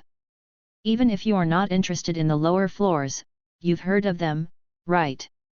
A few nodded their heads. Some people showed interest, and others, wariness. But most of them didn't seem to care. They had eyes that said so what? No. Is it because they're not interested in Bahul? Like Leant, people from Arthea were considered betrayers, and not welcome to new organizations. It seemed like that was the case for Bahul. However, he was known to be favored by the Summer Queen for his talents and wits. You all seem indifferent. But not after seeing this. Bahul placed a pile of papers on the table. The rankers naturally shifted their attention towards it. Do you know what this is? What is it? Bahul grinned. Where Jeong-woo placed their troops. Is that true? The rankers with careless expressions changed to one of surprise. Raoul, who had been fighting with Jeong-woo even this morning, burst up from his seat and asked again. Of course. Do you want to check? Bahul threw the map he had at Raoul. Raoul quickly caught it and spread it open. A detailed map of the 11th floor. A red X was marked in various locations. Raoul knew approximately where the troops were located, but he didn't know the exact locations. And the people that brought this? Our friends here. Bahul proudly patted Yeon-woo's shoulder. This was the present that Yeon-woo had given Bahul. He memorized the map he had seen when he entered the Marshal King's office with his Draconis eyes, and he had copied it exactly down. Of course, he left out the information that would hurt the One-Horned tribe. But this was enough to help Red Dragon. This was going to change the tide of the war. How is it? Raoul flinched at Bahul's question and lightly coughed. I think we'll need to confirm first. It could be a trap from Jeong-woo, right? Raoul narrowed his eyes at Yeon-woo and Fanti's back. Bahul nodded. Shouldn't you go check that at Red Wolf? I'll go confirm right now, sir. Raoul quickly left the strategy room. He looked excited. If the map was real, they would be able to turn the tables. Bahul looked around him. If the map is real, then they've done a great thing for us. What do you all think? If there are no objections, I'd like to award them with a reasonable condition and rewards. No one said anything. But they were all paying close attention. Bahul accepted the silence as approval. So I'll take it, everyone agrees. Kane. Yes, sir. Yeon-woo stepped forward and bowed his head. The second team leader's position of Foreign Legion is empty. I'd like for you to take charge. What do you think? Yeon-woo's eyes shined. The Foreign Legion was composed of mercenaries. It was a large legion of over 3,000 people, and it was difficult to be accepted into it. To be a leader of such a team meant that you would be in charge of hundreds of players. To place an outsider in that position was unheard of. That was how priceless the present Yeon-woo brought was, and how sought his talent was. Yeon-woo welcomed it, because he would be able to do more with a higher position. I'll stay here and climb my way up. Whether it be the Saber God, Leant, Bahul, he was going to catch them if he got a chance. This is a war where knives and arrows fly around constantly. It won't be weird if something happens. Also, a war zone might be a place of fear and horror to some people, but to Yeon-woo, it was as comfortable as his own bedroom. He spent half of his 20s in a dangerous war zone. Even with the addition of more magic, it was still the same. Saber God? Leant? Bahul? No matter how talented they were, Yeon-woo was sure that he surpassed them in war. So that was why he was planning on ending their lives. Full W current Nafloes on novelb.in.com. Jeong-woo. Just wait a little bit. It's boring with just build, hey? I'll send the other guys your way soon. The first person he would get was the Saber God. Then Leant. And lastly, Bahul. He had already chosen the order. And created a detailed plan. The map was only the first step. That woman gets on my nerves, but it shouldn't matter. No. It's actually best. Since it'll become more confusing as the game board gets bigger. Yeon-woo's eyes glinted sharply.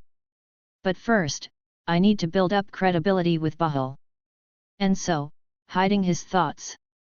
Yeon-woo bowed his head. I'll do my best. I'm telling you in advance, but I don't trust you guys. It's best if you try to stay under my radar. The person who took them to the Foreign Legion on Bahul's orders was named Amber. Head of White Draconian, member of Poison Owl. Yeon-woo dug through the information of Red Dragon in the diary. He was also Shannon's boss. So Amber was glaring at Yeon-woo like he was going to kill him. He was annoyed that they met like this. But his will to kill Yeon-woo for killing his subordinate could be felt. Whenever he got the chance, he would do it. Yeon-woo thought that his life would be uncomfortable because of him. However, he had expected this much, so he didn't worry too much about it. Amber looked at Yeon-woo, who didn't even respond, and kicked open the door to the second team of the Foreign Legion. Bang! The door almost broke. There were about 250 people. It must have been free time. They stopped smoking cigarettes or gambling, and looked over in their direction. A sharp aura could be felt from them. This is your new team leader, Kane, and new members Fanti and Edora. Greet them however you'd like. Amber scowled on Yeon-woo and turned on his feet to leave. Team leader. I did hear someone would be dispatched here. I guess they really came. But isn't he unfamiliar? Was there someone like that? Isn't the one-horned tribe with Jeong-woo? Is it okay for them to switch sides like this? The team members narrowed their eyes at Fanti, Eudora, and Yeon-woo. They were scanning the new team leader and the new addition to their team. Mercenaries were fierce. They prioritized setting a hierarchy amongst themselves to see if they were stronger or weaker. Some of them looked at the pretty Eudora with lingering gazes. Eudora slightly frowned like she didn't like them. But Yeon-woo didn't worry about them and slowly walked towards the center. Naturally, their gazes turned towards him. A few of them made faces like they realized something. Hey! That mask, isn't he the hoarder? What? I think you're right. The black mask that makes his look like a ghost, and that armor. And the one-horned tribe's brother and sister pair that follow him. The hoarder, right? The words started to spread among them. And they all scowled. A few of them pulled out their swords to show their intent. They were actually victims who had suffered when Yeon-woo hoarded all the hidden pieces of the 11th floor for himself. Seeing Yeon-woo, their old days' suffering came to mind. Hyung-nim. I guess you got more popular when we weren't around. Fanti giggled seeing Yeon-woo. Yeon-woo's eyes behind the mask were annoyed. Although he had somewhat expected this, annoying things were still annoying. Then, a few mercenaries stood up holding their axes and swords. Clearly showing what they meant. Look here. Team leader. We'd like to speak with you. Looking at them, Fanti shook his head like they were absurd. Geez. There's sure a lot of ways to kill yourself. Eudora just quietly nodded her head like she agreed. Chapter 120, Mercenary, 4. Translator, HH Editor, HH. Yeon-woo narrowed his eyes at Fanti. Fanti just whistled and looked away. Yeon-woo clicked his tongue internally and turned to look at where the mercenaries were. What do you want to say? A question filled with annoyance. The mercenaries' faces fell. They tried to look as intimidating as possible. You look like someone. And that person owes us a lot. So I want to ask who you are. If we could exchange names. He twisted his words, but it was clear he wanted to know Yeon-woo's identity. Yeon-woo didn't want to deal with them any longer. He crossed his arms and icily replied. And if I'm who you think I am? What? The hoarder, it's me. This bastard. The mercenaries all glowered and ran at Yeon-woo. The building that wasn't all the big quickly became chaotic. Yeon-woo didn't move and called for Fanti. Fanti. What's up? Get rid of them. Why should I do your business? Because it's irksome. No? Should I do it? Your personality is really... Fanti muttered under his breath and stepped forward. But when he got ready to fight, a sinister smile spread on his face. Well, I was bored so it's fine. Bang! Fanti ran to the front like he found a fun toy. And he waved his fists around. It was the Cheongram family's writing of divination, the Thunder Regime. A large explosion filled the air. And right as he was about to sweep them all away. But don't kill anyone. Tisk. Fanti stopped and tsked his tongue at Yeon-woo's advice. Thankfully, the energy building up decreased, but it was still enough to be effectful. Kwang. Kwang. Fanti broke everything in his reach. If a weapon flew at him, he broke it with his bare hands. If a body flew at him, he flicked it away using his elbow, and if magic flew at him, he completely got rid of it using thunderbolts. Ak.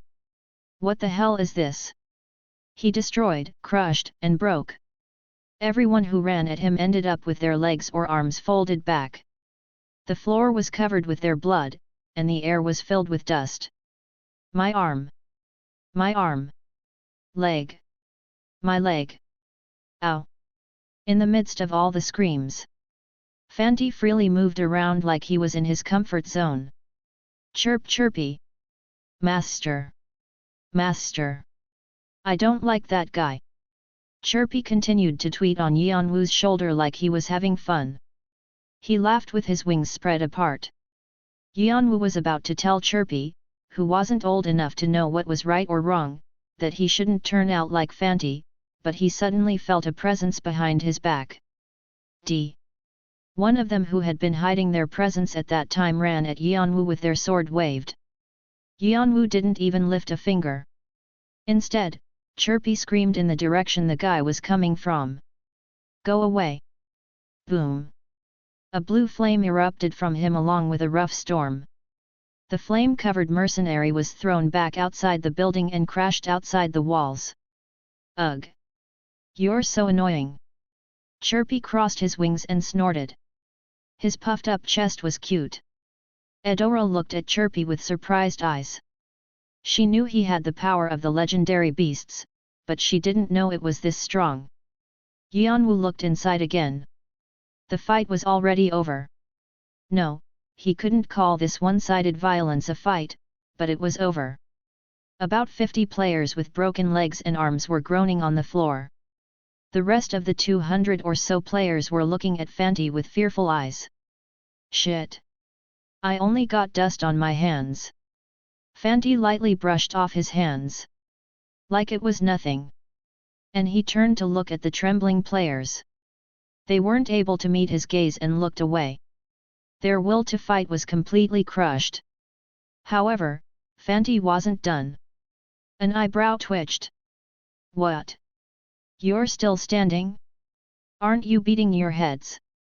They looked at each other and hesitated. But as Fanti brought up his thunder energy again, they started to stick their heads on the floor. Aren't you doing it too? The injured players weren't excluded. Rather, he was tougher on them because they had tried to rebel not knowing their places. Unless their necks were broken, there weren't any exceptions. The fierce aura like that of a wolf pack had completely dissipated. Fanti now grinned as if he felt better. Why there were so many humans that wanted to be beat up, he didn't know. But Eudora had a slightly worried face. That burn. These were all people that would become Yeon-woo's hands and feet. It was okay to intimidate them, but they were useless if they couldn't be used. She thought she should get some potions, at the very least, from the medical center. But Yeon-woo lightly shook his hand in the air. A blue fire as big as a person's head appeared. It was holy fire. Eudora didn't know what Yeon-woo was going to do. Then, Yeon-woo lightly flicked his holy fire on his forefinger. Then, the holy fire split into tens and flew towards the injured people. What? They flinched at the sudden fire coming at them, but they were surprised at the warmth that entered their bodies.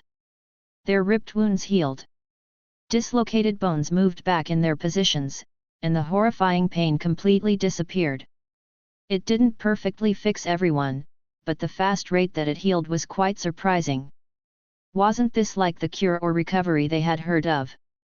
But those kinds of healing magic powers were only able to be received from famous expensive apostles or priests. The mercenaries saw Yeon-woo in a new light. Fanti and Eudora widened their eyes as well. But Yeon-woo, who used the purification feature of his holy fire, couldn't care less. He just apathetically gave new orders. Fanti. Yes? Yeon-woo pointed his chin at the mercenaries whose heads were planted on the ground. Don't miss a single one and break more of those bastards. Devil, no, he's worse than that. That guy isn't even human. Not at all. Shit. Healing us and breaking us, healing and breaking, how is that human? The mercenaries felt wronged. They wanted to cry, but they couldn't. They couldn't even groan in pain. They experienced what hell was for a few hours. The ones who rebelled, and even the ones who stood back and watched the situation. The mercenaries in Team 2 had to experience their bones breaking and attaching again several times. Yeon-woo didn't listen to their pleas.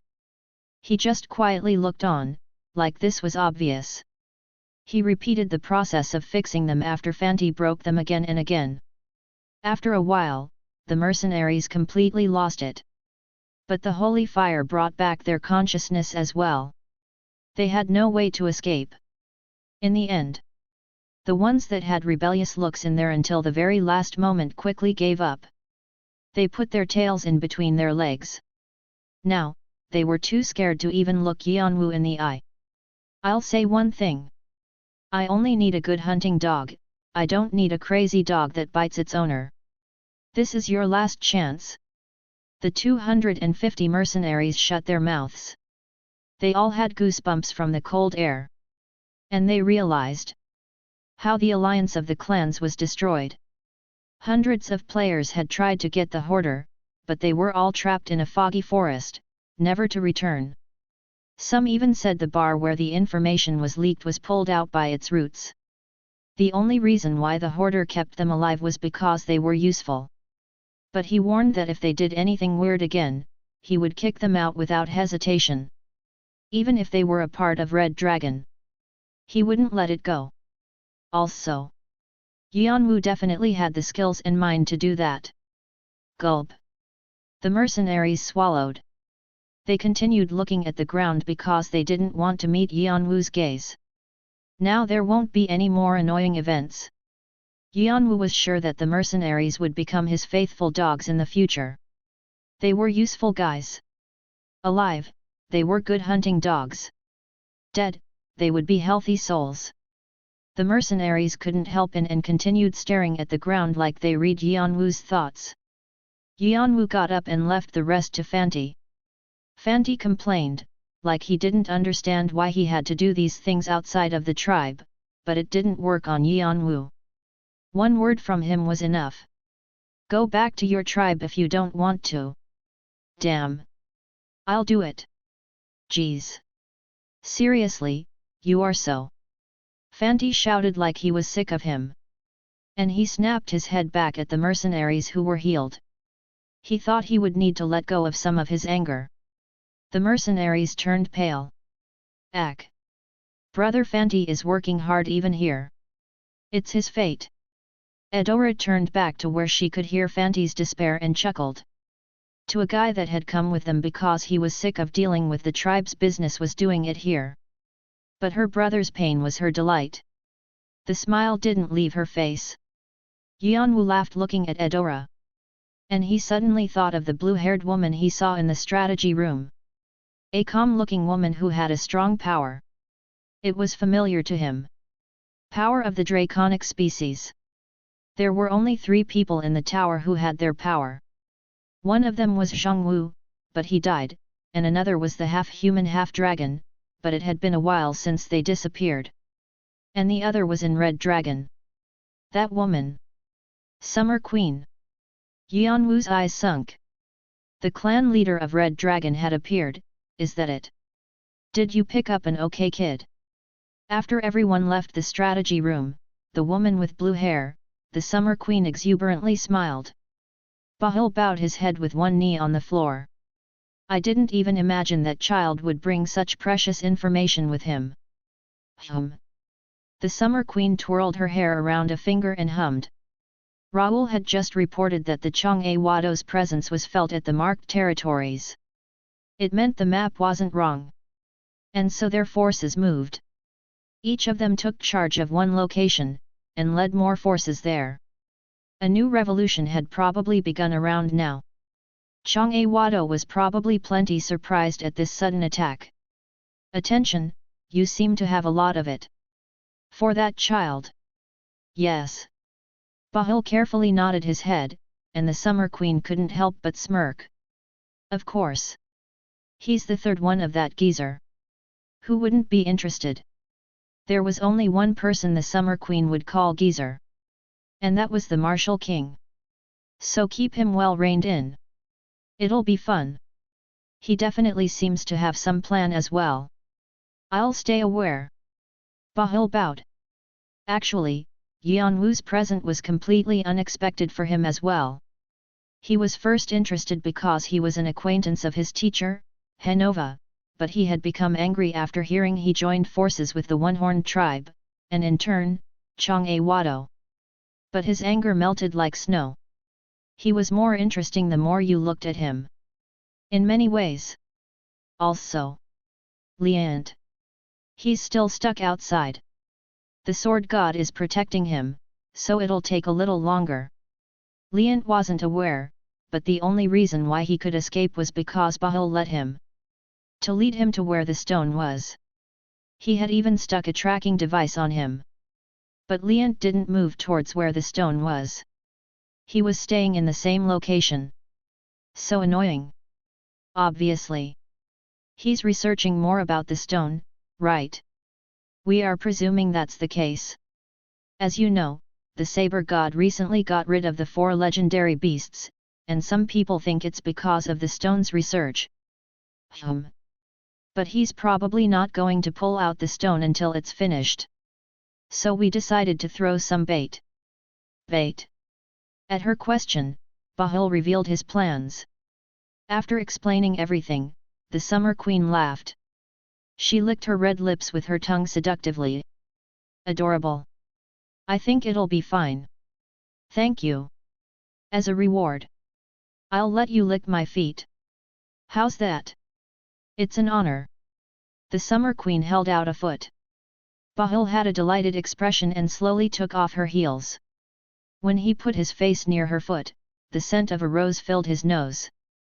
The Summer Queen let go of her hair that she was twirling when she looked at Bahul.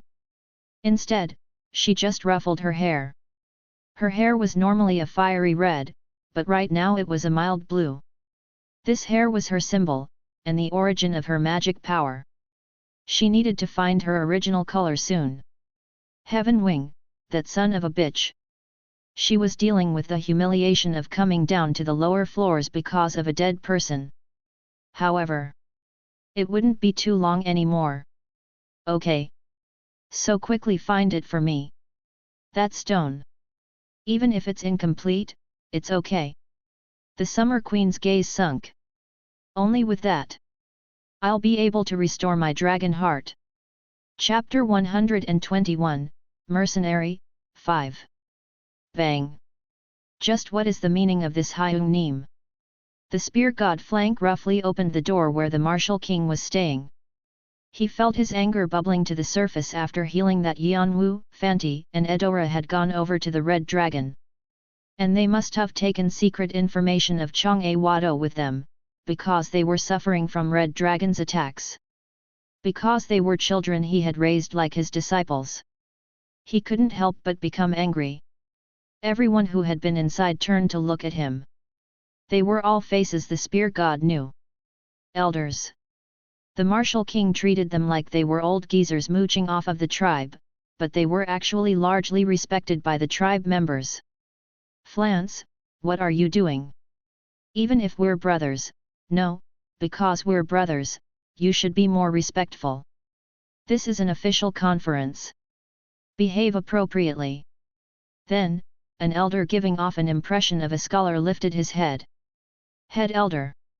The spear god didn't particularly feel comfortable around him since he was one.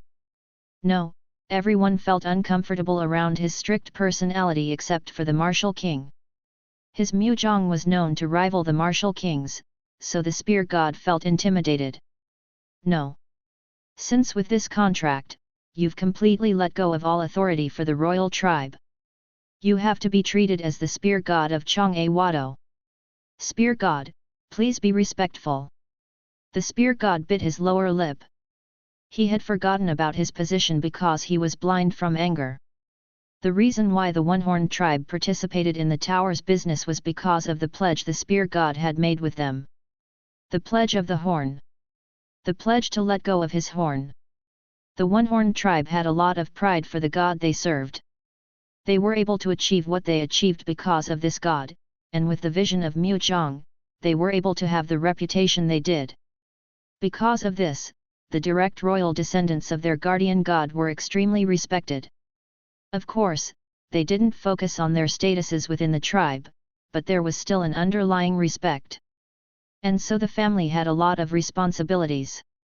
The same went for the spear god. He didn't have to do as much because the martial king became king, but his place as the martial king's blood-related brother was safe and set in stone. However, he said that he would throw away all benefits of being a part of the royal family and not fight in the name of the one-horned tribe. That was the pledge of the horn. Since the tribe was receiving the horn of the royal family, they needed to pay for its price. This was the reason why the tribe joined Jeong-woo-cha's side. But even with that kind of pledge in place, the fact that they were forced into the war didn't change. The tribe didn't look too nicely at the spear god. Also, because he was one that left the tribe for another group. The head elder was one of these people who didn't like him. The spear god took a big breath to calm himself down. The martial king was staring at him with a smile, but didn't say anything. The spear god realized the martial king wasn't going to help him. A memory from the past came to his mind. Before they were brothers, he was the person that he respected the most in the entire world, but he always felt far from him. He never showed his real thoughts. So he established Jeong-woo with the sword god who appeased him. He didn't regret that decision even today. That was why the spear god was able to organize his thoughts so quickly. Sorry I interrupted your conference. Then, as Jeong-woo's spear god, as the person in charge, I have something to ask the martial king. His voice cracked at the end. The events that occurred on this stage. The hoarder, Fanti, and Edora's conversion. Was the martial king aware of this? The martial king laughed as if he was amused. Well, of course. It would be bad if I didn't know what my children and disciple were up to. The spear god clenched his fists. His veins popped out. But how could you just watch? Because I wanted to. You. I said, because I wanted to. The spear god felt like screaming. But he knew. No matter how much he complained, it wouldn't work on this brother. Rather, he would try to do something through this opportunity. The martial king opened his eyes even wider as if he was proud that the spear god was holding back his anger. His brother had matured over the years. What I do with my disciple and children is up to me. It's unfortunate it affected Jeong-woo, but it's something we should take care of, not something for you to fix. Also, our tribe doesn't interfere in individuals' choices. Each person is responsible for their own actions, the tribe doesn't need to be responsible. The spear god was silent for a moment. The martial king was saying that this was no different than when he left the tribe with the sword god. But there was also another meaning behind his words. The spear god narrowed his eyes. So that means, if we meet the children during the war, we can kill them. As I said, each person is responsible for their actions. We don't interfere with that. I'll trust that you don't take back what you just said. The spear god glared at his brother and turned to leave. Bang! The building slightly shook at the strength of the door closing. The martial king grinned. Well, I thought he had matured. But no one can do anything about that temper of his. The elders were silent. The head elder adjusted his glasses and asked the martial king. So aside from flank tribe leader, are you really planning on leaving Kane, Fanti, and Edora alone? After Jang was pathetically destroyed, Fanti was showing potential as the next king. He had also shown a lot of growth with the raid of Karam.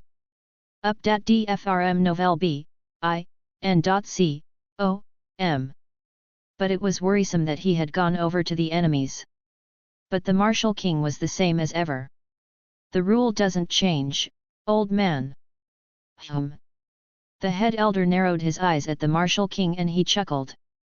Becoming a vessel for a king after more struggles. That's how you're viewing the situation. The martial king just smiled mysteriously. But the head elder was satisfied. Since he could tell how the martial king was feeling even without words. All right. As you wish, we won't speak about this any longer. And moving on to the next item on the agenda. It's about Their conference continued. To the left. One step. To the right. Sword. Turn again. The mercenaries moved according to a cross-armed Fanti. Seeing the 250 of them move as one was a sight to behold. Even the other mercenaries paused to look. Mercenaries were beings that moved as they preferred. Even if they were trapped in the frame of the foreign legion, they still seeked some freedom. But in the span of days, they had changed completely. Their eyes were sharper. But Fanti frowned like he didn't like something. "Aren't you gonna do it properly? Do you want to roll again? In formation again? Strike! Ack! Ack!" The scared mercenaries shouted. A strong force could be felt from their weapons that they thrusted. And in a place that could see everything, Yeon-woo and Eudora were sitting together. However, only Eudora was watching the training. Yeon-woo was quietly reading a book. "They've somewhat improved even if it's only been 3 days.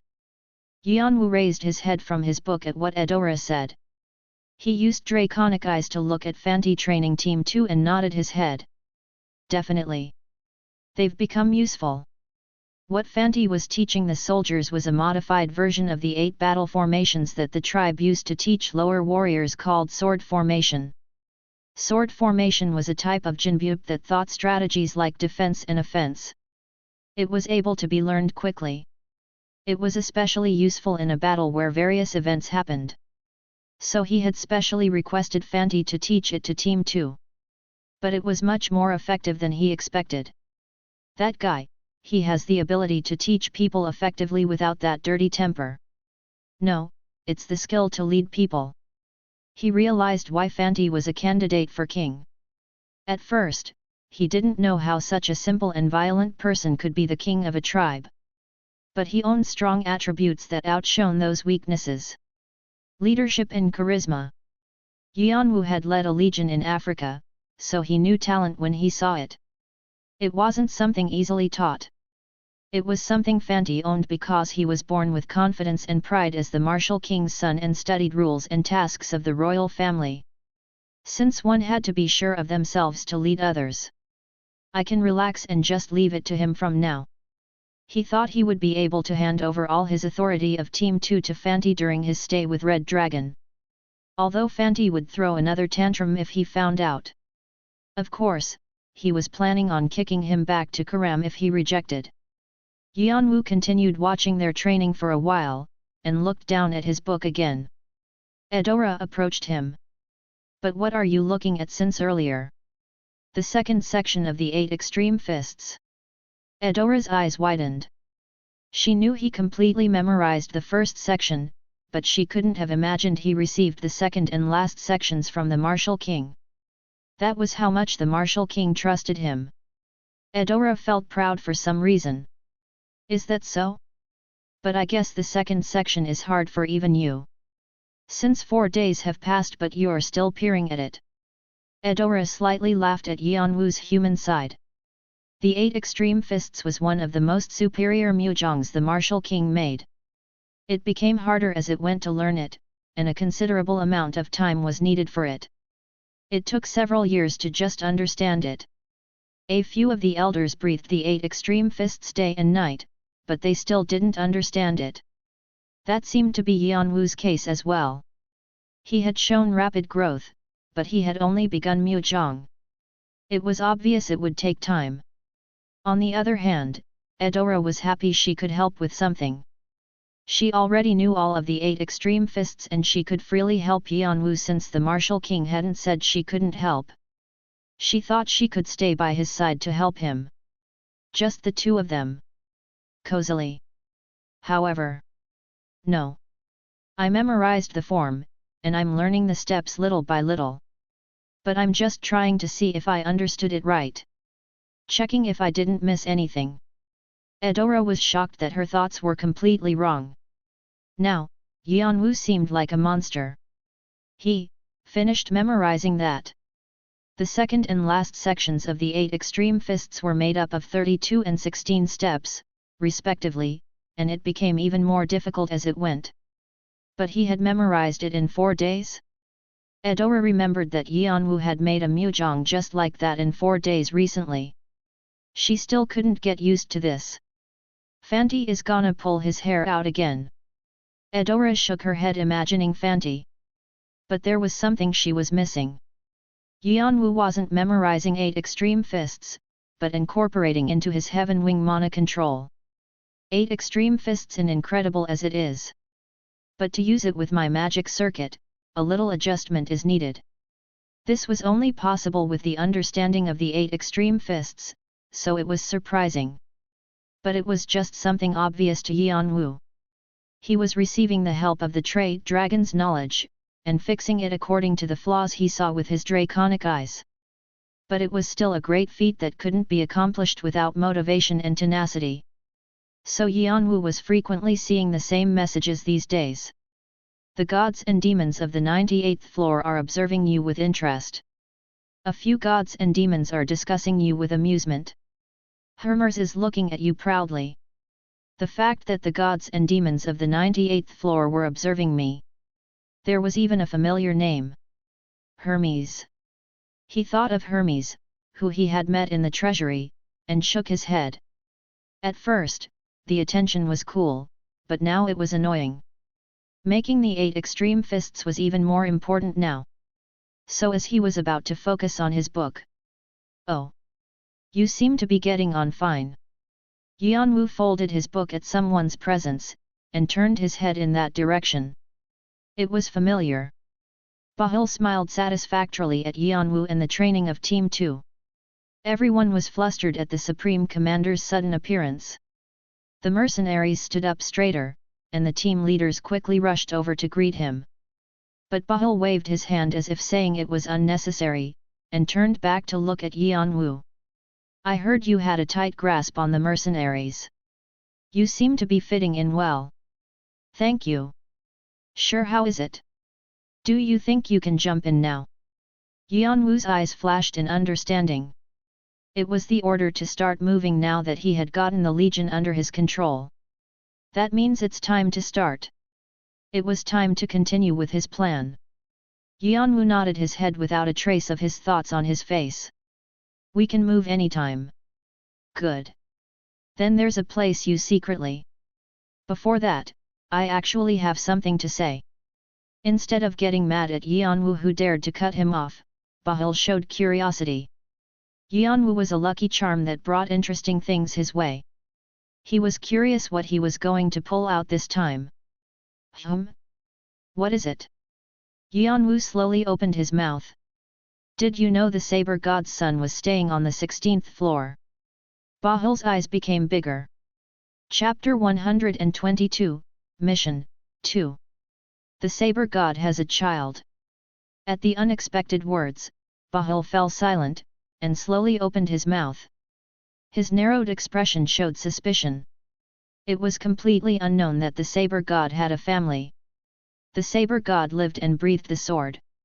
With the 9 swords he lugged around in that iron box, he was known for requesting to fight with famous players.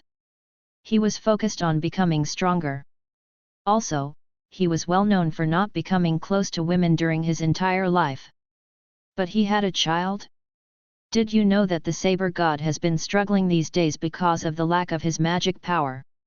Only a few players in high positions knew that he couldn't last long in a fight. He began to use 7 swords instead of 9, and his clean fight became more of a bloody battle. Other clans were guessing that his body had been ruined from some kind of magical explosion. And that's related to his child. Yes. Yeon-woo nodded his head and continued. The Saber God's child was born with difficulty. Difficulty? Yes. They say his body is weak because he was born after only 8 months. But the Saber God would have gotten some elixir or ambrosia. The body cannot stack up magic power. Tisk. How unfortunate. If it was a normal environment, it might have been okay, but in the tower, that was a disability. It wasn't something that could be treated even with the newest medicine. And his health isn't that well, so he almost died a few times. Also, since the Saber God has a lot of enemies, he would have had to somehow hide him. And heal him at the same time. Ha ha. Bahul slapped his knees in laughter like the rest of the story was obvious. If rumors of the Saber God's sick son spread, players would gather to hunt him like wolves. So that place that the Saber God had chosen was the 16th floor. The 16th floor had the temple of the platform 3 goddesses. Tien, name may change as we get more information in the future. 3 goddesses that had to stay in place because they couldn't walk, despite having legs. But they were able to tell players' fates. And the temple and their apostles and priests were famous for healing. Also, it was a holy place where fighting was forbidden. So it was the best place for the Saber God to leave his son.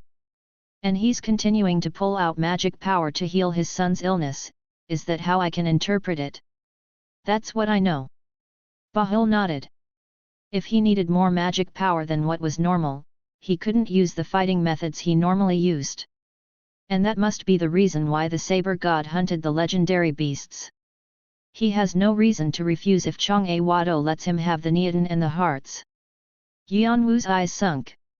And the phoenix's Neodon and heart that he swallowed. I need to get it back somehow. Yeon-woo was planning on giving it to Chirpy. And take the other legendary beasts' Neodon and hearts for himself. Although the Saber God had probably already digested them. But there was still a way to get it back. Yeon-woo clenched his fists. This was actually information from the diary. When his brother had been looking for Jeong-woo's weaknesses, this was something he found. But he wasn't able to share this information because of Arthea's divide at the time. Now it was different. Chirpy had to watch his mother become injured trying to save him. He was planning on sharing the same pain the Saber God. It's definitely information that pulls my interest. But who's the source? It's information I came across when I was with the One-Horned tribe. He just said the first thing that came to his mind. It might be a trap. Or it might not. No. It's more likely that it is. Whether you meant to or not. I know that I could be a Trojan horse. Bahul smiled bitterly. To say it that directly. I feel a bit sorry. But try to understand us as well. Yeon-woo had some credibility with the map he brought, but many still suspected him. If it was just a small sacrifice for the big picture. The players that gathered on the 16th floor could be in danger. And so that was why. I'll go. Yeon-woo could go himself. On your own will. Yes. I'll go with Team 2. Then even if it's a trap, Red Dragon won't be affected. Bahul nodded. Yeon-woo was an outsider, and the Foreign Legion was only a group of mercenaries that could be replaced anytime. It was a card they could throw anyway. Bahul scratched an itchy spot and couldn't help but laugh when he was looking at Yeon-woo. If that's true, you'll be able to end all the suspicion and be on the fast track to promotions. I won't say I don't want that to happen. But, I guarantee that you, who led this strategy, will benefit from it as well. Bahul satisfactorily nodded his head. That meant he would give all the honor to him. Instead, Yeon-woo could completely be under Bahul's umbrella now. You acted like someone who wouldn't obey anyone's orders 3 years ago. I realized that the world was a cold place during this incident. You realized well. You have to stay warm in a cold place. And from now on, you'll only have spring days to look forward to. I'll remember what you said. Yeon-woo thought while bowing. Warm spring days. He twisted his lips. I wonder. Will those days come for you? Bahul didn't see his smirk under the mask. Orders fell for Team 2. A mission? Already? I heard he met with Bahul. Isn't that amazing? A team leader speaking with the Supreme Commander. That means he's respected by that much, but it's also dangerous. I hope they compensate us well for dangerous missions. Mercenaries of Team 2 headed over to the gym, but they became quieter as they became closer. They could see Fanti. With his arms crossed, he looked like a grim reaper, welcoming them. All 250 of them gathered. They looked like a well-organized military, surprising for a group of mercenaries. We've received a mission. Yeon-woo began to explain the mission. He revealed that it was to secretly attack a subsidiary of the Red Dragon because information about the Saber God's son couldn't be made public. The mercenaries were bewildered at the sudden orders, but no one asked any questions. The leader determined such things about the mission. The mercenaries just cleanly followed the orders. Some of them were well known for their skills. However, Yeon-woo placed emphasis on one more thing before they left for the 12th floor. I have one more thing to say. Everyone looked at Yeon-woo. Their faces were filled with questions. I haven't completed the challenges up to the 16th floor yet. So we'll be moving as we finish the challenges up to the 15th floor quickly, so keep that in mind. The mercenaries had dazed expressions. What? So, the rumors were true. Not the 30th or the 40th floor. Does that make sense? Some said Yeon-woo was a player of the 11th floor. But everyone treated it as a foolish rumor. No one believed that a player on the lower floors could beat a semi-ranker. But they were surprised to discover it was the truth. However, Yeon-woo disregarded the mercenaries' shocked faces and opened a portal by ripping a ticket. Will you ascend to the 12th floor? Then I'll be back, so wait a moment. He said a short goodbye to Fanti and Edora. They were upset that they hadn't finished the challenge of the 11th floor, but they nodded their heads like it couldn't be helped. And so, Yeon-woo and Team 2 all transported to the 12th floor through a blue portal under their feet. This is the 12th floor, the coffin for wanderers. With a shining light, a large field revealed itself to Yeon-woo and Team 2.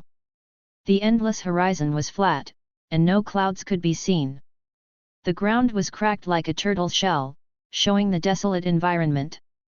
All they could see were dried trees and small insects or centipedes that crawled through the cracks. The challenge of the 12th floor is beginning. Trial, challenger who wished to climb the tower. You have most likely been through many difficult tasks climbing the floors. You may have experienced hesitation and sacrifice, but joy and hope must have followed. This large desert is the same.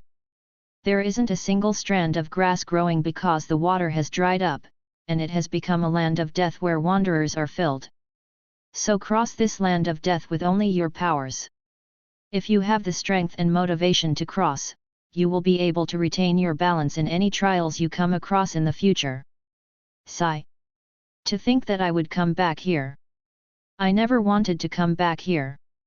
I'm going crazy. The mercenaries all scowled looking at the endless plains. The 11th floor was known as the most comfortable place to live. Everyone who had become used to that comfort, suffered greatly upon arriving at the 12th floor.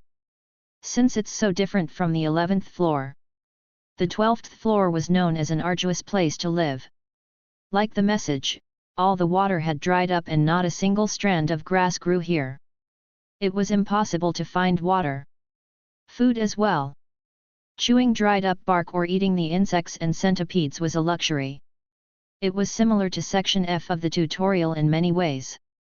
But if you knew the secret of the thorn mole, it was definitely bearable, and unlike Section F, where you could quit if you wanted to, that wasn't an option on the 12th floor. You had to cross the large desert. The direction was north. The only signpost was the hot sun that was always in the sky. Also, the large desert was famous for becoming worse the further you went. Currently, the ruined land was all. But if you went further, you were met with blowing sand, painful heat waves, and even a volcano with bubbling lava. In a way, it was simple, but it was also that much difficult. So players that finished the trial on the 12th floor never came back. The same went for the mercenaries. But they had been forced to come here because of Yeon-woo. They felt like crying. However, Yeon-woo didn't waver. The heat wasn't enough to influence him. It's so warm here. Really? Rather, Chirpy, who was on his shoulder, fluttered his wings in joy. After earning the title of Legendary Beast's successor, he owned the resistance and immunity to not even blink an eye at the most dreariest of environments. Of course, the mercenaries felt wronged, because they thought they could just join up with Yeon-woo after he finished everything on the 16th floor. Just why? Yeon-woo didn't have a reason to leave them be. From the 12th floor, the environments become worse, and the trials are mostly about overcoming them. And this may be obvious, but there are rare hidden pieces that can't be found on any other floor. One of them was the Jewel of Fire. Also, the diary mentioned other rare items like the Jewel of Fire. A considerable amount of time was needed to search all the locations. However, there were a lot of workers on board now. If he was going to accomplish something big, he might as well take everything he could. With the help of Red Dragon. Yeon-woo grinned at the mercenaries who were looking at him stupidly. The mercenaries trembled, although they didn't know why. Chapter 123, Mission 3. Search the large desert. That crazy. Like there's something to see here. The mercenaries really wanted to cry. The large desert of the 12th floor they never wanted to return to. But they had a task they had to carry out here. Then within the limited time, find the item and come over to the 13th floor. I'll be crossing the large desert in the meantime. The mercenaries ended up following his order. And the time that Yeon-woo had given them was tight. They needed to be speedy. Watching them spread out, Yeon-woo secretly called his spirit familiars. It'll be easy to tell if there's a spy with this. Yeon-woo began to cross the large desert. A breeze filled with heat and sand flew at him. But Master! Master! Chirpy climbed on Yeon-woo's shoulder and spoke to Yeon-woo. What? Why do they listen to you so well? Not sure. Yeon-woo avoided the question and stroked Chirpy's head. Although he had grown, he was still young. It wouldn't be good for him to hear all the dirty details. Then what are they going to find? The Jewel of Fire. Jewel? What's that? Chirpy adorably tilted his head. Something yummy. Wow. Really? Yeon-woo nodded his head at Chirpy's shining eyes. The Jewel of Fire would definitely be a tasty treat for Chirpy. And healthy too.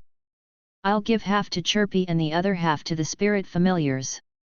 Recently, the spirit familiars had been met with a limit with their growth. It was because of the limited growth of the black bracelet. So Yeon-woo had been thinking of other ways to strengthen them. Strengthening of properties. If he could give them other properties than the dark and evil properties they already had. The reason why the Jewel of Fire was special was because it was a good stone for strengthening. Also, it was a good material for alchemy. It can hurt having more of it. Being able to mine those items with workers. For the first time, Yeon-woo liked Red Dragon. Then. You have to give me a lot of yummy things. Have to. Have to. Promise. I will, so don't worry. He he he. I hope they're tasty. Chirpy started drooling and his eyes were shining like stars. And he made a big yawn with his beak. He blinked his eyes. HNG. I'm getting sleepy. I want to sleep. Rest a bit. Okay. You have to wake me up when the snack comes, okay? Chirpy nodded and scattered into a blue light to enter into Yeon-woo's body. Unlike the 11th floor, where legendary beasts could comfortably exist, the rules of the 12th floor were completely different. Because of that, they borrowed players' bodies and assimilated to them. This was what Chirpy did. After evolving into a greater species, his energy wasn't settled. If he swallowed the Jewel of Fire on top of that, it would take more time.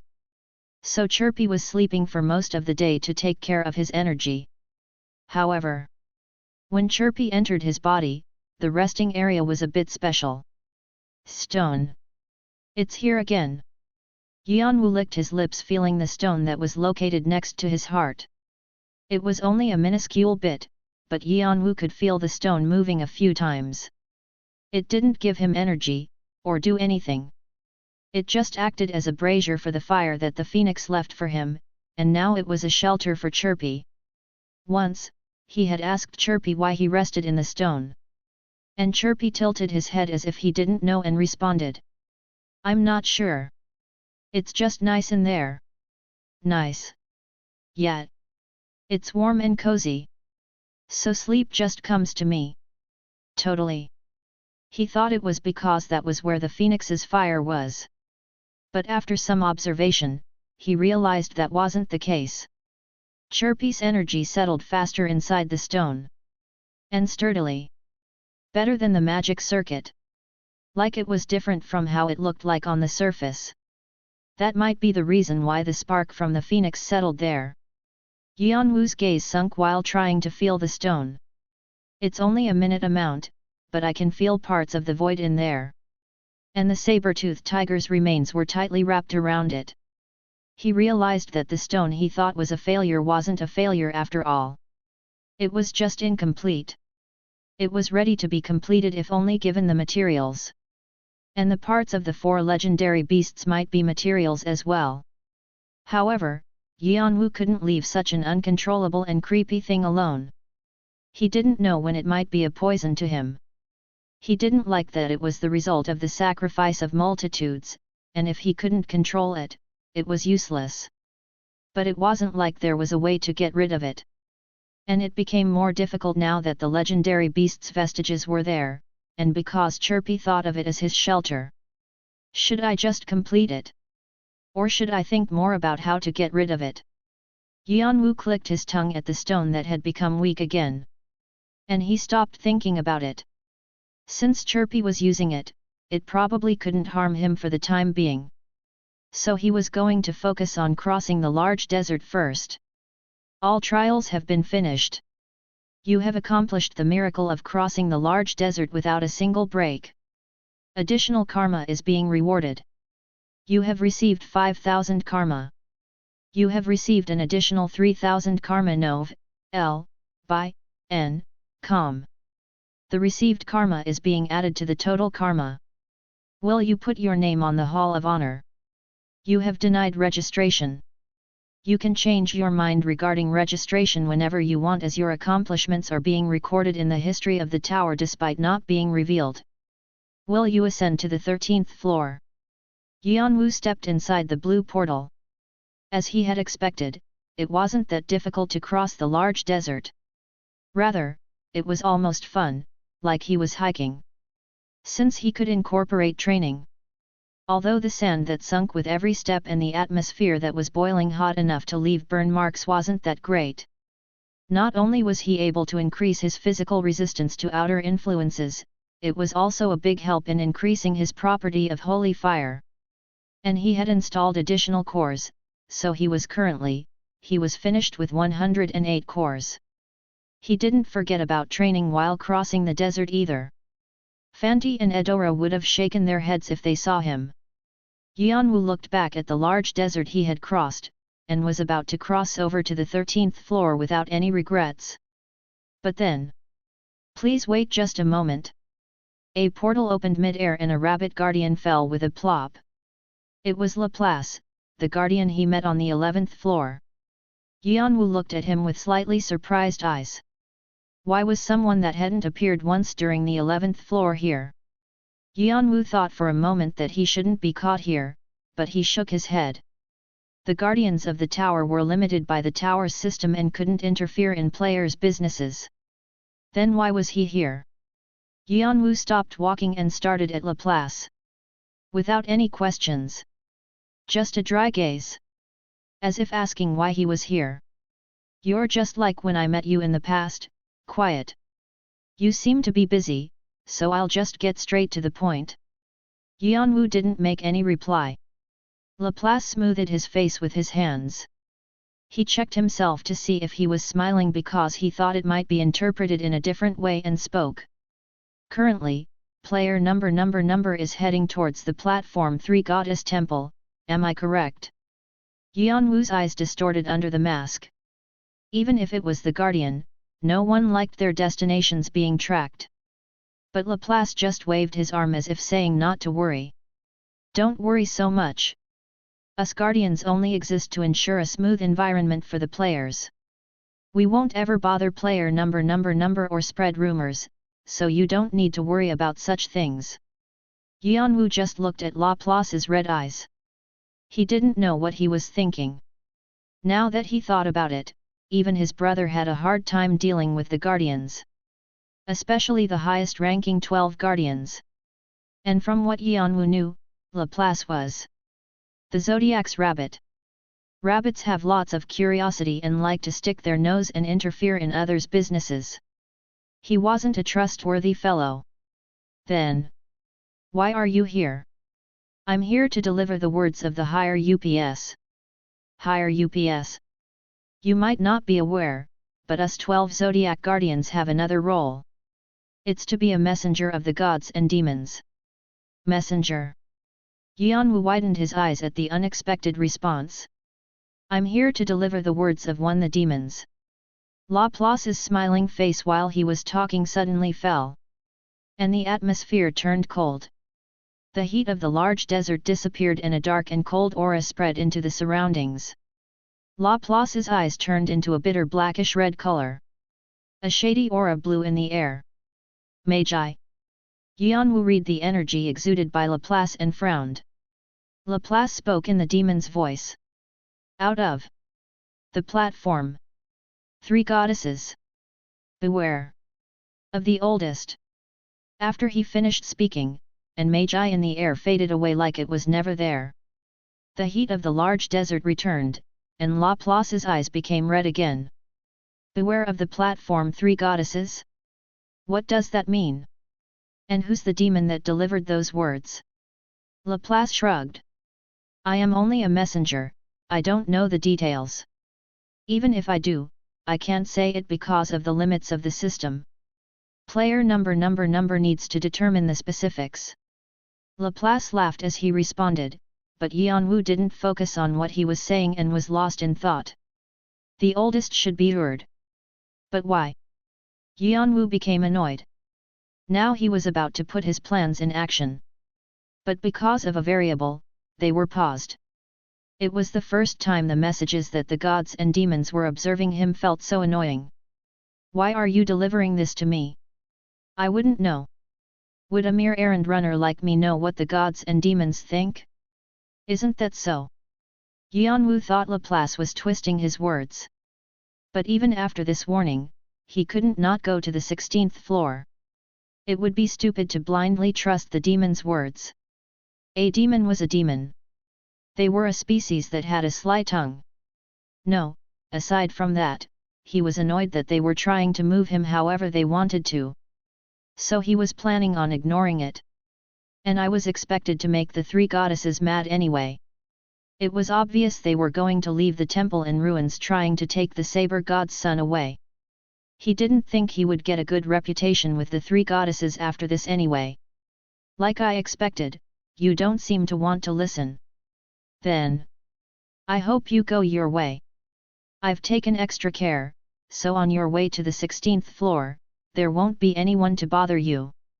Laplace laughed and bowed like he read Yeon-woo's thoughts. Yeon-woo moved past Laplace and was transported to the 13th floor. A light covered his eyes. The 13th floor. The trial has. After passing a few floors rapidly. This is the 16th, the gate of life's spinning wheel. Yeon-woo was finally able to arrive at his destination. The start zone was an empty area surrounded by an expansive forest. There were 3 paths to leave the forest.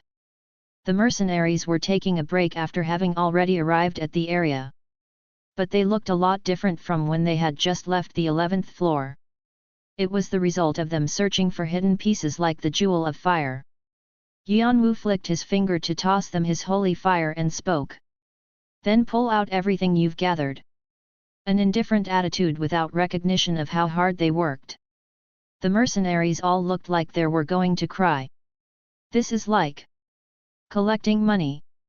The reason why he brought us along isn't to make us panhandlers, right? No way. The mercenaries didn't know that they were right on. No, they were avoiding the fact. Chapter 124, Mission 4. The trial of the 16th floor is beginning. Trial. In countless stories and legends, there is always a fate that covers the skies, and it is said that the world is one of the many turning cogs in this mechanism. There are many words for this. Heavenly society, fruit of good and evil, Yggdrasil. And in this place, there are 3 goddesses who watch over that fate. They spin life's wheel of fate, measure fates, and cut them, and even look at the fates of gods and demons. But because of that overexertion, they aren't able to walk, and always wait for people to come to their temple. Please respectfully visit the 3 goddesses' temple. You can only visit the temple, and you can only ask one question, so please be thoughtful. Laplace kept his words. On the way to the 16th floor, Yeon-woo didn't see a single person or a guardian. Like someone had interfered so no one could bother him. So Yeon-woo thought it was all thanks to Laplace. Or was it that demon? He didn't have a way of knowing why Laplace or that nameless demon was so interested in him. Rather than being thankful, Yeon-woo felt uncomfortable with help. Getting help from strangers definitely wasn't in goodwill.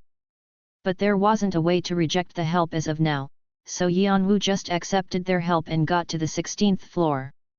The 16th floor's stage actually wasn't that large.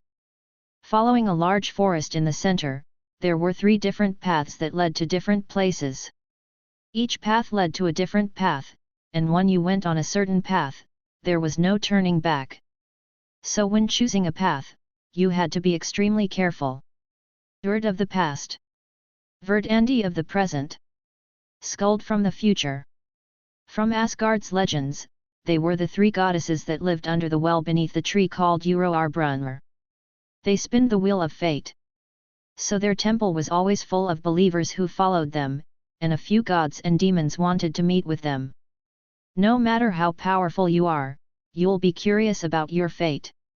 But these goddesses avoided the gods and demons of the 98th floor and always stayed on the 16th floor. They were surrounded by mystery. But from what I saw, they were nothing more than old grandmas. The 3 Norns Tien, they'll be referred to as 3 Norns and platform 3 goddesses were beloved, but also hated. If fate was decided, and if decisions and opportunities were already set in stone, that meant free will and the ability to change things were non-existent. In a way, this was something that players who wanted to be gods lost motivation from. Since only chosen ones could become gods. And so his brother was in the latter. There was a famous incident related to him that made the 3 goddesses the laughingstock of the tower, while he was able to pass the 16th floor at the same time. Most people sought advice from the 3 Norns before climbing the tower. However, Yeon-woo wasn't that interested. To him, fate was to be something that was decided, but also undecided at the same time. Because whatever happens, my goal will never change. So normal people never would have even thought of messing up a temple. Also, it was the reason why he disregarded the warning of the nameless demon. You have earned 182 of the Jewel of Fire. You have earned 35 of the Ice Crystal. You have earned 91 of the Snowy Field Rose. Using the mercenaries, Yeon-woo was able to collect all the hidden pieces. He placed them all in his interdimensional pocket. It was the present Bahul had given him before he left the 11th floor. It was a small pocket that was quite an expensive artifact. It's nice because it's like an inventory. It was a present given to make things easier for him so he didn't have to carry each individual item. But Yeon-woo already got rid of everything that was on it on the 12th floor, and he filled it with hidden pieces. It was obvious, but the hidden pieces were priceless. And with Yeon-woo's knowledge, they were of an astronomical value. Although the mercenaries felt like they were going to burst in tears watching the items they had done everything to get taken right from under their nose. Yeon-woo ignored them, and locked the pocket to put it around his waist. Then, if you're ready, we'll start moving now. The mercenaries all sighed one by one listening to him. Their mental and physical conditions were completely healed thanks to holy fire. Checking the state of their weapons, they turned to look at Yeon-woo. Because no one knew exactly what the mission was about. But where is the base of Jeong-woo Cha? As they knew there were only 3 temples on the 16th floor, they couldn't imagine where the base would be. Yeon-woo answered like it was nothing. The Temple of Skuld. Everyone was shocked. That. Are you saying that we're about to go attack a temple? The mercenaries were all appalled. Some even shouted. A temple was a holy place for a god. To dirty a temple was to buy the god's anger. Obviously, it wasn't something to react calmly at. Why? Is there a problem? That's nonsense. Even if the 3 Norns don't move from the 16th floor, they are also divine beings. If we make them angry, they'll definitely punish us. No. You don't have to worry about that. They can only tell one's fate and not physically do anything. That's also why they can't move. The reason why they were called the Platform 3 Goddess was because their body prevented them from physical movement. They couldn't move their legs, hence the reason for platform. With great powers come great consequences, and this was its consequence. That was the system of the tower. That was also why the guardians couldn't interfere in the players' businesses, although they could move freely throughout the tower. But the mercenaries were still scared. Also, to deny this mission is a breach of contract, so you'll have to take responsibility for the penalty. Yeon-woo got out a few of the players' contracts from his interdimensional pocket and shook them around. Expecting this to happen, Bahul had given him their contracts beforehand. In return for their high commission rate, the mercenaries promised to do anything Red Dragon commanded of them. And they had even pledged on a demon's name. If they breached the contract, their souls would be bound to the demon. They all knew what it meant to be bound to a demon. At the end, they didn't have any other choice than to follow Yeon-woo. And since they were already here, they weren't confident in running away from Yeon-woo. Then let's get going. So the nervous mercenaries followed Yeon-woo into the forest. You have chosen the path to the Temple of the Future, Skuld. The forest was vast, so it was easy for a group of 250 to move. But because of that, they felt extremely pressured. In order to hide their nervousness, the mercenaries covered it up with their intent to kill, and Yeon-woo amplified this with his magic power. So to anyone that might have seen them, they looked like warriors heading to a battle to die. Hey? What's that? Red Dragon. But why is Red Dragon? The path to the temple started turning into pandemonium. The people that had been waiting for their turn tensed up at the appearance of Red Dragon. Yeon-woo and Team 2 didn't hide the fact that they were from Red Dragon and confidently headed down the path. As if saying that no one could stop them. And that if they tried to, they would regret it. So the believers and the visitors had to get out of their way. The meaning of the Red Dragon was that great. The strongest clan. The controller of the tower, led by the Summer Queen. So one wanted to be involved with them in a bad way. The apostles of Skuld became frantic. The head apostles quickly ran out. Why is Red Dragon here? I don't know what your business is, but this is the residence of a goddess. Please conceal your weapons. The head priest bowed his trembling head. He seemed to be a high-ranking player. But even he wasn't able to stand straight in front of Red Dragon and Yeon-woo's aura. Yeon-woo barely glanced at the head priest and looked past him at the temple. It was a round temple with multiple marble minarets. A holy aura emanated from the place. It was also completely different from the aura of Yeon-woo's black bracelet. He ignored his vibrating bracelet and looked at the head present with indifferent eyes. The head priest unintentionally flinched after looking at Yeon-woo and stepped back. He had received the blessing of a god, but he felt like he was going to be crushed at any moment. He felt like something was going to pop out the unknown abyss and drag him in. It was damp and dark. But it was a depressing feeling that made him feel like he was going to be swallowed up. Are you saying that because you don't know why we're here? At Yeon-woo's low voice, the head priest stiffened. What are you? If you don't know, it means they're looking down at us because they sent you, and if you're pretending not to know, they're still looking down at us. How should I interpret it? Yeon-woo didn't have any enmity with the Skull Temple. But that didn't mean he looked upon them with favor either. Since he was here on behalf of Red Dragon, the bigger the fight, the better.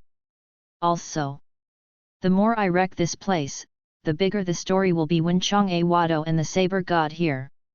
Yeon-woo completely released his aura that he had been hiding, and wind whipped around him.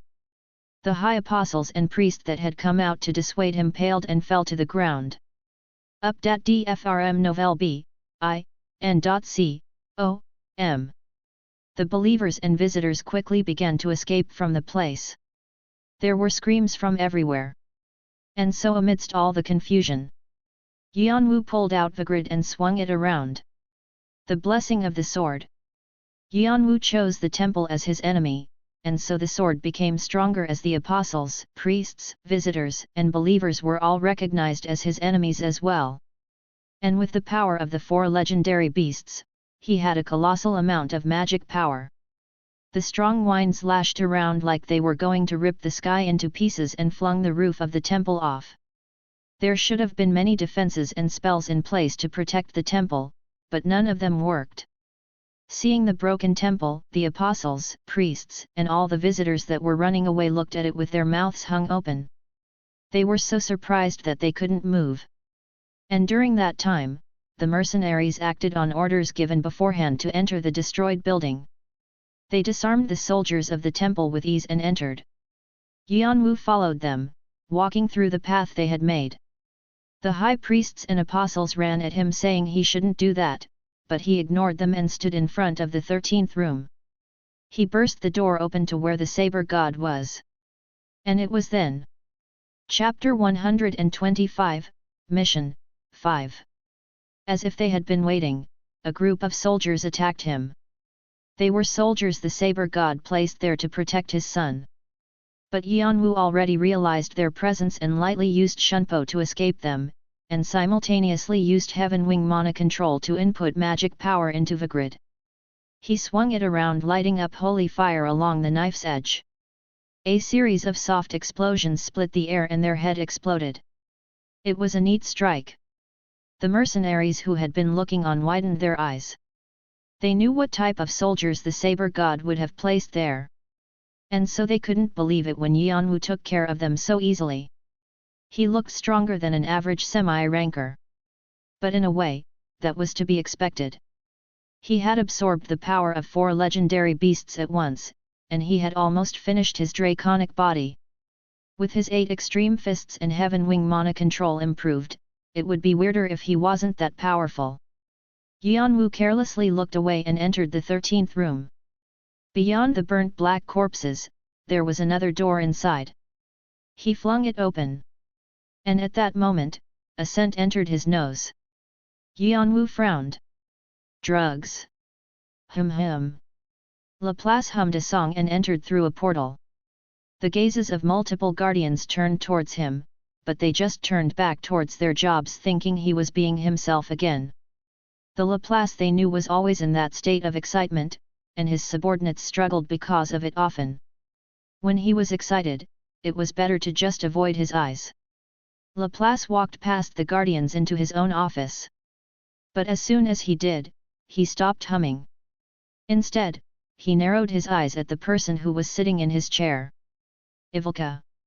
What are you doing here? If Laplace had to pick the one person in the world he struggled with most, that would be Ivilka.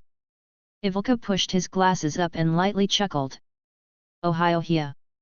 I was passing by. Our Laplace's office was here. So I came. And I heard a fun rumor. Laplace internally tsked. That old geezer. He would never skip over things. There were rumors he didn't interfere with business outside of the tutorial and the beginners sections. But it seemed like Ivilka had eyes everywhere. The old man that didn't take interest in anything. The old man who didn't blink an eye when something big happened. Why was he interested in this? Laplace had to hide his emotions and calmly fix his face. So that Monocle wouldn't catch anything suspicious. And then Ivilka slowly opened his mouth. I heard some demon was interested in the lower floors, and our fellow Laplace was involved. Can I ask what you think of this? It was a familiar scent to Yeon-woo. Many of the people he had dealt with in Africa were a part of an opium ring. And he had caught several of his subordinates getting drugs and kicked them out. Then, with the sound of a door sliding open, a teenage boy stuck his head out holding his chest. Who are you, mister? I've never seen you before. He. Well, it doesn't matter. What about girls? Did you bring some?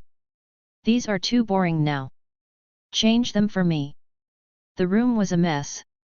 Like there had been some sex party, there were one naked man and multiple naked women. And the women didn't look like they were completely in their right minds yet, looking groggily around. The heavy white smoke in the room was an indicator of how much drugs they had taken. A skinny figure. Dark circles. And a loose expression. His features were well defined. It was familiar to Yeon-woo. Because he looked exactly like Saber God. Hanbin. The only child of the Saber God. Hey? Fuck. Mister, do you not hear me? Why don't I see any girls? What's this? You didn't bring any. Hanbin looked Yeon-woo up and down like he didn't like him. Yeon-woo ignored him and slowly entered the room. And he crouched to observe the condition of the girl. The girl that would have been quite pretty was drooling with her eyes not focused. There were multiple signs of struggle on her body. You tied her up and forced her into it. And you made her take the drugs too. Did you kidnap her or something? Yeon-woo's cold gaze turned towards the door. The frantic priests and apostles had come running. Their faces were pale. Wait, there's an explanation. Block the door so no one can enter. Just a chance. The mercenaries kicked the apostles that were trying to enter. They growled like they were going to cut them with their swords any moment. Before, they didn't strike, because they probably didn't feel too comfortable attacking the temple. But now, they didn't hold back. They didn't feel the need to. Unless you were a fool, you could easily tell what had happened here. There were torturing devices and signs of intercourse everywhere, and looking at the marks left on the girls, it was easy to see what had happened. Even if they were mercenaries who stopped at nothing to get what they wanted. There was still a line they didn't cross. Hey! The fuck are you? Why are you touching my stuff? Do you wanna die? Hey! Despite the situations, Hanbin just shouted at Yeon-woo, not realizing what was happening.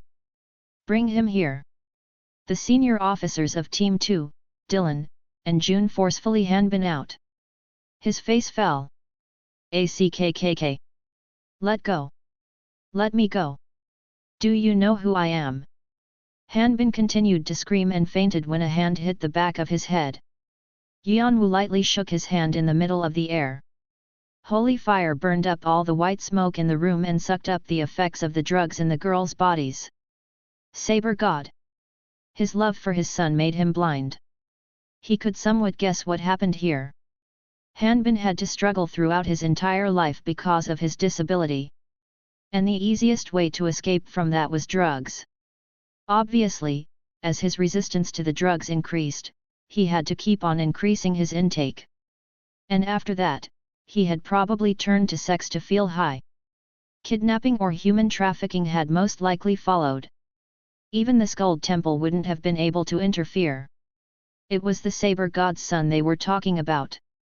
They didn't know what might happen to them if they refused to listen to his orders, so they probably had to keep on hiding this atrocity. But where did these girls come from?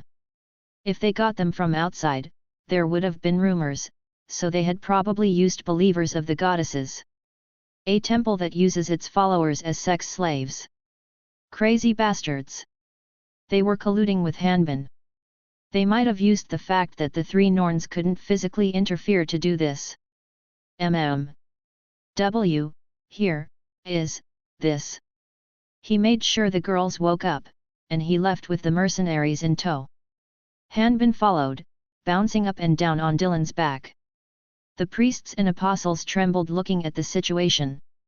He could see believers of the religion shouting at them like the news about what happened in that room had already spread. The high priest was glaring at Yeon-woo. Since he fell from a high position all the way to the bottom, word of what happened here was definitely going to spread to the rest of the tower now. The reputation of the three Norns would also fall.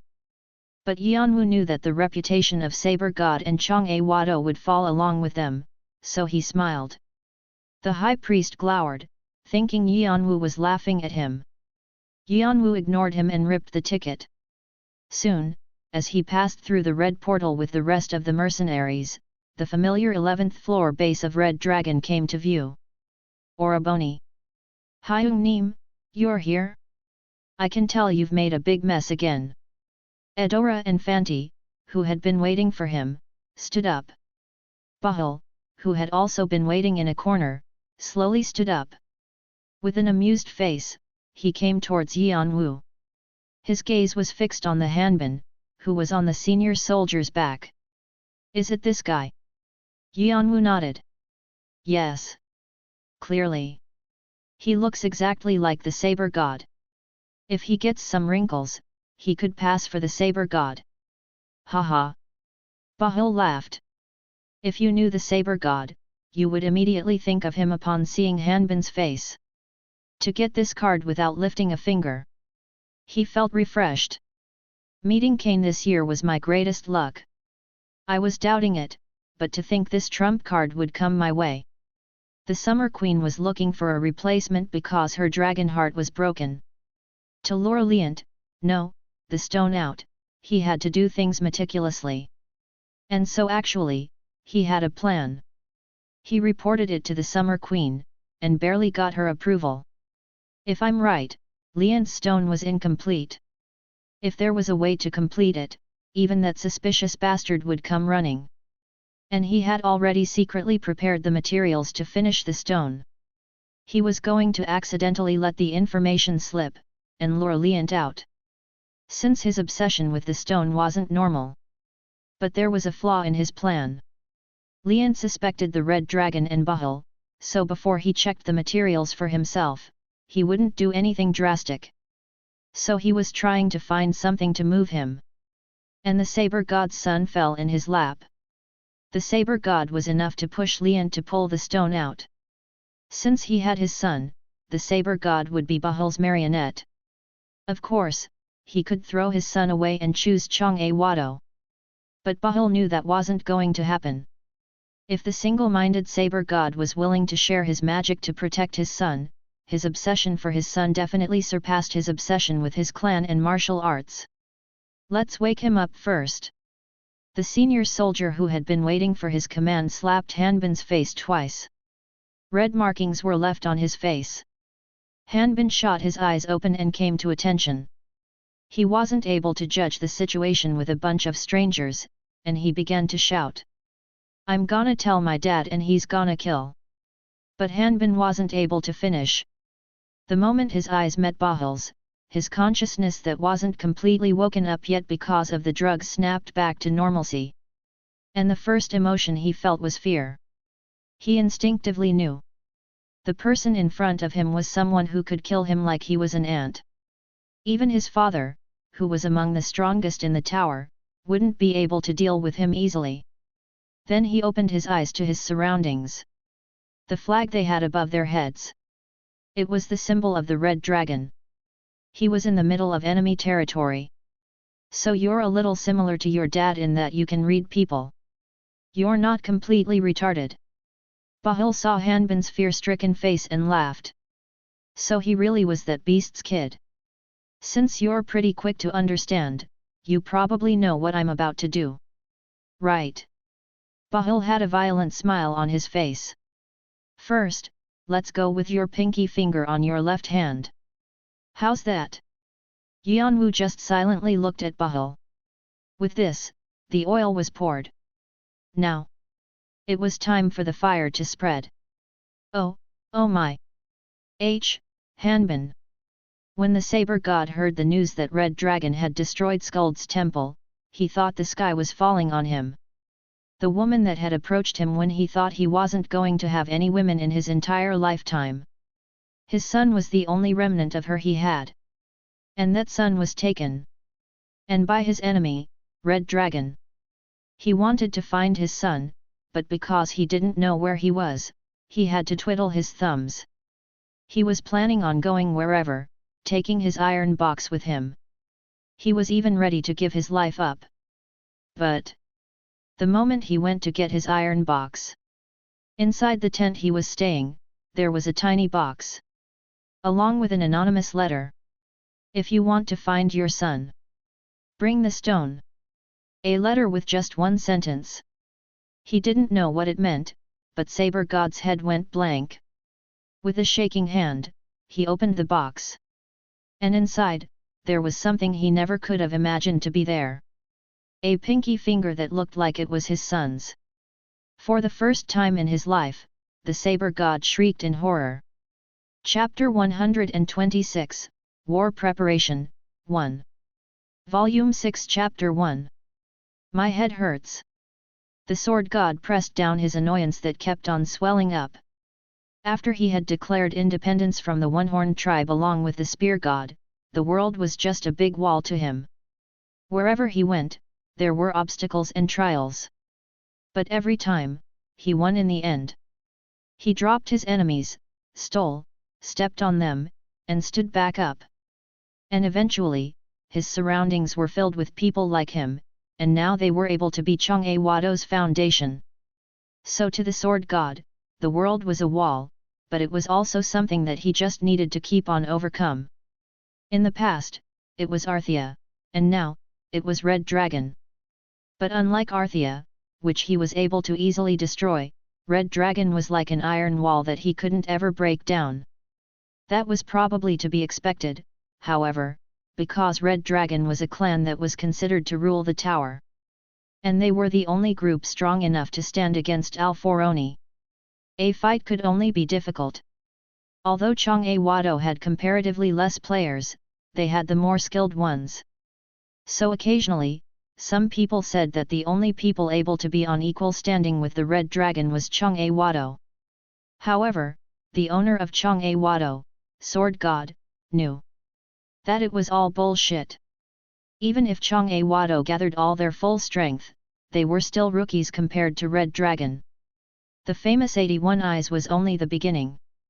There were thousands of rankers associated with the Red Dragon, and that wasn't even including the thousands of inactive players. More than anything else, Red Dragon had something the other clans didn't have. History and culture. The birth of Red Dragon was from a long time ago. At the time, many rankers had gathered on the 77th floor to bring Alforoni down, and they became a clan. That clan eventually turned into a large organization and left their legacy for the future. So Red Dragon became a clan that was larger than what was known, and it became an organization that was so tightly organized that it couldn't be easily defeated. The number of players that had been dispatched to the 11th floor was only the tip of the iceberg that was Red Dragon. And just with that, they were able to oppose Jeong-woo. No, to be exact, they were bypassing them. They had even brought in the One-Horned tribe by having the Spear God pledge on his horn, but if Red Dragon really wanted to, Jeong-woo would be crushed. The only reason keeping Red Dragon from doing that was because they didn't want to suffer a loss, so they were just hesitating. But Red Dragon definitely wasn't planning on backing off. And so the Sword God was deep in thought. He didn't even want to be at war with the Red Dragon in the first place. He had only carried through with this because they attacked Liant first, and he wanted to finish the war as soon as he could. But if he didn't, not only would the term Nine Kings disappear, the fact that they had surrendered to the Red Dragon would spread. And then, Jeong-woo's reputation would turn downhill. Confidence and self-esteem. These were the two things that Jeong-woo was famous for. And that couldn't just disappear. And so, the Sword God was concerned. Is the only solution the sword now? Even if Jeong-woo was smaller, they were still one of the large clans. They had a hidden weapon. But to activate it, they needed a large amount of magic power. Even the sword god himself couldn't freely use that much. The sword god called in sword. However, depending on how it was used, it could be a spear, arrow, or an axe. This was an item of a god that was thought of as a god itself. So he had never imagined using it despite having it, but now he was having different thoughts. It's still incomplete. But I should get Liant out. To use the sword he had stayed silent about it even though he knew what Liant did. Stone. The all-rounder item. It would be a big help in using the sword. And so the sword god organized his thoughts. To throw away Liant. And to obtain the sword even if it was incomplete. Is there someone, outside? After his judgment, he needed to make commands right away. When he revealed his intent, his subordinate entered the room with his head bowed. Did you call me? I have something to say to the fist god. Yes, sir. His subordinate blended into the shadows. And as he waited for Liant to come, Liant's servant came in instead. With the face of someone in a bad mood. There's been trouble. What is it? The saber god is trying to hurt the fist god. What? The sword god's face froze. Clang. This crazy bastard. How many times do I have to say that I don't have that? I didn't ask you where it was. I said to bring it. Liant swallowed with a nervous face. The saber god's eyes were burning up. His raw aura was swirling around Liant like a tornado, and the 9 swords on the ground were vibrating like they were going to attack any second. It was a fight that even Arthea had to struggle through. The murderous intent of the saber god felt like it was choking Liant. Earlier, the saber god had come to the resting Liant and spoke a few simple words. Stone, give it. When Liant heard that, his head turned white. The truth that he had been trying to hide was somehow known by the saber god now. But on one hand, he felt like crying. The reason he had struggled all this time was because of the stone. But now that saber god was telling him to give it up, he felt like this was unbelievable. So he said he didn't have it. No, he said that he didn't know what he was talking about. And the reply that came back was this. Murderous intent. The saber god's eyes had a violent look like he was going to rip Liant apart. Bring it. A growling voice. Liant trembled, but he squeezed his eyes together and screamed. He was also a rancor. The fact that he was being threatened like this hurt his pride. I don't. Before Liant could say anything, the saber god suddenly flipped him over. His swords became illuminated and split the air around him, and in an instant, the swords approached Liant's neck. Liant stepped back, but he couldn't help but think that it was too late. His face turned pale, and something fell from the sky like lightning. Boom! Eventually, the light wasn't able to split Liant's neck and was flung out. The sword god stood back up straight.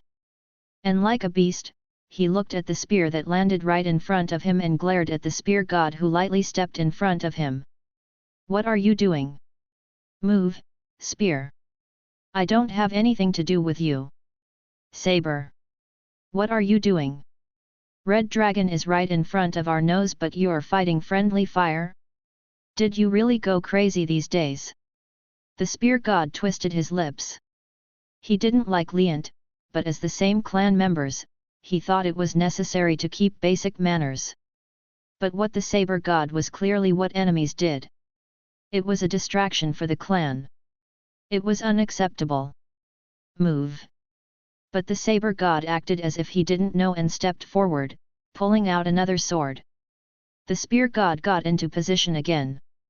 But the saber god stopped walking suddenly. He felt something from his surroundings.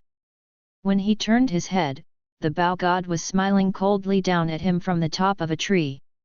The bow god's ability to use a bow was incomparable to anyone else in the tower. Some people compared him to the snake hunter Galliard, but he was still amazing enough to be one of the martial gods. The front was spear god. The back was the bow god. With his front and back covered, to get Liant, he needed to take care of both of them at the same time. Even the sword god would have difficulty with this fight. But the saber god once again acted like he didn't care and moved forward. Bringing up the small amount of magic power he had, raised all his swords. And the spear god's face hardened along with it. He knew that the saber god was going to fight with all his strength. When the saber god used all 9 of his swords, it was that much dangerous. The 3 marital gods repeatedly faced off against each other. People near them began to step back. They didn't want to be involved in this fight. And so when the saber god was about to run at the spear god. Just what is going on here? A loud voice boomed from the sky. And a huge pressure fell on them, destroying the auras of the 3 martial gods at once. The spear god felt dizzy and turned away. The bow god put his bow down, tried to catch his breath with a pale face. The saber god, who had been impacted the most, vomited blood and tried to regain his balance. But one of his knees was already on the ground. Above him, the sword god quietly landed on the ground. He was wearing a wooden lion mask that the one-horned tribe frequently wore. And his famous 4 swords that were well known in the entire tower were swiveling around him. What is the matter? Speak, saber. The sword god looked at the messy surroundings and turned to the saber god. Under the lion mask, his 2 eyes were firing up. The saber god's attitude was something he couldn't tolerate, as someone who respected order within the tower. The saber god clenched his teeth and forced himself up. His magic power started to dry up, and he was only able to get by with the neotin he received from the 4 legendary beasts. There's only one thing I want. And I just asked Fist to give it to me. What was it? The sword god didn't understand what the unmaterialistic saber god wanted too much that he was going this far. What does the fist have? Stone. For a while, the sword god was silent. Sword, so you do know something. The saber god continued to speak. I don't know what that stone is. However, I need to get it. Why? Because my son is captured by them. The sword god's eyes became bigger. Everyone around him had a confused face because they couldn't understand him, but the sword god understood what had happened right away. The saber god's second-rate son, Hanbin, had been kidnapped and the saber god was being threatened. And they were asking for the stone. So give it up. I'll gladly be punished later. I must rescue my son first. The saber god's violent eyes were saying that no one could stop him. But the sword god didn't reply right away. Because he needed the stone too. But the saber god was someone he definitely needed as well. The sword god realized they had fallen in a ridiculous trap. He didn't know who had set this up in Red Dragon, but whoever it was, they had done a spectacular job. It was obvious what was going to happen now. So the sword god had to quickly organize his thoughts. Since I don't understand the situation, let's settle our anger and finish speaking. Every second is important for me. I said wait. Saber. The saber god shouted out, but he had to shut his mouth at the sword god's cold voice. The sword god swiveled his swords around, and eventually, they were surrounding the saber god. It was a tremendous gap in strength. The saber god bit his lower lip. Even if he was mad, he had to calm down. If he died before he got the stone, his son would die. And the other players were in formation to attack him any moment now. Frustrated, the saber god threw down his swords and relieved his anger that way. The sword god took back his swords as well, and relaxed. First, go into your room and calm down. Then I'll call you out after this place is organized. He spoke respectfully, but it was a clear command. The saber god grinned his teeth and had to return to his room with his subordinates holding his hand behind his back. Chapter 127, War Preparation, 2. Chapter 2 Volume 6. Clang. The saber god threw and broke everything that was able to be thrown in his room. But his anger didn't settle. Instead, he felt more anxious. But even in this moment, his son was captured. He didn't know how he was being tortured, or if he was being threatened. He didn't know how his weak son, his son who was always sick, was bearing with everything. But he didn't have power to ignore Sword God, or to take the stone from Leant. The fact that he was a bad father made him feel wronged. And he felt so sorry to his son. If only his son's father was a bit stronger, he wouldn't have to go through all this suffering. At that moment, knock knock. Someone knocked on his office's door. The saber god swiveled towards that direction.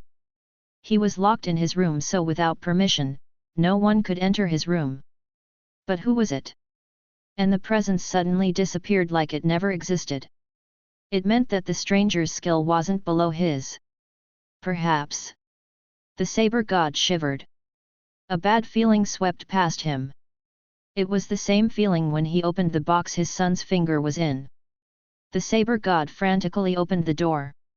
And he was right. The same box as before was waiting for him. Again? The saber god fell to his knees and grabbed the box. The box didn't easily open because of his trembling fingers. And when he saw what was inside, the saber god couldn't keep his cool. The eye of his son was looking back at him. With a note. If you want to find your son, bring the stone. It was the same handwriting as before, and the same information was before. K. The saber god couldn't hold it in and screamed. His reason was already far gone. His bloodshot eyes became bitter. Magic energy floated around him. Saber god Nim. Madodan quickly ran at him after hearing the commotion. Seeing the appearance of the saber god they knew and respected, they paused. A magic explosion. You. Yes. You. Whose side are you on? The team leader swallowed. The moment he met the saber god's eyes, he knew what he meant. Also, the fact that his fate would be changed based on what happened here. And the answer was already chosen for him. Even if he knew it was wrong. The team leader fell to one knee. Since the time you saved me, I've always been your sword. Why would a sword have the ability to think? The saber god's eyes coldly shined. Then, gather the children. When it becomes night, we're going to start a revolution. The saber god has begun to move. Kane, thanks to you, things are going smooth. Bahul laughed and Yeon-woo's eyes shined. Did you plant a spy on that side? Bahul smirked. He seemed cold. Should I teach you something? There's nowhere the red dragon doesn't have eyes or ears. They're everywhere. Really, everywhere. Bahul lightly chuckled and twirled the glass of wine he had been drinking. Probably because he was so happy, his nose was slightly red. He was drunk enough to disappear after a flick of magic power, but right now, he seemed to want to enjoy the moment. Yeon-woo refilled his glass. And accepted the wine given to him. Anyway, this is all thanks to you. Everyone in the conference room was complimenting you too. And setting up a new strategy. Also. Bahul set his wineglass down on the table. The wine tipped over the edge, and a part of it was spilt. Then everything will end. The war. And even Jeong-woo. Bahul's eyes burned up.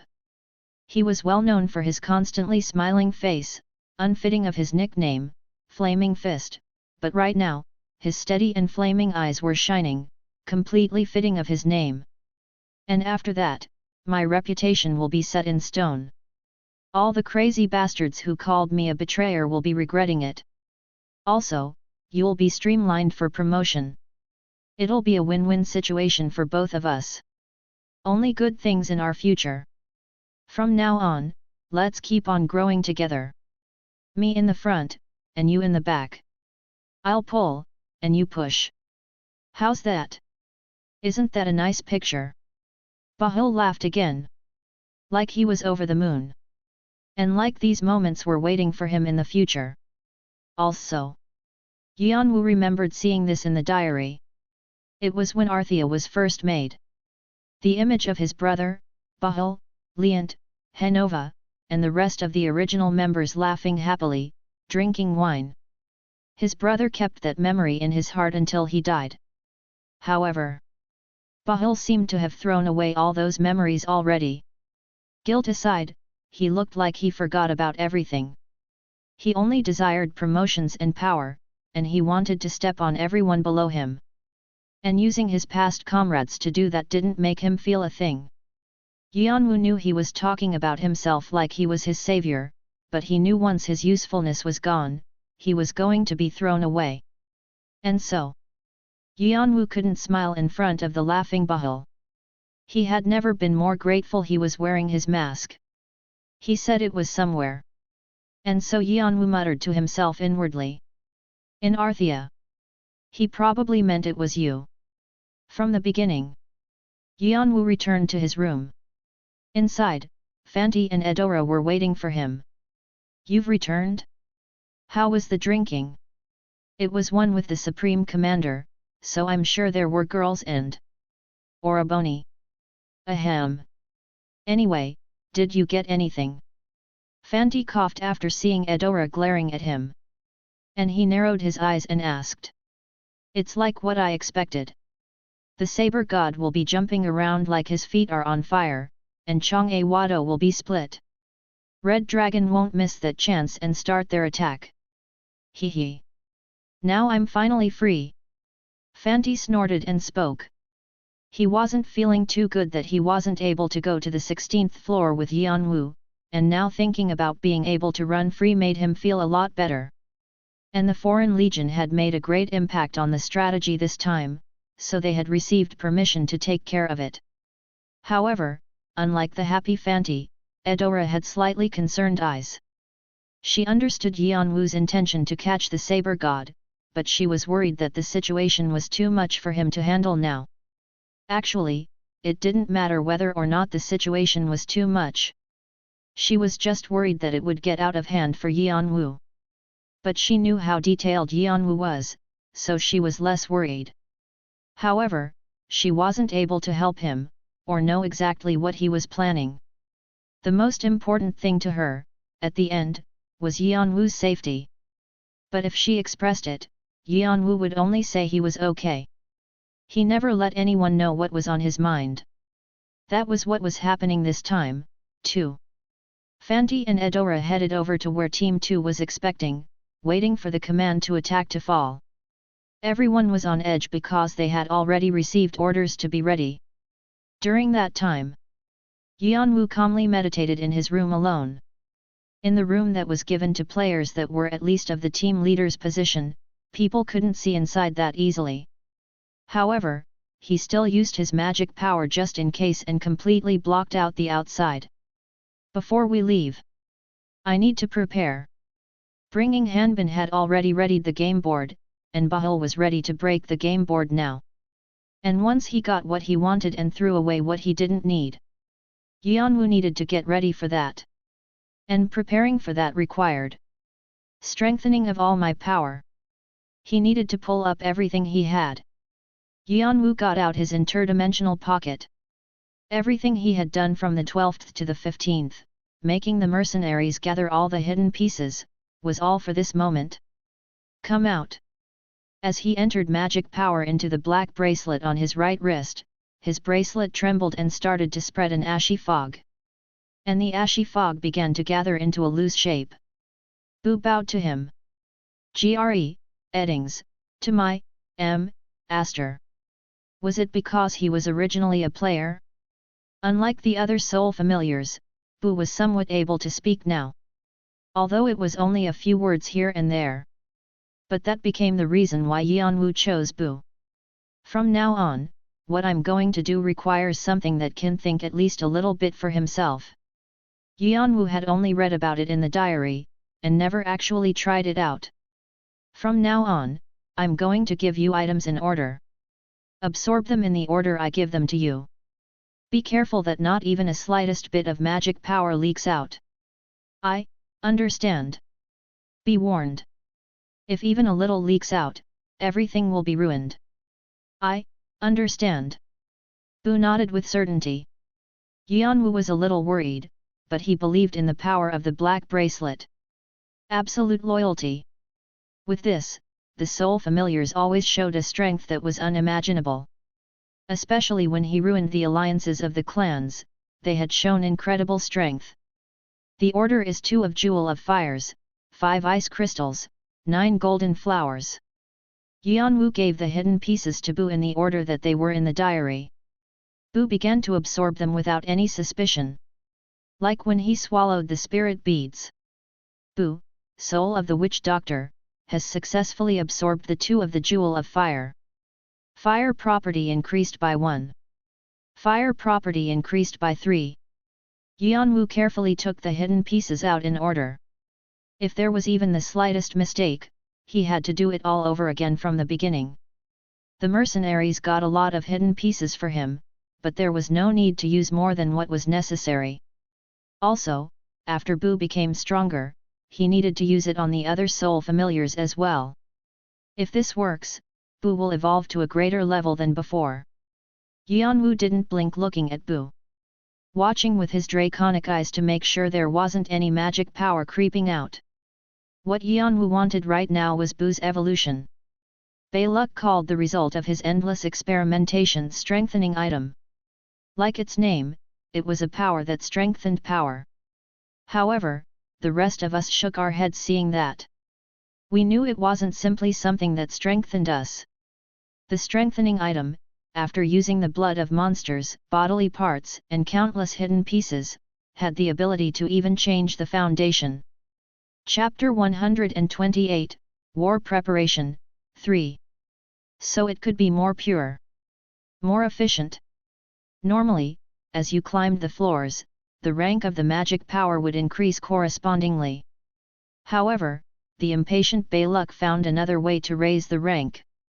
It was crazy. Too much time and too much materials were required, but we participated, because who else would? And we thought it would be fun as well. But he had really done it. What a crazy bastard! But thanks to that, our growth was unparalleled. There were 2 main reasons why Arthea was able to be so successful. The first one was Jeong-woo's meeting with the dragon on the 11th floor. And the second one was Baeluk's experiments.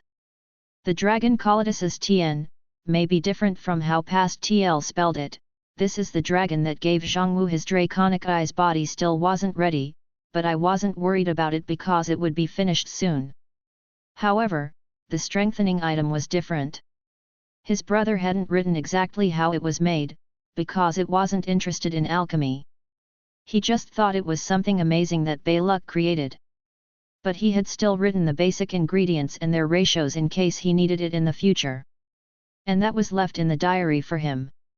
But if it was something that could be created from just knowing the ratios of ingredients, it wouldn't be Baeluk's product.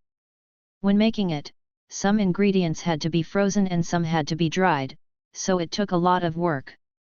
But Yeon-woo didn't have the time to check each and every one of those, so he needed to learn about alchemy. So he was planning on learning about it soon, but now wasn't the time. But thankfully, the spirit familiars didn't have to worry about that. They had the ability to absorb whatever they received in an efficient way. Even if he didn't prepare it, they would be able to digest it well. It would be nice if the spirit familiars could evolve by themselves. But the limit of the black bracelet doesn't allow them to do that right now. So I have to use this method. The only option in the black bracelet was the use of the spirit familiars. That meant he couldn't make them anything more than spirit familiars. But Yeon-woo wanted them to be a higher rank, and he solved this by using the strengthening item. Bu, soul of the witch doctor, has successfully absorbed the blue amethyst. Magic energy has increased by 3. Water property has increased by 2. You have reached the limit of powering up Bu, soul of the witch doctor. It is likely that more leveling up than this will negatively affect the spirit's body. Bu, soul of the witch doctor, is suffering from the continued energy intake. His spiritual vessel is starting to crumble. Bu, soul of the witch doctor, has absorbed the black rose. His stats are not affected. Bu's body shook. Even the best vitamins weren't healthy if not taken in moderation. So it wasn't strange that his magic power was exploding from absorbing all the hidden pieces. Yeon-woo forcefully stopped his crumbling body with black energy. But even in this situation, Bu's consciousness didn't fade away. He wanted to control his new power. The orders that Yeon-woo had given him. To bear it, and to absorb. He was holding on with those two orders. As a spirit familiar who followed their owner's orders, this was obvious. Bu pressed down his magic power that was about to explode. His fading mind turned sharp, and he could once again feel his body. And even during all this, he continued to absorb what was given to him. Success.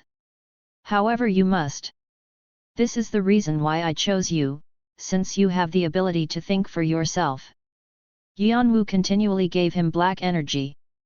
And if his evolution was successful, he had already chosen who was going to be next. After the magician, it should be the knight. Thankfully, Yeon-woo had a spirit that was as powerful as Bu. Shannon. If he could bring his power as a semi-ranker, Yeon-woo didn't need to worry about pulling up all his powers to their max. And so while he was having those thoughts, Bu absorbed the last hidden piece. The magic power within that hadn't been able to expand was shaking around in his body. Then, Bu's body bumped up and down. He floated up like a balloon, but he didn't pop and came back down. There was new development. Bu, soul of the witch doctor, has overcome his limits. You have earned complete evil vestige. The evolution is beginning. Crunch. Like when Yeon-woo achieved his new physique, the sound of something assembling itself with Bu could be heard. His fading body became clear and turned into a tangible shape. Little by little, it was turning into a human-like figure. Black energy and death energy spread around him and turned into a piece of cloth. It turned into a robe, and Bu slowly got on his knees to bow to